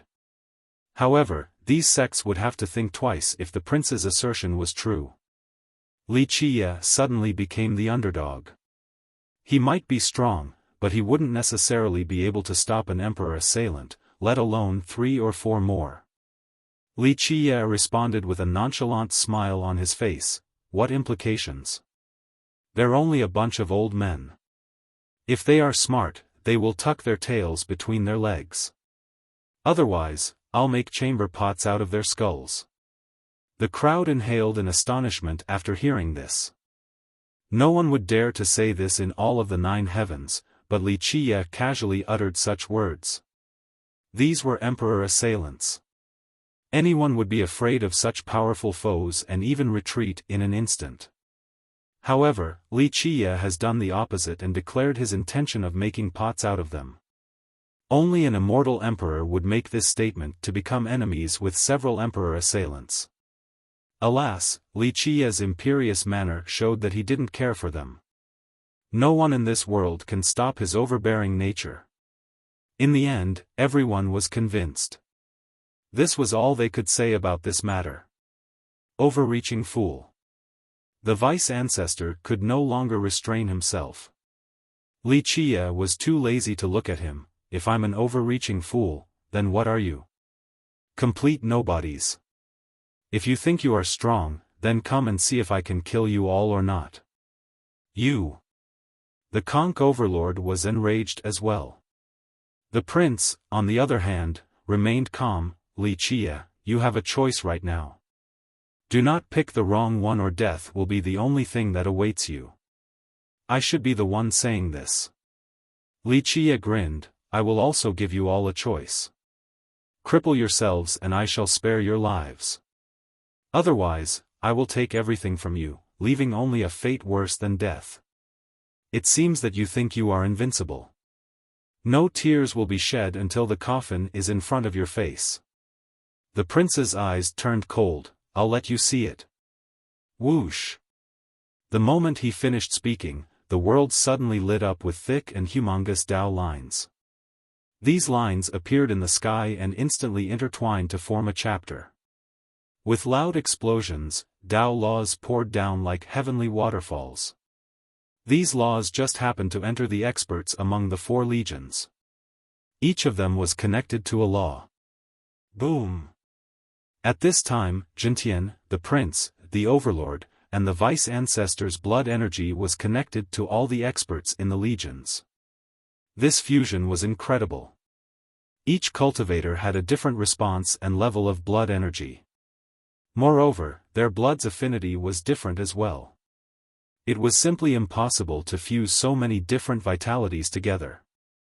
However, the group of 4 has done it. The impossible became possible with their combined effort. Rumble. A supreme formation suddenly appeared beneath the area, paved by countless refined jades.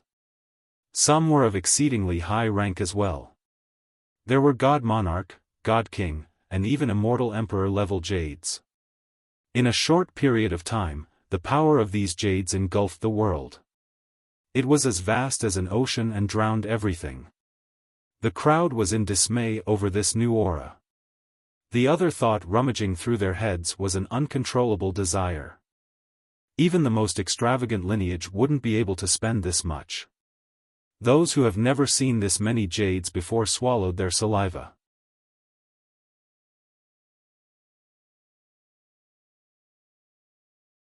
Chapter 1497, Boom. In a twinkling flash, the supreme formation was erected. Everyone felt the earth tremble as well as its rhythm. Within this short period of time, the entire formation seemed to be moving the ground itself and fusing to be one with the world. Rumble. It didn't take long before the power of the world melted into this formation. It was as if Xintian and his legions have opened a floodgate. The power of the grand momentum endlessly poured into the formation with continuous blasts. The entire world was now enveloped by the momentum. It was originally protecting the reincarnation 9 leaves, but it has been borrowed by Xintian's group. Looking at it from another perspective, if the power of the grand momentum was as vast as an ocean, then Xintian's formation was a port connecting this ocean's power to their own formation. Even though it couldn't borrow the power in its entirety as it was only a tiny portion, this minuscule amount in combination with the refined jades and the vitality from the troops culminated an unimaginable might. Boom! Boom! Boom! Boom! For immortal emperor weapons appeared among the 4 legions and poured down endless imperial laws.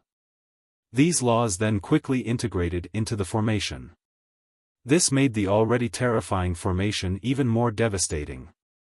To the astonishment of the crowd, an array of this unprecedented level has been formed. What formation is this? Even god monarchs trembled in fear. If any of them were to take a single step in this formation, they would be ground to dust without being able to resist in the slightest. Wuxia gently batted his eyes while standing inside the formation with a faint smile on his face. Wuxia, you are very strong indeed, but we aren't weak either.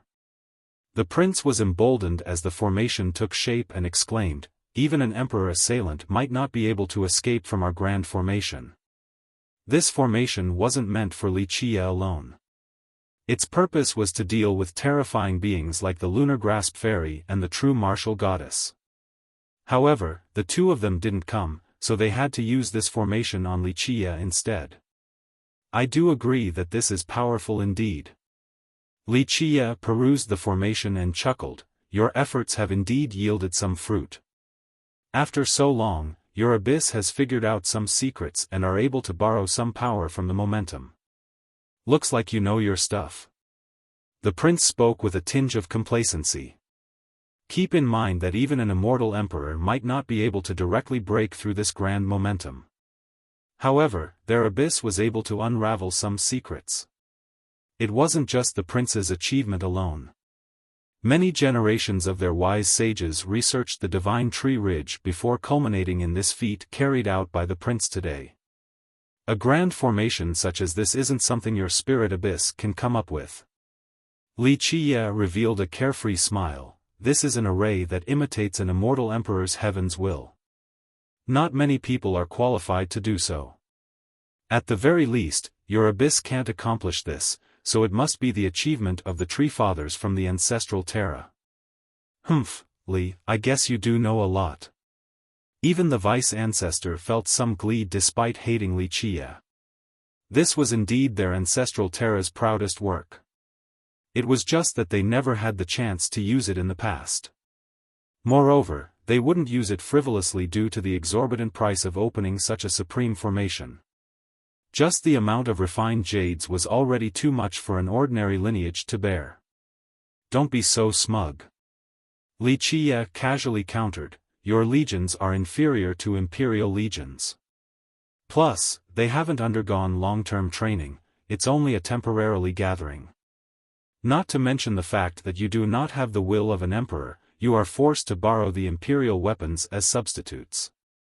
At the same time, there is no heaven's will either, so a large amount of refined jades and vitality is necessary to support it.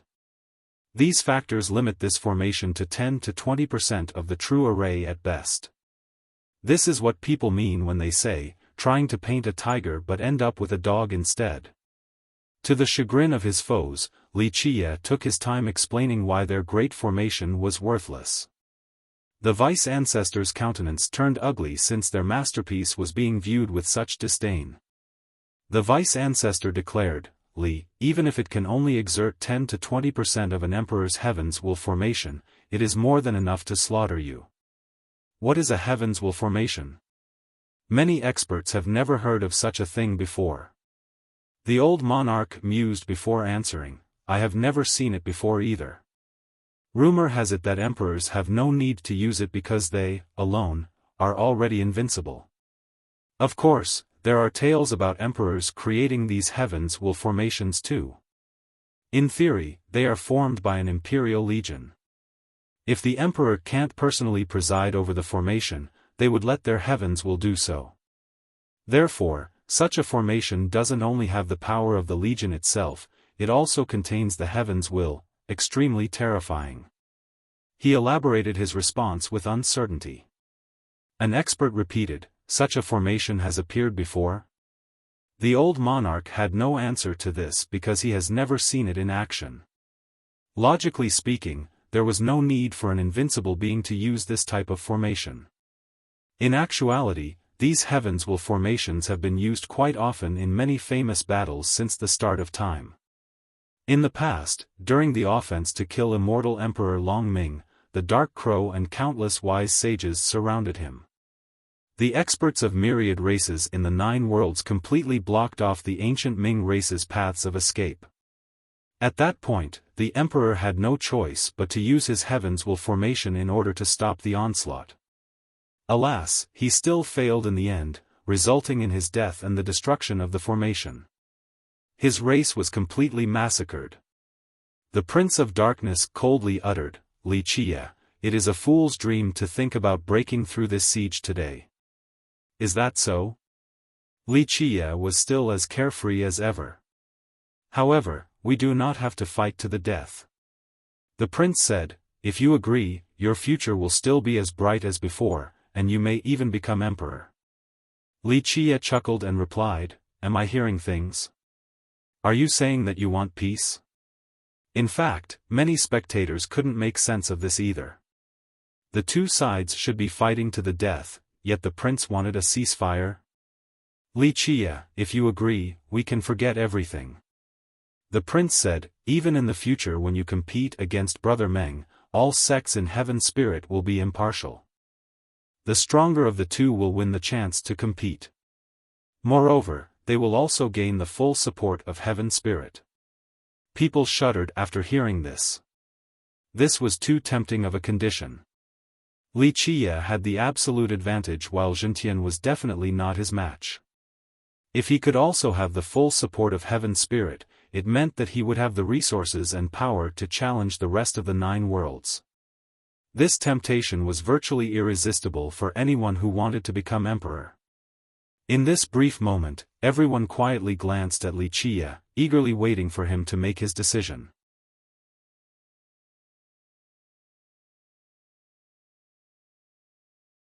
Chapter 1498, There is no free lunch in this world. Wuxia revealed a lackadaisical smile. That's correct. The prince slowly said, however, we don't want much, only one thing. Just hand over the method to cultivate 13 palaces, then we'll drop everything. Your future will most likely be one of an emperor. The spectators were robbed of their breath and began to palpitate after hearing this. All along, the limit was 12 palaces. This has been common knowledge for millions of years. However, someone like Wuxia broke this belief. No one knew how he did it. There have been countless incredible talents across the eons as well as peerless emperors. However, none of them had achieved 13 palaces unlike Wuxia, the shatterer of norms. This meant that a mystery, a method remains unknown to the rest of the world. If he could actually hand over this method, it would mean that others could also have 13 palaces in the future. Just how tempting was this? The rumored immortal Emperor Xiaofan was already unbeatable with just 12. If one could have 13 palaces, just how far could one go? Li Qie was the perfect example. Perhaps he could even exceed immortal Emperor Jiaohang if he became an immortal emperor in the future. A moment later, everyone's eyes brimming with greed were on Li Qie. Of course, no one dared to have any ideas, their desire remained an internal thought. The other top experts didn't have any objections to the prince's request. Even Jintian didn't say anything. Without a doubt, the four of them had quickly reached a consensus and remained on the same side. Li Qie couldn't stop smiling after hearing this demand. How wishful. Unfortunately, I can only say that you are all daydreaming. I have never negotiated with my enemies before.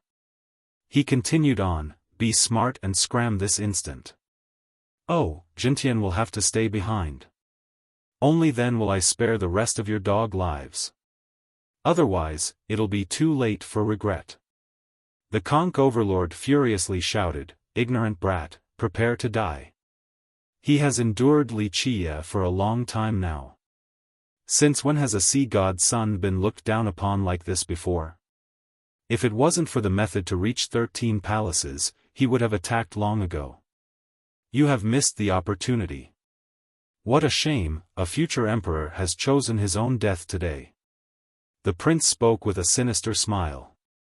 Li Qie was still relaxed. Okay, no more wasting time, let's fight. After dealing with you, I'll be taking the so-called immortal medicine. Such haughtiness. You can't even keep your life, yet you're still talking about the immortal medicine? The vice ancestor sneered. In the past, the group had also wondered how to get past this grand formation. Alas, they were completely helpless with no methods of entry. Otherwise, they would have taken it away long ago. Jintian roared, Li Qie, accept your death. I shall have vengeance for my disciple. At this time, the four of them took action at the same time. If Li Qie didn't wish to make the deal, he would only be a great threat later on. When would they kill him if not now? Moreover, he was trapped inside their supreme formation right now.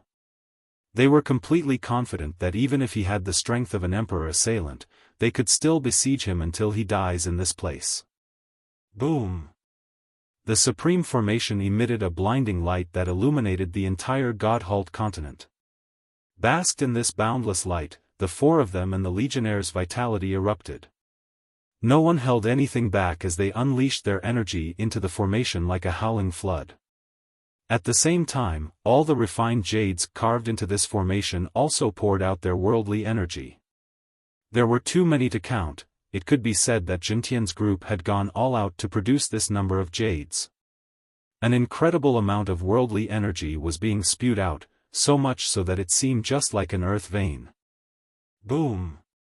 With the flow of the formation came the connection to the grand momentum. Its power made the formation even more resplendent and majestic until it reached its highest state.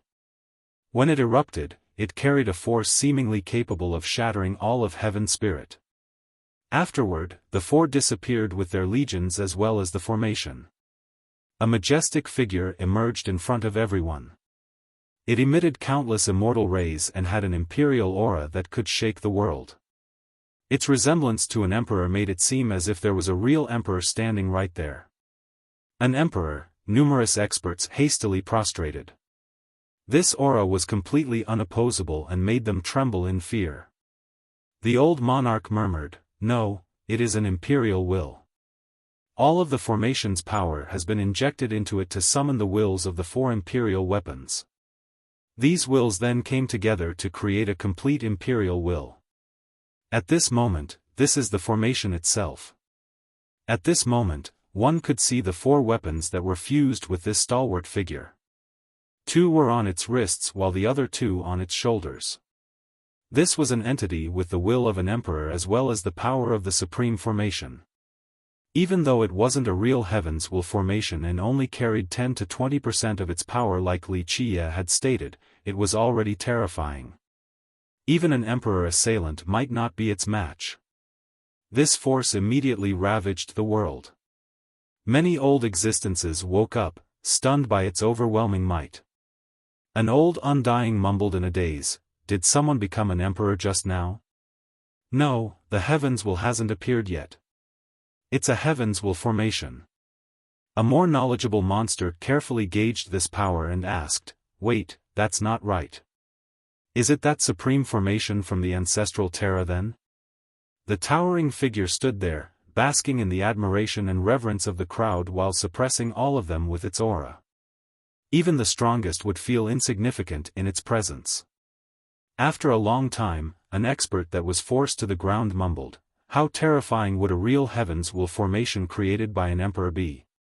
People had a hard time imagining the type of opponent that would force an emperor to use their heavens will formation. This also prompted another question: if emperors were already invincible, why did some of them create this particular technique? Did they also have something to fear? Can Wuxia break through this siege? Some felt their mouths go dry and had to lick their lips. The idea of speaking became painful. The figure turned its body and redirected its encroaching gaze. This was an invincible will. When its gaze came down, many people instantly collapsed and trembled. Wuxia was still all smiles. "I also want to see how strong it is." Having said that, his right hand flashed brilliantly. Rumble. In the blink of an eye, he punched with a 12 fists combination. No one could look straight at this blinding light. Some even had trouble keeping their eyes open.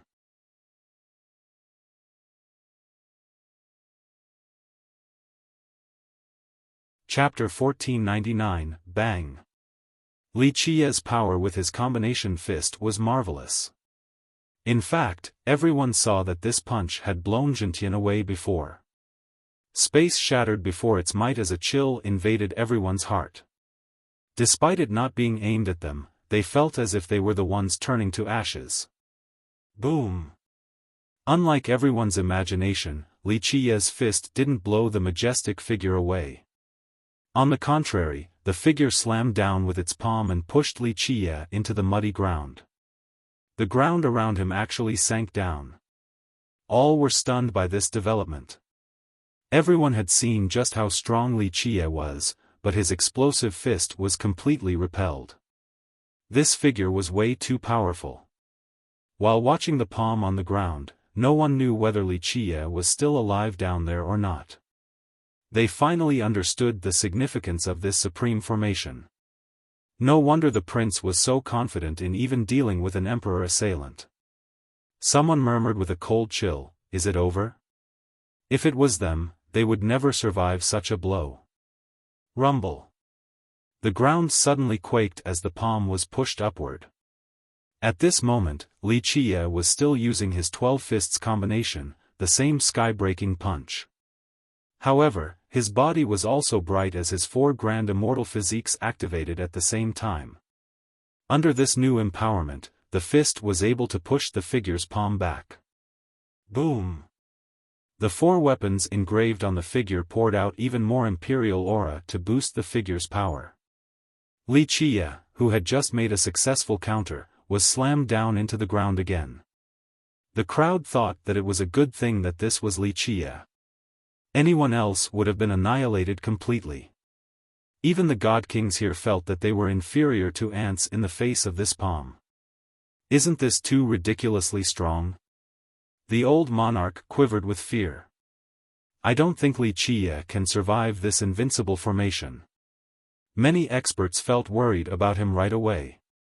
In the past, the experts who hated him wanted nothing more than for him to be killed by stronger characters. However, it was now different. He had 13 palaces, so he was someone who could create miracles. More and more wanted him to stay alive and hoped that he could concoct something even more magical to become the greatest emperor of the ages. After all, to be able to witness such an emperor in their own generation would be a life worth living. It would be the most resplendent of eras. Boom! When everyone thought Wuxia was dead for sure, the gigantic palm was pushed back again. At this moment, a divine mountain capable of crossing time itself was floating in the sky. Countless Buddhas were chanting. This mountain could shatter the entire world. It came from the sky and could suppress all things. Everyone felt an urge to worship them from the depths of their souls. It wasn't a type of fear. The mountain forced the palm back and began to suppress the majestic figure. Divine Mount Meru, the declivity mountain bell's ultimate attack. Even the palm that could suppress the heavens was blown away. Bang! The other hand joined in and had the momentum of a heavenly king raising a pagoda to stop this mountain. Rumble. Under the suppression of this ultimate attack, the majestic figure began to sink. Its feet were swiftly sent into the mud. So domineering, does he want to sink the earth completely? The spectators were slack-jawed. The majestic figure was completely unbeatable. Anyone would praise their fortune to be able to survive it, but now, Wuxia was actually seizing the upper hand. Just how ferocious was he? Boom! The earth quaked. It seemed that the figure was devouring the power under there. It grasped this worldly power and borrowed even more from the grand momentum. Boom! It smashed the mountain bell away and slammed both of its hands down in the next second. Many experts went limp on the ground after seeing this. Perhaps even the entirety of Godhalt would sink before this attack. Buzz! Before it made contact, Wuxia instantly summoned the heaven-sealing pentagate and unleashed a resplendent break. Rumble. Next, 5 divine beasts emerged: sun-consuming bird, moon-eating wolf, star-devouring ant, heaven-shrouding eagle, and earth-sealing rat. The 5 beasts turned into 5 Tao and coiled together in the sky. Pentadeo Timeless Seal. The ultimate attack of this treasure, the strongest defensive line in the world. No matter who they might be, they would have difficulty breaking through this defense. Boom! The hands ruthlessly slammed down on the barrier. Even someone as mighty as this figure couldn't break through. Despite not hitting the ground, the earth still shook because of it. Many beings in Godhalt were confused and horrified. It seemed that the end of days was coming. Boom! Even though the majestic figure couldn't break the timeless seal, its unstoppable might pushed the entire seal down into the ground and suppressed it inside. In a short period of time, the world turned quiet as all eyes were fixated on this scene. They all wanted to see Wuxia rise from the pit to deter the palms again. For many people, this was definitely possible, for there was nothing he couldn't do. However, 1 second passed after another, but the world was still quiet. Wuxia didn't repel the palms like they imagined. He didn't leap into the sky triumphantly. After a long time, someone murmured, "Is this it? This is how it ends?" The majestic figure stood up and raised its palms. Its eyes swept down towards the dark pit, but there was no movement down there. What now? Many felt disappointed. One spoke in disbelief, "Is this how he dies? No way, he has 13 palaces." His fans felt that this couldn't possibly be the end for Wuxia. They were still waiting for him to launch a counterattack. Well, this is still a supreme formation. Even an emperor assailant wouldn't necessarily be able to handle it. Someone else had to comment, "Wuxia couldn't overcome it no matter how strong he is." The gaze of the figure swept by, nothing could hide from it. However, Wuxia was nowhere to be found. It was as if he vanished from thin air. The old monarch could read the situation from the figure's demeanor and shouted, "No, he's not dead yet, he's just completely gone." Where did he run off to? Many rejoiced upon hearing this. This was at least better than the news of his death.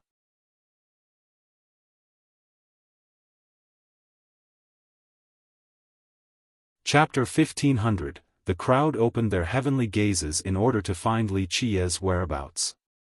However, they still couldn't detect him.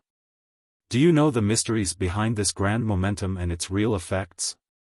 Wuxia's leisurely voice suddenly appeared out of nowhere. The majestic figure immediately turned around and stared at him. "Over there." Someone followed the voice and pointed over. Everyone followed the direction of his hand and saw Wuxia standing below the old tree. He was actually standing within the grand momentum, gazing at the 9 leaves growing on its roots. The majestic figure's eyes flashed as if it wanted to cross through the eons to kill Wuxia inside the momentum. Unfortunately, its gaze alone couldn't kill Wuxia due to his location. How can this be? The old monarch found this unbelievable and took a deep breath. Even emperors in legends can't break down this momentum. How did he get in? Everyone stared at him, no one knew how he got in. Keep in mind that the prince's group failed to do so since they couldn't come up with a suitable method. Otherwise, they would have taken the medicine long ago.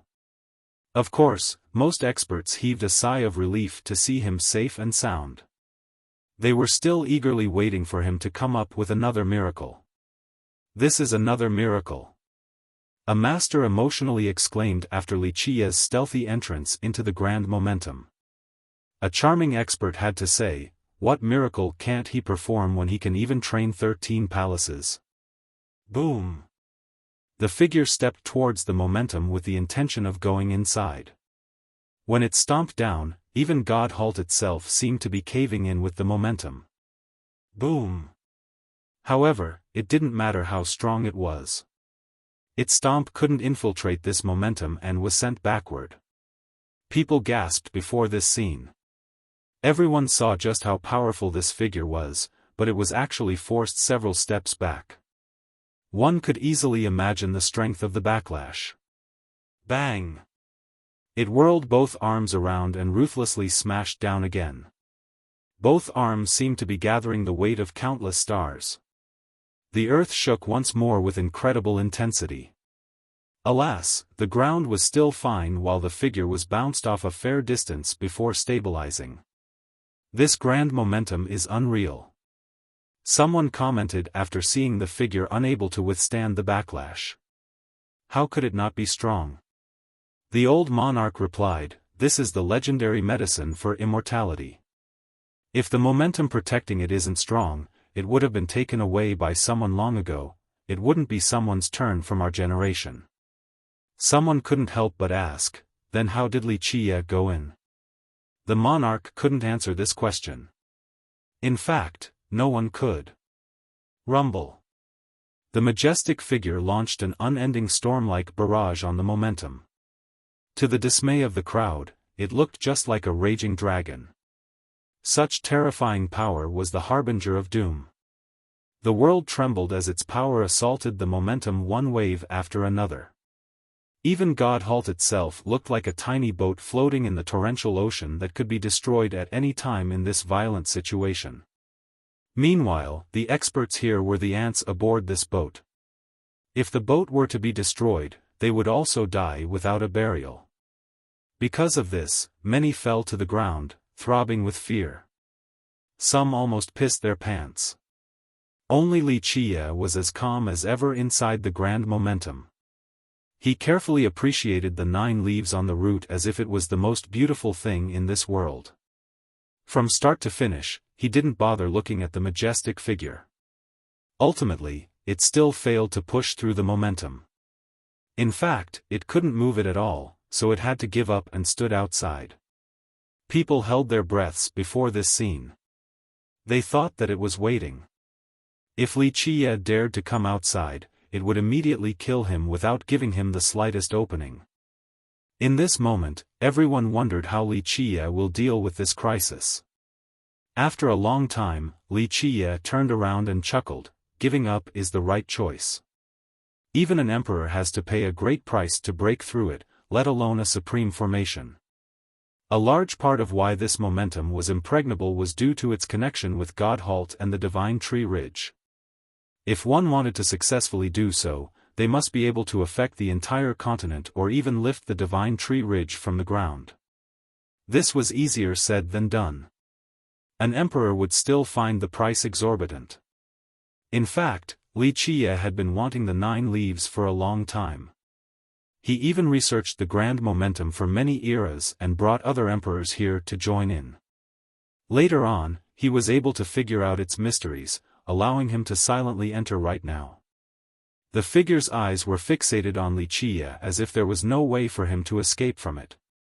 Wuxia didn't seem to care and turned back to look at the 9 leaves, this thing that you all refer to as a medicine for immortality. Emperors and sea gods have come as did tree fathers. Do you know why they didn't take it away? This was indeed the question looming on everyone's mind. They knew full well that emperors could take down this place. The issue was whether it was worth it or not. The majestic figure glared at him but didn't say anything. Perhaps it couldn't speak since it was only derived from a formation. Outside of the difficulty in attacking it, there is another reason. These leaves have yet to mature, so forcefully taking it away is even harder. And once taken away, it would immediately wither and become a useless grass. Wuxia explained as he turned back with a thick grin on his face. However, it is near maturity right now. It only needs a little bit more before it leaves the roots. As the idiom goes, the melon will fall when the time is ripe. The medicine of immortality is almost ready. Many cultivators lying on the ground felt their hearts beat faster. It would be deceitful to deny one's interest. This was a medicine for immortality. Anyone would desire such an item, especially the older experts on the verge of death. How much longer will it take to mature? Someone at this time actually shouted at Wuxia as they were unable to restrain themselves. A tiny bit longer. Wuxia revealed a mysterious smile. However, I can lend it a hand to accelerate the growing process so that it can reach maturity right away.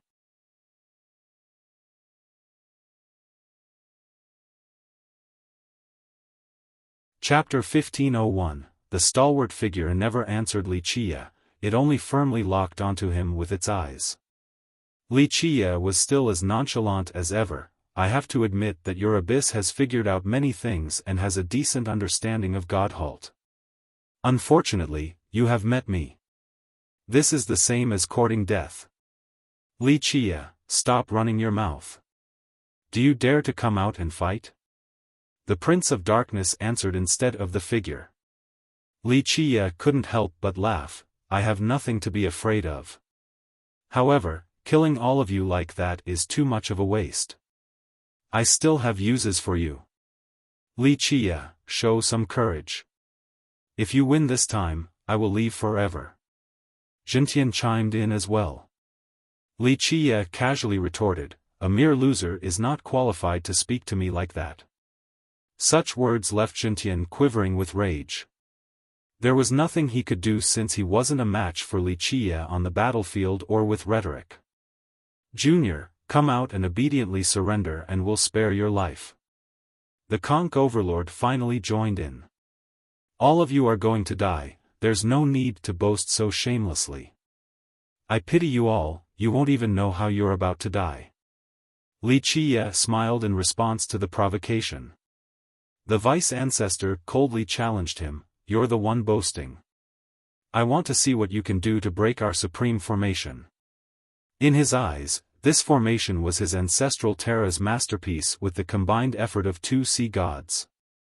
Because of this, he had the utmost confidence in this formation and that Wuxia couldn't ever break it. Break this formation, right? Wuxia was quite carefree, not the least bit challenging, it will be as simple as a meal. Arrogant brat. The vice ancestor was livid to hear such an outrageous answer. Okay, come out this instant. I want to see what heaven-defying means you will employ to break my formation. Wuxia chuckled, open your eyes wide and watch how I shall break this trivial formation and torture all of you. The vice ancestor felt like puking blood after hearing Wuxia refer to their masterpiece as a trivial formation. All the spectators in the distance watched with bated breaths. They were ready to see how Wuxia would utilize all of his skills to break this supreme formation. They knew that he was a man of his word. If he said that he could break it, then he was definitely capable of doing so. Buzz. In the blink of an eye, Wuxia suddenly disappeared inside the grand momentum. The figure swept around the world but still couldn't find him. This was difficult to believe for Jintian's group because they had their eyes fixated on him earlier. There was no way for him to disappear right before their eyes. Boom! As the figure continued its search, it suddenly exploded. The formation broke down as the refined jades were scattered. All laws were shattered. Under such a powerful blast, Jintian's group was completely blown away. Bang! They couldn't even react in time before a powerful force instantly suppressed them. It was as if a giant in the sky had trampled on all of them, completely immobilizing everything. What's going on? No one could tell what was going on. Such a sudden reversal left them astounded. From start to finish, they had no clue as to how the great formation was broken. In fact, even Jintian's group didn't know how Li Qiye destroyed it so quickly. Li Qiye reappeared at this time. He was still standing within the grand momentum with laws appearing all over his body. Countless laws emerged everywhere on the momentum as well. At this moment, the momentum looked like the laws of the world or the laws of the ocean. It was as if every single law originated from this source. Li Qiye seemed to be fusing with these laws, as if he was part of the center. Live by the sword, die by the sword. Li Qiye was one with the momentum. You borrowed some power from the momentum, but you don't know that when I am controlling the momentum right here, I can easily detonate the power in your formation. This is too easy. You brought a wolf into your own home. You. Jintian's group was both angry and afraid. The vice ancestor was especially furious. He didn't expect his sect's proudest masterpiece to be destroyed in such a simple manner. Open! They roared, wanting to repel the power pressuring them. However, despite mustering every fiber of their being, they still couldn't escape from this power. The more they struggled, the stronger the pressure. Don't waste your energy. This is the suppression of the momentum, its full power, unlike the tiny portion that you borrowed earlier. Unless you are an emperor, don't even think about moving this power. Li Qiye couldn't help but laugh while looking at the group trying to overturn the suppression. The spectators from afar were amazed and speechless. This grand momentum was powerful to an unimaginable level. How could the four and their legions be able to escape from its pressure? Li Qiye is too devilish. Someone had to say, reversing the situation like it was nothing. He is truly bizarre. The winner takes all, we have nothing else to say. Li Qiye, do as you please. I only blame myself for not being capable enough and dying here today. In the end, Jintian gave up after failing to lift the suppression. He was a true man and remained proud before imminent death. After hearing this, everyone was slightly startled. The fate of the four experts and their legions were at Li Qiye's whim. A single thought of his could decide their death. Li Qiye smiled and said, "Rest assured, all of you will die. However, the process will be very painful, and you will wish for death. Don't blame me for being ruthless, blame yourselves for letting go of the chance to run." With that, Li Qiye slightly moved and the laws of the momentum followed him. A terrifying event ensued. Zzz, a strange sound came about. Roots suddenly appeared among the thousands of experts. After growing out of their bodies, they immediately took root within the earth. No! The experts among the legions turned pale from fear. They wanted to struggle but couldn't move at all. Li Qiye, what demonic art is this? Even the four top experts were frightened. This is no demonic art. Li Qiye chuckled, this is the most esoteric law of the Grand Tao. You should know that after borrowing the momentum's power, everyone's vitality had fused. Thus, on top of the refined jade's power, the momentum's power had fused with your blood, so its laws are inside your body. At this moment, these laws are relying on your flesh and blood to grow, that's all. What are you doing? Even the Prince of Darkness was aghast for what was to come. Not much. Li Qiye replied, didn't you want to borrow the grand momentum's power? You have to repay after borrowing, right? It is time for the momentum to borrow your vitality to nourish this so-called medicine of immortality so that it can mature a little earlier. Everyone without exception was astounded after hearing this. It wasn't only borrowing vitality, Wuxia might be wanting to squeeze them dry to nourish the 9 leaves.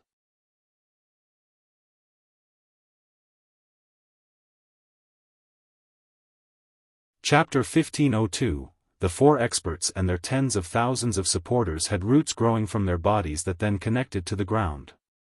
ZZZ, the roots sucked away their blood energy, longevity blood, life force, and grand Tao. Virtually all of their essences were being drained. After taking away the group's vitality, all of these essences were refined through the grand momentum before being passed to the reincarnation 9 leaves. The medicine of immortality isn't that old tree? Many people were stunned to see the essences flow into the small leaves. From the very beginning, they thought that the tree was the real medicine. No one expected that this small grass with 9 leaves was actually the real thing. The truth was that none of them knew what it was since the news was purposely spread by Zhentian's group. Wuxia, are you not afraid of being punished by the heavens for your heinous deeds? Even characters like the prince were frightened as their essences were being sucked dry. After all, few could face death without fear. Moreover, being squeezed dry like this was even more terrifying. Wuxia simply smiled in response. Punishment from the heavens? Killing a few of you won't do anything. I've already killed billions in the past. This is nothing in comparison. Plus, don't try to be all moralistic before me. Your abyss has committed countless evil acts as well. Not to mention robbing and killing people in God Halt, burying babies underground is already heinous enough since not all of them made it. I am simply devouring my enemies' essences while you all are the ones burying your own children. Who is more disgusting here?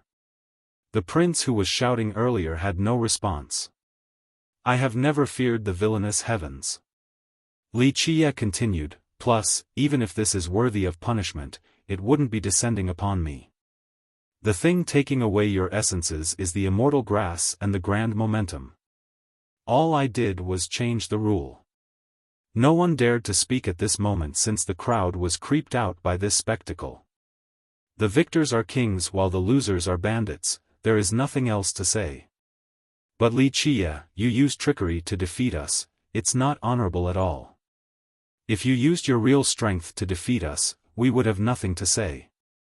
In this manner, the ancestral Terra and the 3 great races in heaven spirit will avenge us. Okay, don't try to scare me. Wuxia was quite amused. What is this about heaven spirit's powers? Since when have I been afraid? If they want to come, then come. Bring 1 million and 1 million will be slaughtered, bring 1 billion and 1 billion will be slaughtered. It's no big deal at all. The vice ancestor threatened him out of fear, but Wuxia didn't bite the bait. Many cultivators got chills around their necks after hearing this. His words were like sharp sabers hanging by their necks. Anyone who dared to oppose him would be decapitated instantly. Wuxia went on, and what is this about trickery? When Zhentian lost, all of you were still hiding and didn't do anything, why? Wasn't it just to lead me into your trap? Since you were the first ones to resort to scheming, I decided to play along. Plus, think about it, where else am I going to find 4 people as powerful as you to act as nourishment? Moreover, there are another 10,000 experts here. This is especially true for Zhentian and the prince. They have high cultivations and are also young, this majestic vitality and prosperous spirit that's full of life, so nutritious. They are much better compared to the old geezers like the vice ancestor and conch overlord. Thus, I was more than happy to jump into your trap. As the saying goes, how can you catch the cub without entering the tiger's lair? Having said that, he smiled and gently shook his head. I'm not trying to belittle all of you, but this scheme or strategy is not worth mentioning. As long as I spend a little effort, all of you were doomed from the start. The spectators glanced at each other. Not even in their wildest dreams did they expect for Wuxia to scheme against the group. This was a real ploy compared to the trap laid by Zhentian. Zhentian's group was currently silent. The prince and the others personally planned this for the lunar grasp fairy and the true martial goddess in order to capture them. They didn't expect that Wuxia alone was enough to deal with them all. To be honest, using so many experts as nourishment is a bit cruel. However, you came on your own, so don't blame me for doing so. Brotherly, there is an adage, one should make friends instead of enemies. The conch overlord spoke with a smiling face, you have bested us this time and we accept our defeat. What do you want? Just say the word, everything is negotiable. The overlord has conceded even though everyone else was watching. In his mind, face was nothing compared to being alive. He naturally agreed to put down his pride in order to stay alive. Overlord, you still haven't changed at all. In your youth, you relied on your father's prestige to do as you please.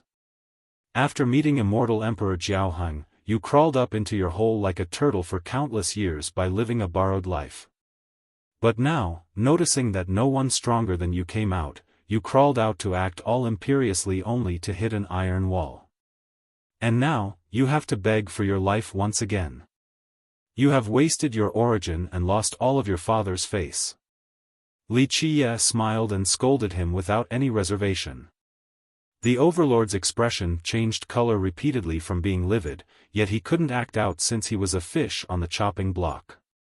Brotherly, everyone makes mistakes at times. In the end, he took a deep breath and said, do you think that you make the right choice every time? Even if you kill us today, don't you think someone even stronger will try and avenge us? We didn't only make it this far by relying on the forces you see before you. The overlord had given up completely and started calling Wuxia brother. Many people felt contempt towards his actions, but they did realize that they might not necessarily be able to face death so freely either. It was better to live a dog life than to die. I know. Wuxia interrupted him, your roaring conch can also beseech another person, but I don't care. In my eyes, all opponents are the same, and I'm not in the mood to show mercy at this moment. It is too late to beg now. Just try your best and be food for the medicine. The overlord was distraught. Even an ancestor like him felt fear at this moment, otherwise, he wouldn't be begging right now. Contrary to the overlord, Zhentian had some backbone and shouted, Wuxia, give us a swift end if you are so great. Very well, I shall lend you a hand. Wuxia laughed. Buzz. The moment he finished speaking, the laws inside the momentum turned even more dazzling as if they were coming to life. Ah! The experts with roots growing out of them couldn't stop screaming from the pain. The absorption speed was now countless times faster. In a short period of time, the group completely changed in appearance.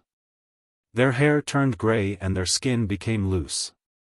Even young experts like Zhentian and the Prince of Darkness aged right away.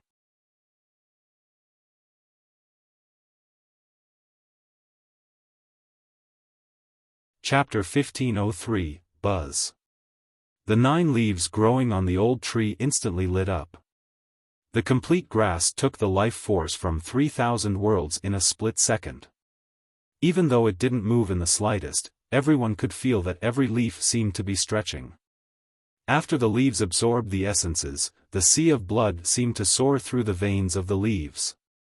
Someone shouted in the face of death, no. No matter how strong one might be, they would show fear at this time and scream uncontrollably. A trembling weakness permeated through the victims. Many experts were creeped out by this scene. Zhentian's group and their legions were instantly turned into decrepit men. After their essences were stolen, they no longer looked like the invincible men they once were.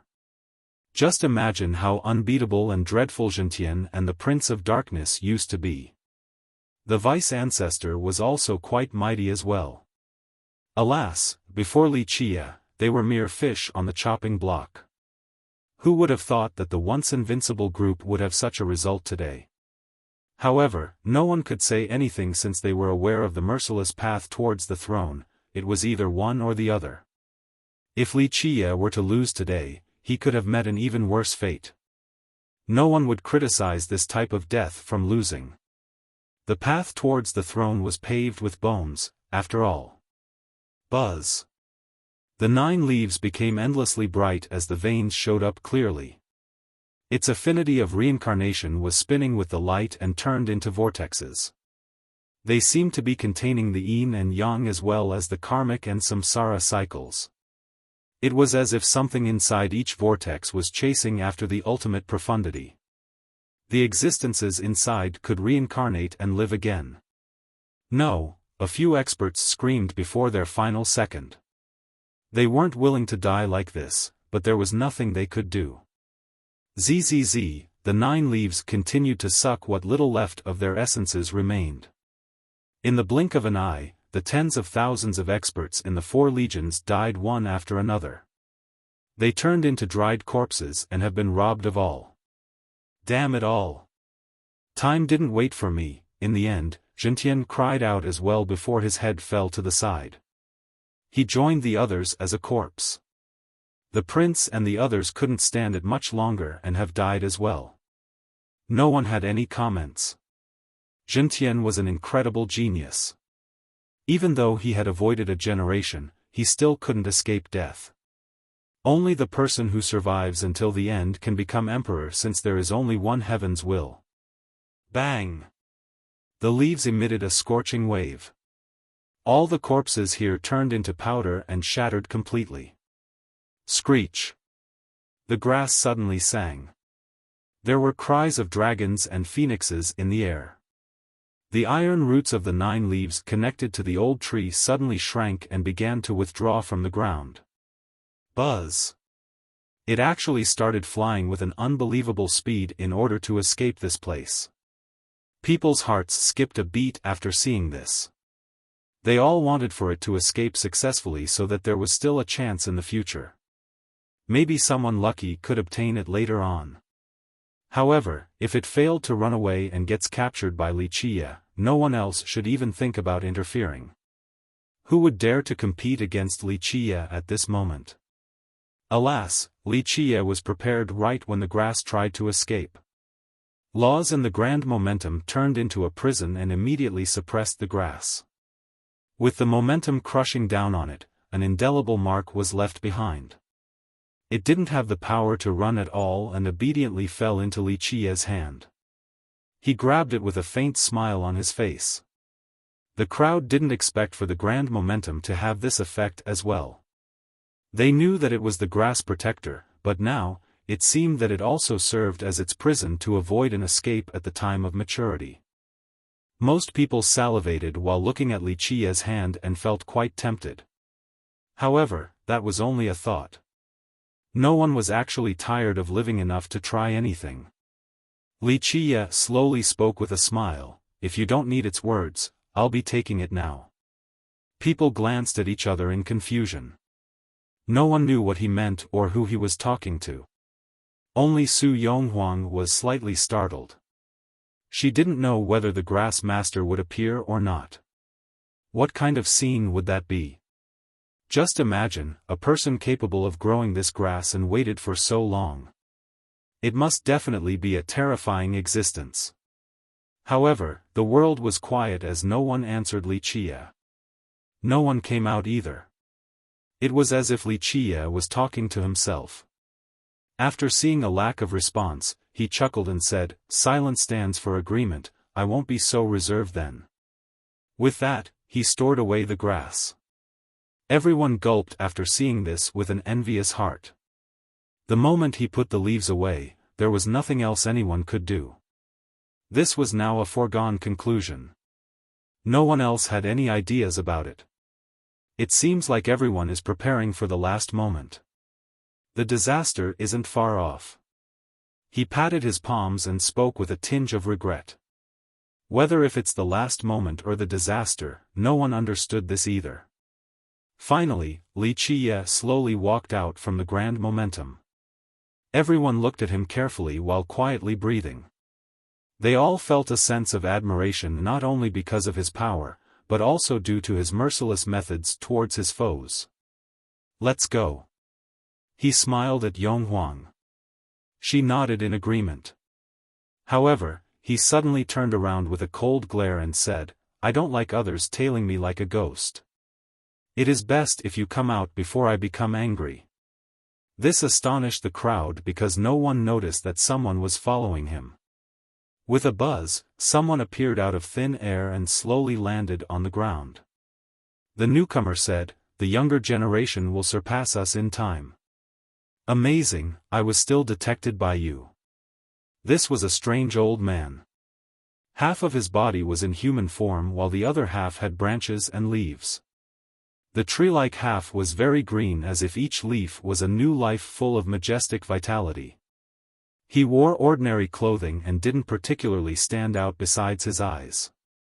When he opened them, they looked like two terrifying black holes. Even Myriad Tao and the deities would be instantly annihilated if they were to fall into his gaze.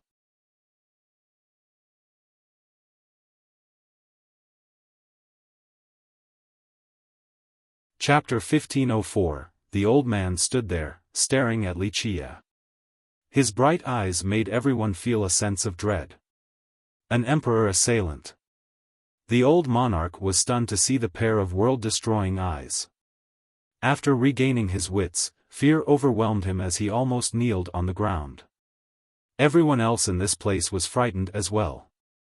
This old man ahead was very ordinary in both appearance and aura compared to Zhentian's group, who had incredible visual phenomena accompanying them. A real one. The wise characters from the previous generation were aghast and took several thumping steps back, not daring to look into his eyes. The majority of cultivators here lowered their heads, averting their gazes from his own. His gaze was too horrifying and all-destroying. Anyone who looked at his eyes for a long time would find their soul depart the body and instantly die. Emperor assailant, an existence that deters the very soul. Everyone turned timid with a tingling sensation on their scalp. An emperor assailant has finally shown up. Someone murmured while stealing glances at the old man. This was a terrifying existence worthy of admiration. Characters of this level wouldn't easily come into being. The appearance of every single one was always a big deal. There was no doubt that he was here for the medicine of immortality in Wuxia's possession. Shortly after, the crowd was excited again to see how Wuxia would act towards this emperor assailant. The old man's fixated gaze on Wuxia seemed to have taken physical form. Anyone would feel trepidation while being stared at by this powerful existence. Some would even directly fall to the ground. However, Wuxia was completely fine. He leisurely glanced at the old man and said, "And here I thought it was someone else. So it's you, old imperial dual child." The old man was a bit surprised to be recognized. "I have lived in seclusion for a long time. I can't believe someone actually remembers me." The old experts haven't heard of this top character. Nevertheless, no one showed any signs of slight before him. Imperial dual child. A big shot sealed for many eras gasped after hearing this. Rumor has it that he is the son of an immortal emperor and a tree mother. He is still in this world. The insightful crowd collectively recalled an old legend after hearing this. According to the stories, an emperor had gotten together with a tree mother and gave birth to a child. Even though the two didn't formally marry each other, this old man was indeed their son. Because of this, others called him the imperial dual child. Even throughout the entire 9 worlds, this fellow was famous in that generation. However, after that generation passed, he disappeared. After so many years, people didn't expect him to still be alive. Nevertheless, they weren't surprised to see him in this place. A character like him must have lived for a long time and sealed for many eras. Despite being the child of 2 great existences, he still couldn't bear the torture of time and needed the immortal medicine to prolong his life. Dual Child stared at Wuxia and slowly asked, "Young friend, how about we make a deal?" Li Qiye smiled in response, "You want the item in my possession?" He naturally knew what Dual Child wanted. Yes. Dual Child nodded, "You know your stuff, so you can understand that the reincarnation 9 leaves aren't that useful to you since you are still young. If you trade it to me, just tell me whatever wishes you have." Everyone was slightly moved after hearing this. The words of an emperor assailant were very tempting. A successful trade with one would grant a lifetime of benefits. "What can you give me?" Li Qiye chuckled, "I know you are the descendant of an immortal emperor and a tree mother, so you have many treasures. However, I'm not interested at all in imperial weapons or the secret techniques of tree fathers. If I wanted these treasures, I could casually pick up a dozen." The listeners were speechless. He made it sound as if these priceless treasures weren't different from cabbages at all. "So, what will you give me for the reincarnation 9 leaves?" He amusingly stared at Dual Child. People here finally learned the name of the immortal medicine, reincarnation 9 leaves. Only someone as knowledgeable as Dual Child would know this type of grass. Dual Child narrowed his eyes and replied, "How about I become your Tao protector? Give the grass to me and I'll protect you until you become an immortal emperor." The hearts of many talents started to thump. To have an emperor assailant as a Tao protector was an irresistible temptation for anyone who wanted to become emperor. A moment later, all wanted to see how Li Qiye would respond. However, Li Qiye only smiled and shook his head. "To tell the truth, no one will become emperor in this generation but me. Having Tao protectors or not will still yield the same result." Countless people took a deep breath after hearing this. The final battle for the heavens had yet to begin, so who else in this world would dare to claim such a thing? Nevertheless, Li Qiye defied all logic. Of course, after musing for a bit, people would find that these words were quite rational. He could even cultivate 13 palaces, what else couldn't he do? There are many uncertainties in this world. Dual Child slowly said, "Don't be so confident, many geniuses have died in history. That's true for others, but I am Li Qiye. Nothing is impossible for me." Li Qiye smiled freely in response. He took breaths away with this overbearing response. For many people, they wouldn't have the courage to speak to an emperor assailant, let alone negotiate with one. Li Qiye, on the other hand, remained calm and nonchalant. His decisiveness alone was worthy of admiration. "Then what do you want to trade for the 9 leaves, young friend?" Dual Child stared at Li Qiye. Li Qiye met his gaze and answered, "I'm afraid the full grass is not on the menu. However, if you want 1 leaf, I can give it to you for the simple exchange of your labor." Everyone was shocked to hear this. An invincible existence like an emperor assailant was only worth 1 leaf? This was too unbelievable. If this was the case, wouldn't Li Qiye have enough to have 9 emperor assailants under him? Dual Child's eyes slightly shifted. After a long time, he replied, "Young friend, you should know that this is impossible. Hand me the full thing and I'll accept your condition." Li Qiye shook his head, "If you maintain that stance, we have nothing else to say." He naturally understood why Dual Child wanted all 9 leaves. He wanted to gamble with all 9 in order to live a new life again, an incredible profit. "I'm afraid you don't understand the whole picture, young friend." Dual Child continued, "If I become your Tao protector, everything will be different. You won't just gain an enforcer that paves your path." "I know." Li Qiye smiled back, "You think your worth is far above that. As a child of an emperor and a tree mother, you do indeed have other advantages unlike others. For example, your connections and resources. These things do add some considerable value."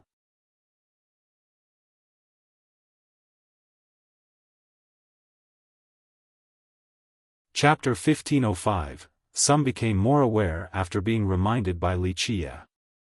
This prince did offer many advantages compared to other emperor assailants. After all, as long as he was still in this world, he would have connections, resources, and knowledge among other things. Young friend, it is as you say. Dual Child didn't humbly deny Li Qia's words and continued, when that day comes, you will have more than just those things. No, I am someone who prefers tangible benefits. Li Qia stated, 1 leaf for your labor. Think about it and accept if you wish. Li Qia made it very clear with no room for negotiation. Dual Child's expression turned lukewarm. His condition was already excellent. Anyone else wouldn't be able to say no, yet Li Qia directly refused him. Many felt worried for Li Qia. Refusing an emperor assailant required a lot of determination and strength. Nevertheless, he still did so without any hesitation, as if he didn't care for Dual Child at all. The only thing worthy of his attention was his own whim. Looks like you're not willing. Li Qia chuckled, I have given you the chance. Unfortunately, you chose not to accept it. Having said that, he turned and left. Young friend. Dual Child called him back and took his time persuading him, everything should be done in moderation. You must be sensible and not seize every inch of benefit you can get. Sometimes, acquiescing is a blessing in disguise. Everyone should be flexible and choose the right battle. Dual Child's answer suffocated many experts. It was very vague, but people could hear that this was a warning or even a threat towards Li Qia. If anyone were to be threatened by an emperor assailant, their food would become tasteless due to them feeling restless. Perhaps a nightmare would greet them every night as well. Li Qia immediately turned around and smiled after hearing this, threatening me? No one has ever dared to threaten me in this world. If you are smart, tuck your tail between your legs right now and I can pretend as if nothing happened. Otherwise, so what if you are the child of an emperor and a tree mother? In my eyes, not any random dog and cat can claim to be an emperor assailant. Don't think that just because you can handle 300 to 500 moves against an emperor that you are qualified to call yourself an emperor assailant and think that you can oppose an emperor. I am not like your father who will go easy on you. Provoke me and I will make a chamber pot out of your head even if you are the child of the high heavens. The crowd turned silly after hearing this. Threatening an emperor assailant was too domineering. This proved that Li Qia didn't care for Dual Child at all. Dual Child grimaced after hearing this and glared at Li Qia with fury oozing out of his mind. Not to mention his origin, his power was also undoubtable. In Heaven's spirit, few dared to oppose him. Even characters like Xintian would assume the role of a junior when talking to him with respectful formalities. But now, a human junior like Li Qia dared to threaten him with disdain? How could he not become angry? After saying his part, Li Qia was too lazy to look at the old man any longer and left with Su Yonghuang. Shortly after, the crowd stood still since they were slightly worried for him. Dual Child could go mad and kill Li Qia. They didn't know whether Li Qia could defend himself against Dual Child's wrath or not. However, the furious Dual Child didn't take action as Li Qia was leaving. He simply watched Li Qia's back with a terrifying glare. Such a frightening pair of eyes made everyone shudder. Even though they were fixated on Li Qia, everyone felt that they would have nightmares due to this ominous foreboding. In just one night, this news took Heaven's spirit by a storm. Meng Zhentian, the Prince of Darkness, the Dragon Bamboo Vice-Ancestor, and the Conch Overlord along with their legions were completely annihilated by Li Qia. This set off a tidal wave across the world. Many experts were stunned along with their sections. Everyone was in a furor. What, Meng Zhentian is dead? A big shot from the charming spirit race couldn't believe this and thought that it was falsified. After repeated confirmations, the big shot still couldn't calm down. Keep in mind that many charming spirits held Zhentian in high esteem in the race for the heaven's will. He was the most hopeful to become emperor. Zhentian is now dead, what should we do? We have invested a lot of manpower and resources into him. Some sects that had allied with him felt downtrodden. Their sect masters slumped back into their chairs with blank looks. These alliances had costed them a great deal of resources. With his death, all of their efforts have gone down the drain. All of their seeds were akin to bubbles dispersing in the ocean. Some imperial lineages were out of words because they wanted to marry their princesses to Meng Zhentian and even advertised the event publicly. His death was a heavy loss to these lineages. There was no turning back now. So heaven-defying, it's a complete reversal. An ancestor was shocked upon hearing this news. He's only a human in heaven spirit. In terms of resources and connections, he is no match for Zhentian. I have to say that it is magical for him to make it this far. It looks like the throne is his for sure now. At the same time, news of Li Qia's 13 palaces acted as a heavy bomb exploding in this world. The masses simply couldn't believe it. 13 palaces, even old undyings that had been sealed for a long time were stunned. Is he a monster? How could someone have 13 palaces in this world? In just one night, Heaven's spirit was lost in a torrent of bewilderment.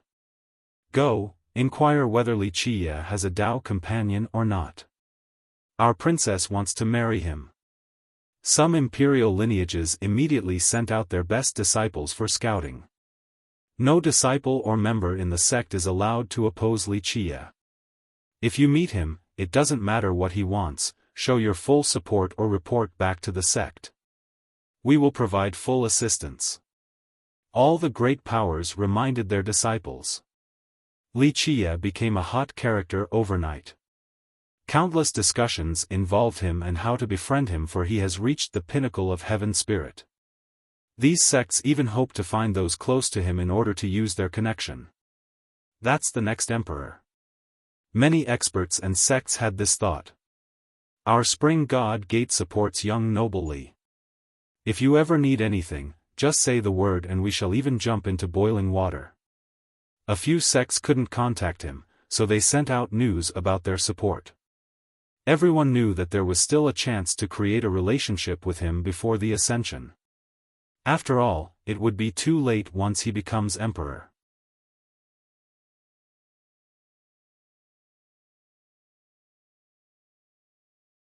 Chapter 1506. While everyone was raving about the current events, Li Qia and Su Yonghuang returned to the true Marshall Island. His triumphant return was within Dantai Runan's expectations. Runan smiled and said, "It is one thing if you don't do anything, but once you do, it will be earth-shattering, young master." She wasn't surprised at all about the massacre, since she was aware that characters like Zhentian were no big deal to her young master. They weren't worth mentioning.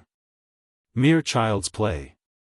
Li Qia revealed a carefree smile. If emperor assailants don't join in, it can't even be considered a warm-up. Forget about going all out. People would be scared silly if they were to hear this conversation.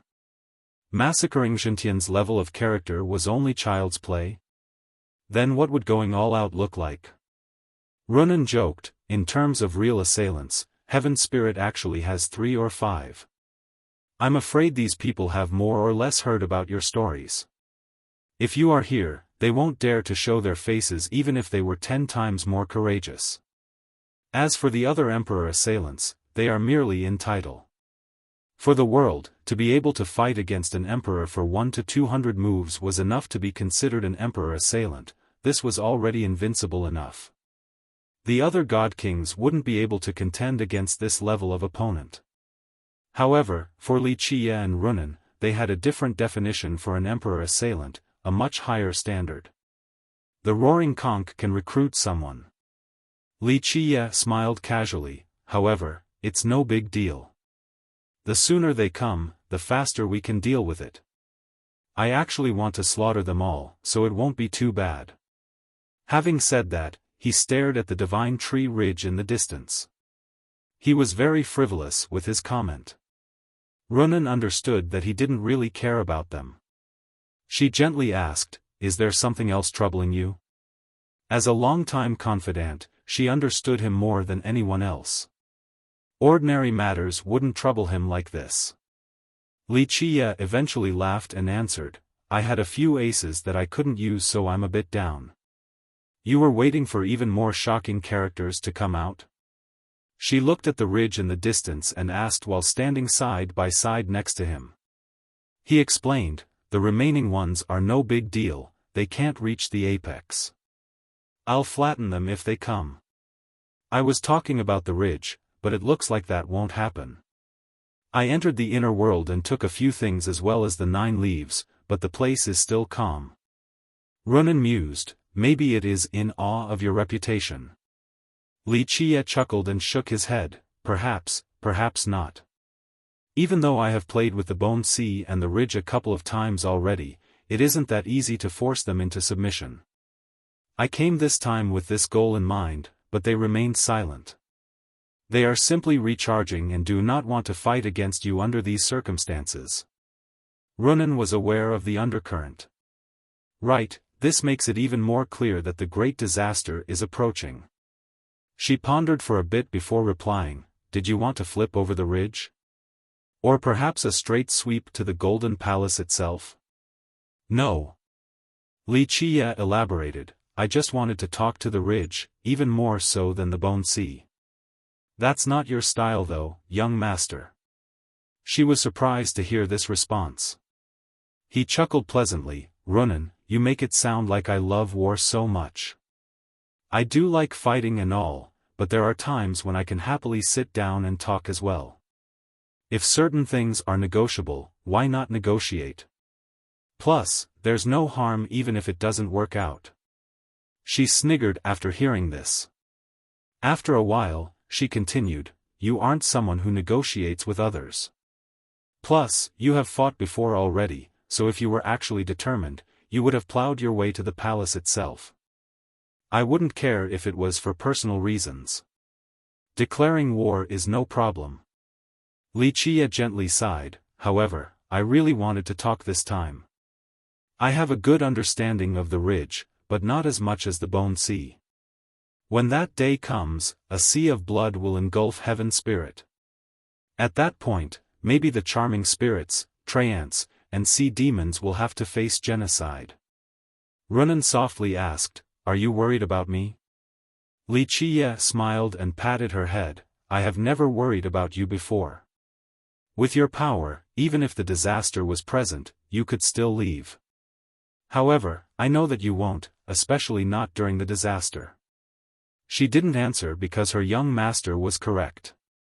The Runan I know has always faced challenges boldly without trepidation. He laughed sentimentally. I feel satisfied to be praised like this. She revealed a beautiful smile. Li Qie wryly smiled in response and shook his head again, I have left behind a few things, some preparations that can be useful for you in the future. It is a shame that I can't personally help you pave the way and shoulder the sky. No. She grabbed his hand and solemnly stared at him, you have done more than enough for me. Although the world thinks that I am very gifted, I wouldn't have the same achievements today without you. Plus, I don't blame you at all, this is my own choice. You have already paved the way for me to the point of removing all obstacles towards the throne. The reality is that I have disappointed you by choosing to stay. With that, even a strong woman like her felt a strange melancholy. A very long time ago, after the end of immortal Emperor Min Ren's generation, Runan had many choices because she had severed her bloodline. She could have left Heaven Spirit for good even. If she chose to become emperor, she would have become one already. With that, she could follow her young master above the 9 heavens to the world of emperors and gods. Alas, she ultimately chose to stay in Heaven Spirit instead. This was the most hopeless choice, the path that her father didn't want to see.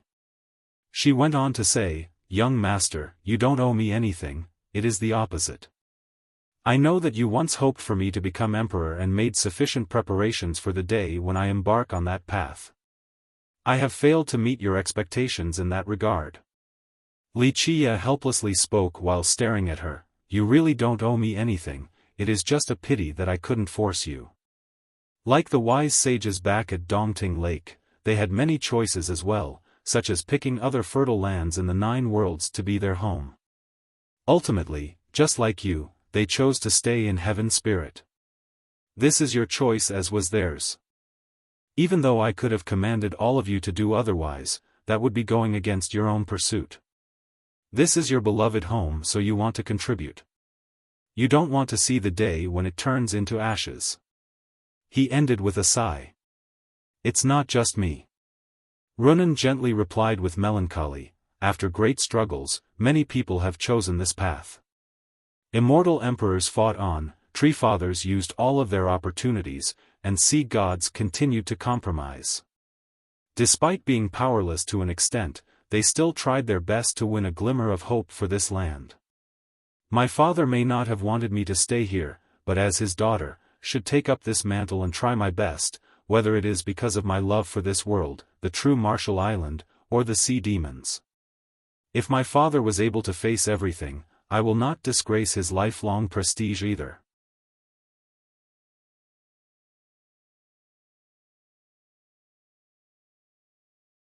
Chapter 1507. After a brief lull, Wuxia gently spoke, I can only say that the times have changed.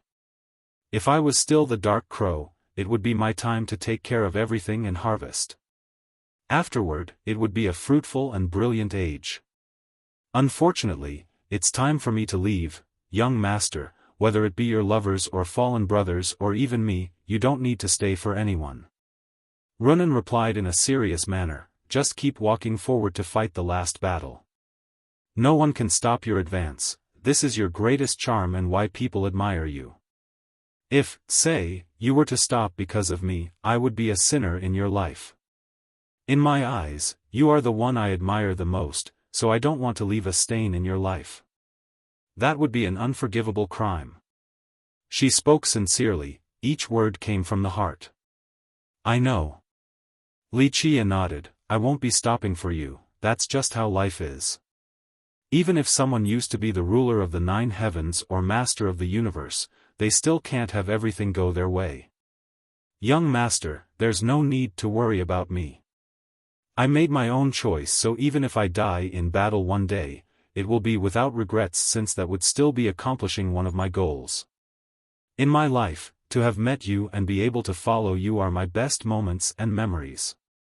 You taught me how vast the world is, gave me a pursuit in life, and showed me the profundities of the Grand Tao. How many people in the world are actually aware of this? Most lives are ephemeral. Without your guidance, I could still have become a blessed daughter of the heavens, an existence that could walk proudly across the 9 worlds. However, I wouldn't be me, someone who withstands the arduous passing of time. You gave me a firm Tao heart, this is more precious than anything else. Her eyes turned red at this point. Silly girl. He wiped away the tears and smiled, you are definitely a blessed existence. Even without me, you could still make it to this level. Your success today isn't necessarily because of me. You yourself are worthy of pride. If your father was here, he would be proud because of his daughter, even if your choice conflicts with his wish. Runan eventually smiled and gently shook her head. Okay, I'm going to try again and see if there are more people without eyes. He lifted his head and chuckled, another big wave might create some effect. Runan knew what he wanted to do and smiled back. Her invincible young master has returned. She eventually advised, young master, you could go ask Terminus. Maybe he knows something. Old Terminus does know quite a few things, but there's no way for him to know the exact location. Someone of his level isn't qualified to know about this, or I would have figured it out long ago. While everyone was awestruck by Wuxia's battle record, the sky over at the Dragon Demon Sea seemed to have been torn open. Whoosh! A boundless light surged out and illuminated the entire region. Boom! Waves of endless height were set off after a loud explosion. The entire Dragon Demon Sea quaked. All of the existences there were trembling with fear. Many fish and shrimp at the seabed didn't dare to come out. At this time, many people in this region and even in other places of Heaven Spirit saw a gigantic ship. It was the size of a continent. The moment it entered this region, it set off the terrifying waves that impacted everything. After seeing this, an expert exclaimed, "The roaring conch." Many fresh cultivators had never seen this scene before and were completely stunned. This might be the largest ship they have ever seen. Perhaps there wasn't another one of this magnitude in the world. Even a few older experts were dazed and murmured, "The legend is true, that's the roaring conch." In Heaven Spirit, there was a rumor that the roaring conch wasn't only a sect's name. It was a ship, and the sect was established on it. In fact, many people didn't believe in its existence. After all, how could a lineage with 2 sea gods be built on a mere ship? How could it contain such a great lineage? But the truth was as clear as day right now after people saw the size of this ship. Boom! A pure sun slowly rose on the horizon. Once it reached high enough, the original sun in this region immediately turned bleak and lost its colors.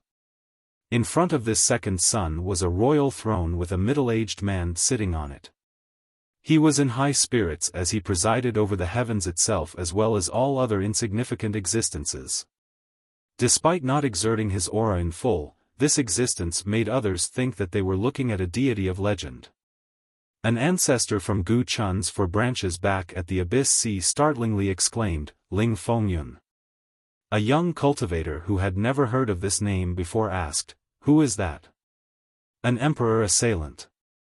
The ancestor explained with a solemn expression, "His battle record is illustrious and almost to the point of being invincible. In his life, he has only lost to immortal Emperor Hao Hai. Even after the emperor took the heaven's will, Ling Fengyun could still last several hundred moves against him. He's strong to that level? Several hundred moves when an emperor is using his heaven's will? Many juniors were astonished to hear this. Immortal Emperor Hao Hai had many legends about him. He created the 1,000 Emperors Gate that produced 4 emperors. Nevertheless, Fengyun could still fight him for several hundred moves. This was no easy task. Yes, Fengyun is extremely heaven-defying. The ancestor went on, even though he came from a small sect and never cultivated an imperial law in his life or came into the possession of an imperial weapon, he was still matchless until he met immortal Emperor Hao Hai. The people of that era believed that if immortal Emperor Hao Hai didn't exist, Fengyun would have become emperor. The juniors from the 4 branches took a deep breath. This was a real emperor assailant. "Li Qie, you owe the roaring conch an explanation. Give me an answer after 5 days or face the consequences." Fengyun's voice echoed across the world as if he was ordering everyone. Fengyun showed up and challenged Li Qie right away. This shocked the experts in Heaven Spirit. Even those who didn't know about him could tell that he was no joke due to his aura. The disciple asked again, "Ling Fengyun is an ancestor from the roaring conch?" "No." The ancestor shook his head, "He's not an ancestor or a disciple there. According to legend, he owed them his life when he was young. Because of this, he became a sworn brother of their second sea god, the river devourer sea god. People even said that it was due to this connection that the sea god was able to reign supreme. Before being accepted by the Trident, Fengyun helped him many times. Some accounts stated that he even taught the sea god how to cultivate." The ancestor became serious after revealing this. An old man on the verge of death back at the 7 Martial Pavilion slowly said, "The roaring conch still resorted to asking Ling Fengyun for help." The 7 Martial Goddess was standing next to him and stared at Fengyun with a dignified expression. "Ancestor, Fengyun is one of the strongest people in Heaven Spirit right now, right?" This dying old man was the pavilion's legendary being, the hallowed ancestor. "That's a fair statement. He is very powerful indeed." The hallowed ancestor admitted, "He is one of my main concerns in protecting you during this generation. He's much younger than me with a vigorous blood energy. Since he owed the conch his life, if they were to actually ask him, he would do his best to return the favor."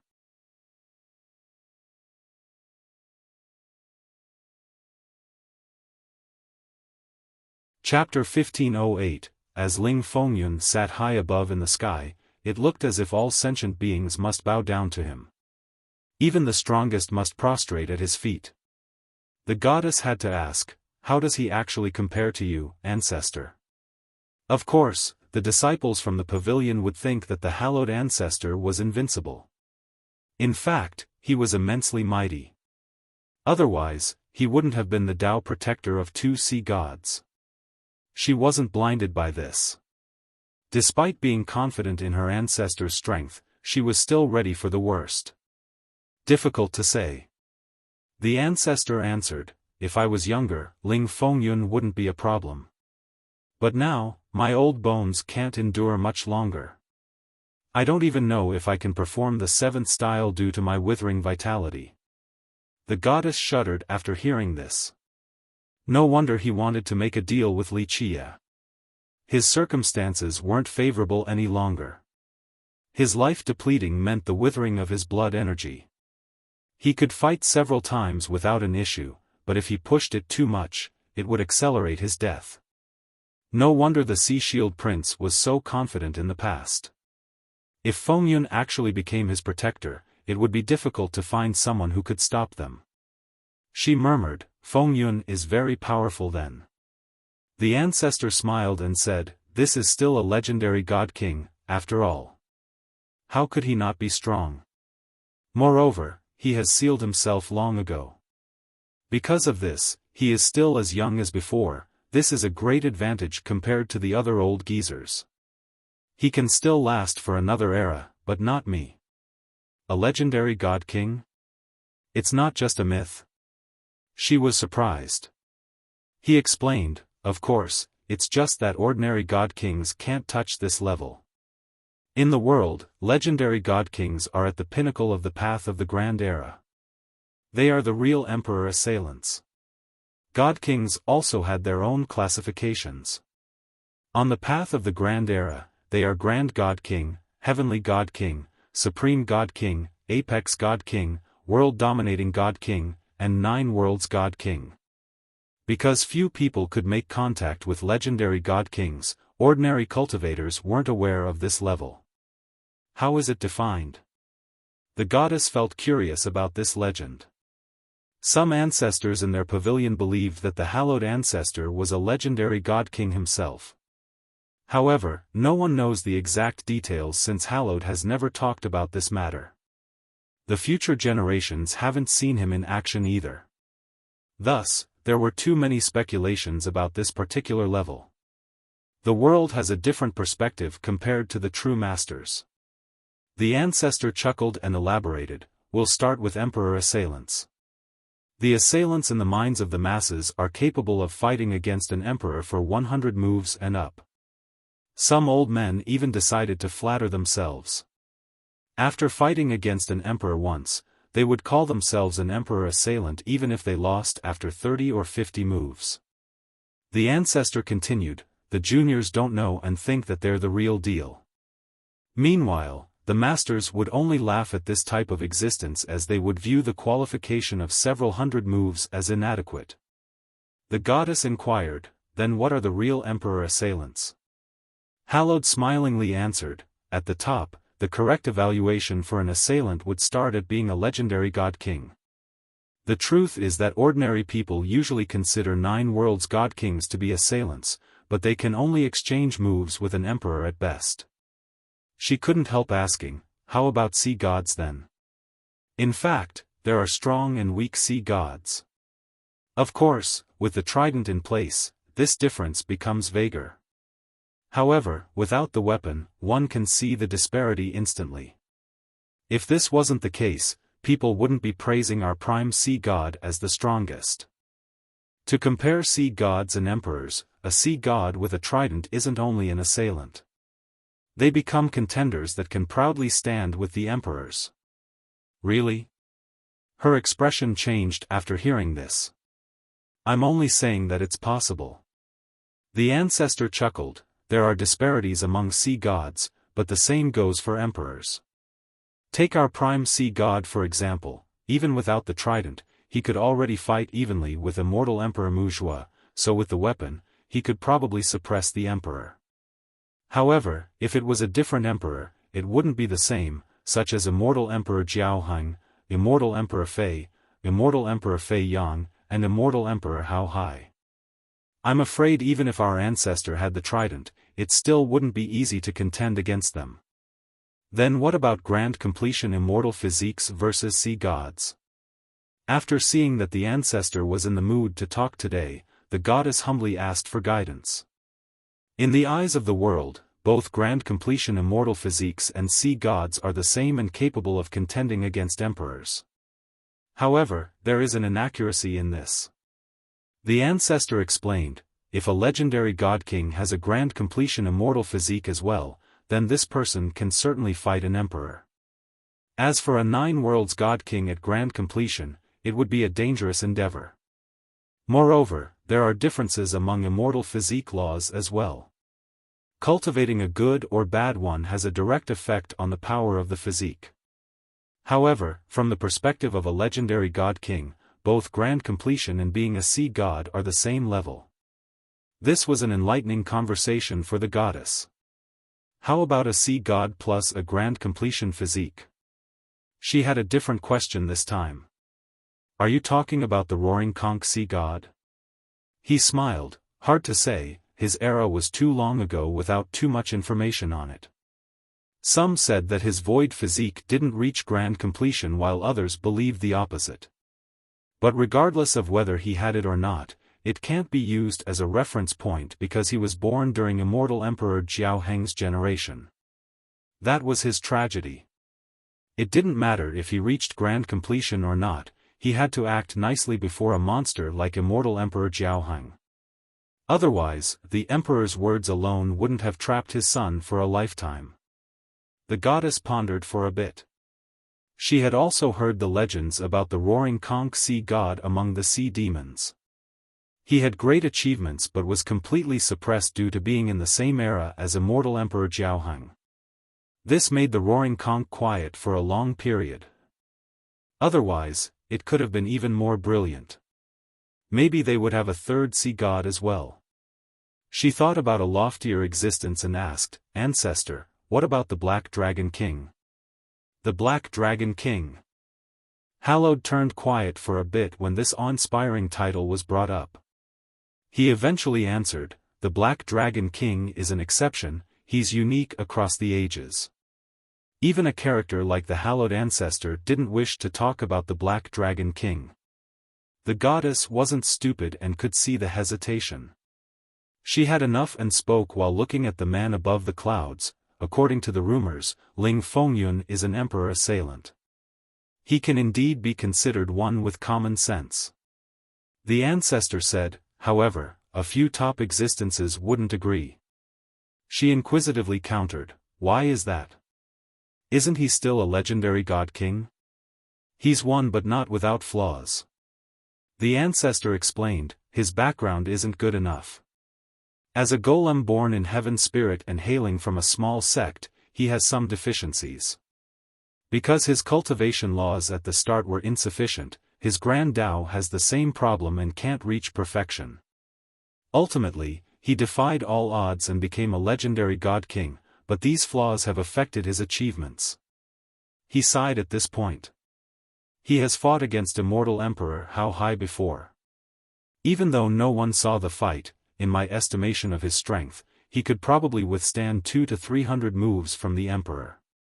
Of course, if it was a different emperor, he could last even longer. Unfortunately, he met an incredible emperor during his period. Hypothetically, if Fengyun came from an imperial lineage or cultivated a better merit law early on so that his grand Tao wouldn't have flaws, maybe his achievements would be even greater. It is precisely his background that made him give up on becoming an emperor and choose the path of the Grand Era instead. However, regardless of his shortcomings, in my personal opinion, he is still considered an emperor assailant, being a legendary god king and all.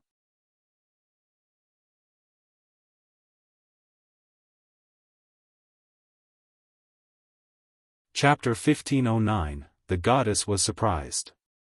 The hallowed ancestor rarely evaluated someone so highly. His favorable view meant that Ling Fengyun was indeed very mighty. Since he is so strong and is standing on the side of the roaring conch, I wonder if young noble Li can handle it? Ancestor, should we go and lend him a hand? She became worried after being aware of Fengyun's power. The ancestor turned silent for a bit. What's wrong, ancestor? She found this strange because Li Qiye was very important to their pavilion. She was confident that if he actually needed help, their hallowed ancestor wouldn't sit idly by. This Li Qiye, the ancestor paused for a bit before replying, although I haven't seen him before, he won't need our help from what you have told me. He'll be able to surpass this danger and even sweep through all of heaven's spirit until blood runs like the ocean along with echoing cries of anguish. His eyes turned serious. How is that possible? The goddess was skeptical. She wasn't doubting Li Qiye's power, but it was difficult to sweep through all of heaven's spirit. There's a high chance. The hallowed ancestor spoke with a profound gaze. If I am not mistaken, no one will be able to stop Li Qiye's conquest. And not just heaven's spirit, all of the 9 worlds won't be able to do so. Really? She was stunned for a bit. Even an emperor assailant wouldn't bombastically talk about sweeping through the 9 worlds. If he is that existence, then yes, and it wouldn't be difficult at all. The hallowed ancestor explained, no, he'll easily take care of the 10 worlds too. If immortal emperors were still in this world, they would retreat before Li Qiye and not dare to block his path. How outrageous! The goddess felt that this conversation was becoming more bizarre. She wouldn't believe it if the speaker wasn't her ancestor. He slowly uttered, it's not outrageous at all if he's that existence. It is to be expected as a matter of course. What existence? An eternal legend about a dark hand hiding behind the scenes of the 9 worlds, an existence that has ruled for one era after another. Hallowed became quite dignified talking about this issue. Ancestor, that's just a legend. The goddess had to interject, it's not necessarily true. Moreover, no one has ever been able to verify this legend's existence. Li Qiye doesn't look like it at all. If he had ruled the 9 worlds in the past, he wouldn't need to run around like this, he could directly become emperor. No, this isn't an empty legend. He solemnly responded, this existence does exist. Fewer than few can touch this level, and even less have been able to recognize it. However, I don't know if Li Qiye is that legendary existence or not. Such a character is real? The goddess was stupefied. Even though she had heard this tale from the other ancestors in the past, they all thought that it wasn't real. However, the hallowed ancestor has verified it today.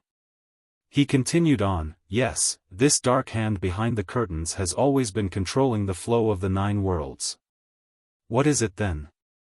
How is it able to control the 9 worlds? This prompted even more questions from the goddess. I don't know. The ancestor shook his head right away. Ancestor, you certainly know more. The goddess acted like a young girl trying to get something with her playful tone. He sighed in response, it's not that I don't want to tell you, I really don't know much more. I have never made contact with this existence and have only heard from the sea god. His expression turned earnest and serious after a brief pause. Moreover, we shouldn't talk about this matter so casually with other people. This is a taboo, so those who know about it wouldn't bring it up. Recklessness will result in overreaching and can bring about a fatal disaster or even sect destruction. This is why people keep quiet about it all the time. The goddess took her time processing all of this. A long time later, she repeated, so Li Qiye is really this existence? The ancestor sighed once more, I don't know. In my opinion, even if he isn't, he is definitely related to that existence. I can't think of anyone else in this world who can train such a disciple. 13 palaces, that existence is definitely the one to break all common sense in this world. The goddess became extremely curious and interested in Li Qiye's origin after hearing this. Ling Fengyun has come into being in order to demand justice for the roaring conch. This news made all of Heaven's spirit quite shocked, especially the people who knew about Fengyun. Whoosh! On the same day of his emergence, an immortal light soared from the ancestral Terra. 3 ancestral trees emitted a majestic life force that engulfed the entire world. An invincible will-like aura from the depths of the Terra seemed to have awakened from the past and traveled to the present. Many people trembled before its coming. No mercy to those who oppose my ancestral Terra. However, Wuxia, I might spare you if you come to profess your crimes at the ancestral Terra. A decrepit voice came from the depths of the Terra and echoed across Heaven's spirit. Despite its coarse nature, it sounded like the voice of an immortal. Who is that? Even though no one could see the speaker, it must be someone terrifyingly powerful to utter such words. Moreover, after awakening, his will swept through all of Heaven's spirit and robbed many beings of their peace. Creek Bamboo Immortal. Some ancestors were stunned to hear this echoing voice. Even someone as reclusive as him is coming out. Does the ancestral Terra want to go all out in this generation? Who is that? A junior asked his ancestor since he hadn't heard of this title before. The Dragon Bamboo Vice Ancestor's forefather. He might even be the founder of that branch. The ancestor responded, rumor has it that out of the 3 tree fathers from the Terra, 2 of them came from this branch. Even though he's not the Terra's progenitor, some say that his status is the same as a tree father there. The junior took a deep breath upon hearing this.